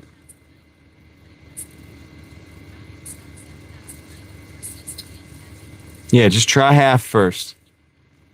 If you don't like it, you won't have wasted a whole lot. Is that what it's called? The Elvis sandwich? Yeah, I'm just...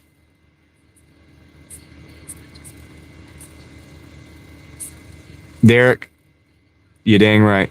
If you could stay away from fast food, even the breads, since my wife has been making bread, we haven't had store-bought bread, man. And honestly, dude, it just seems not so good. The store-bought bread, so.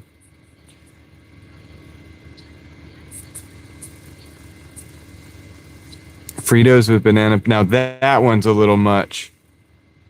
Take that beam out of my eye, Joe. Is this about the steak salad?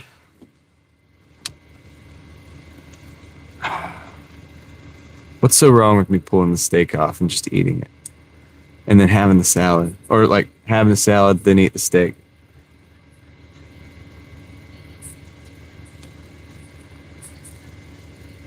A bread bowl? Actually, she could. The stuff she makes it with it makes a nice crust, and it would actually be perfect. The bread she bakes right now is in a round.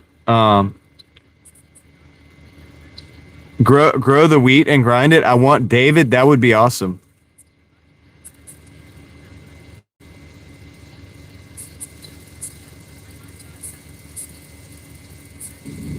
Equalizer. That's kind of the plan. Just saying. Sorry, dude. I know, right? That's what I said. Joe said steak salad. I was like, what? I like my steak on the side, right? I just want to eat the steak. Eat the steak, man. I'll eat everything in that salad. I believe it's great. I have no problem.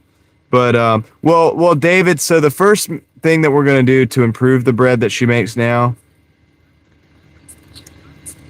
is we're going to introduce grinding our own stuff. By next week, we'll have a mill, and she'll be milling whole grains in the mill to make the flour. And that I think is going to be like a huge difference, man. I really do. So if I could grow it, it'd be even crazier, dude. That'd be a crazier level, right? But you could store grains for a long time. It's like a perfect survival food too, because you could store grain. So if you have the ability to mill the grain, you could store large amounts of it safely for like 20 years, 15 years. It's a great survival food.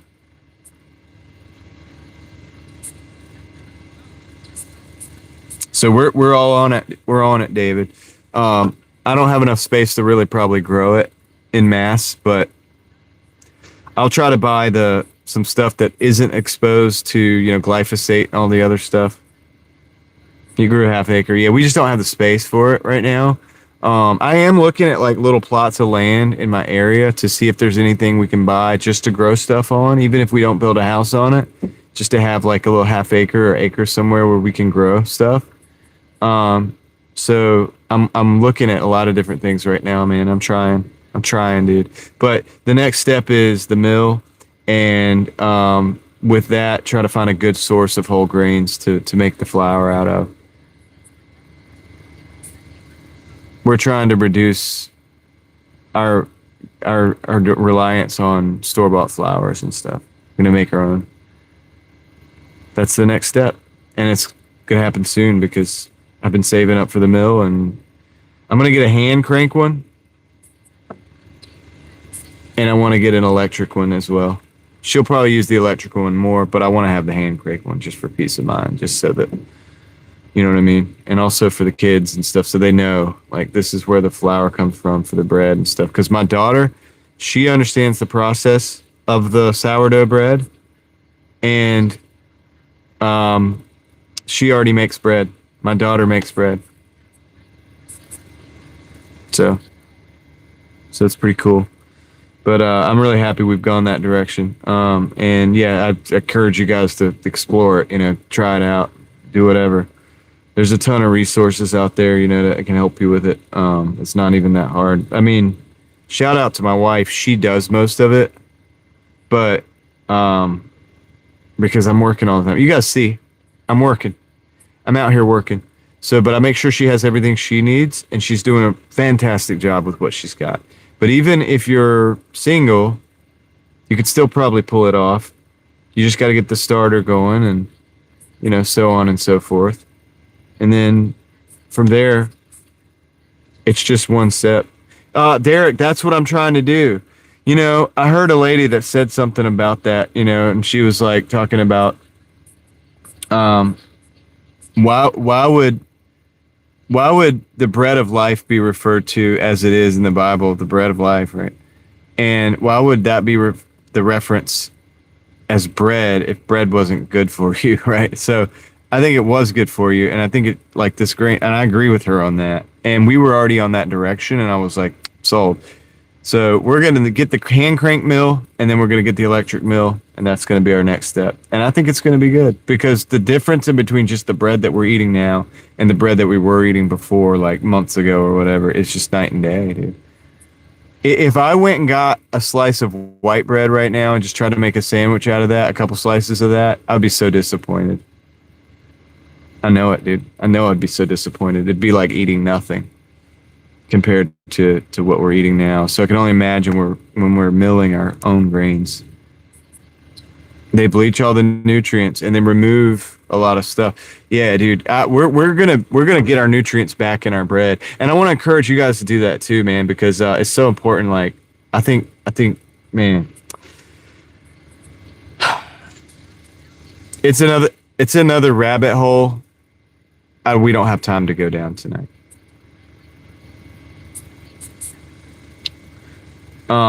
Protein? What do you mean protein? What is protein? I gotta look that up. What's protein? What do you mean by that?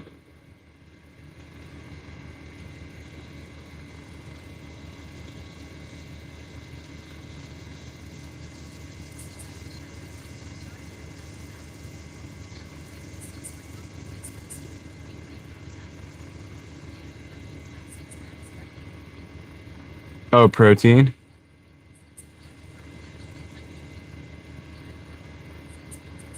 Oh, beans, yeah. Well, with the mill, if you have a mill, I mean, I don't know if you guys know this, but you can make flour out of like beans, peas, lentils, like corn. You can make flour out of a lot of different things. So yeah, you can mix all that stuff in there. Arabic, well, yeah, I mean the whole grains.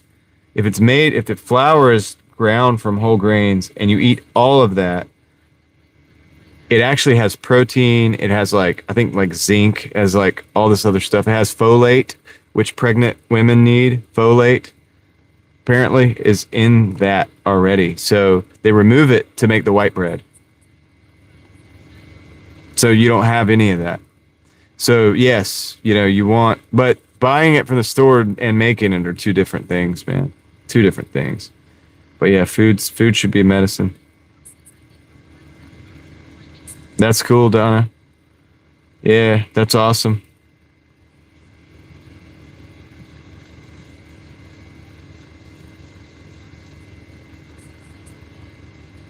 Shout out to Heather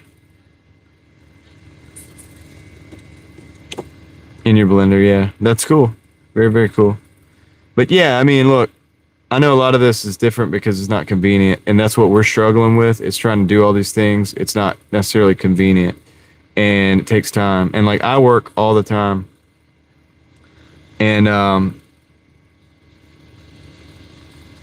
like shout out to my wife, man, for doing these things, and when I'm not able to be there and necessarily do them. I mean, she's mostly responsible for the garden this year. So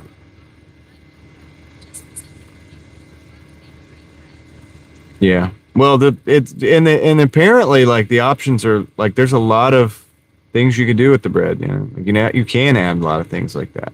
So, but yeah, with the whole grains, you get protein, you get a lot of stuff. It makes it like almost a whole food. Like, obviously I'm a fan of meat and also vegetables. So I guess when you do all that together, it's a balanced diet. It all comes back down to having true, balanced diet, not like a fake balanced diet that comes from a box.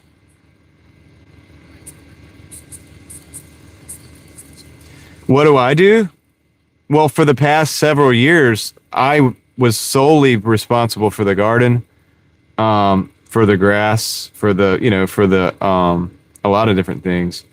But no, I mean, what do I do? I just showed you. I work between 80 hours a week sometimes. This isn't even this 80 hours, this 70 plus hours that I do here. That's not all I do. I have an eBay account. I have a second YouTube channel. Like, I do a lot of stuff, man. So, but also clean the house. I help clean. Like you do what you can when you're there. Just not there a lot, unfortunately.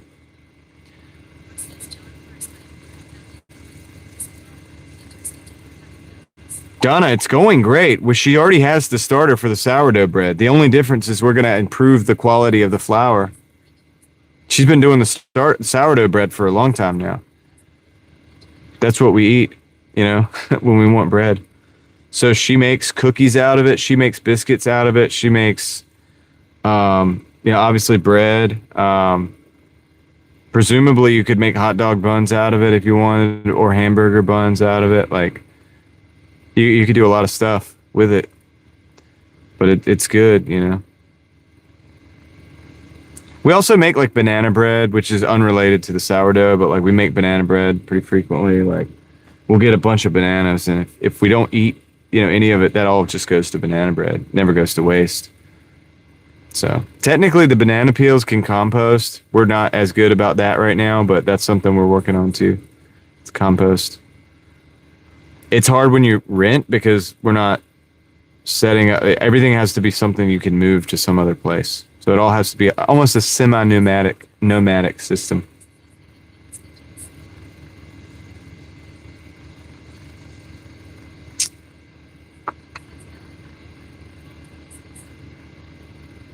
Had the best looking road ditch in the county, bro. I hear you.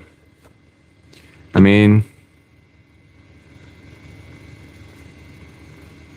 but anyway, all right, guys, I gotta get off of here.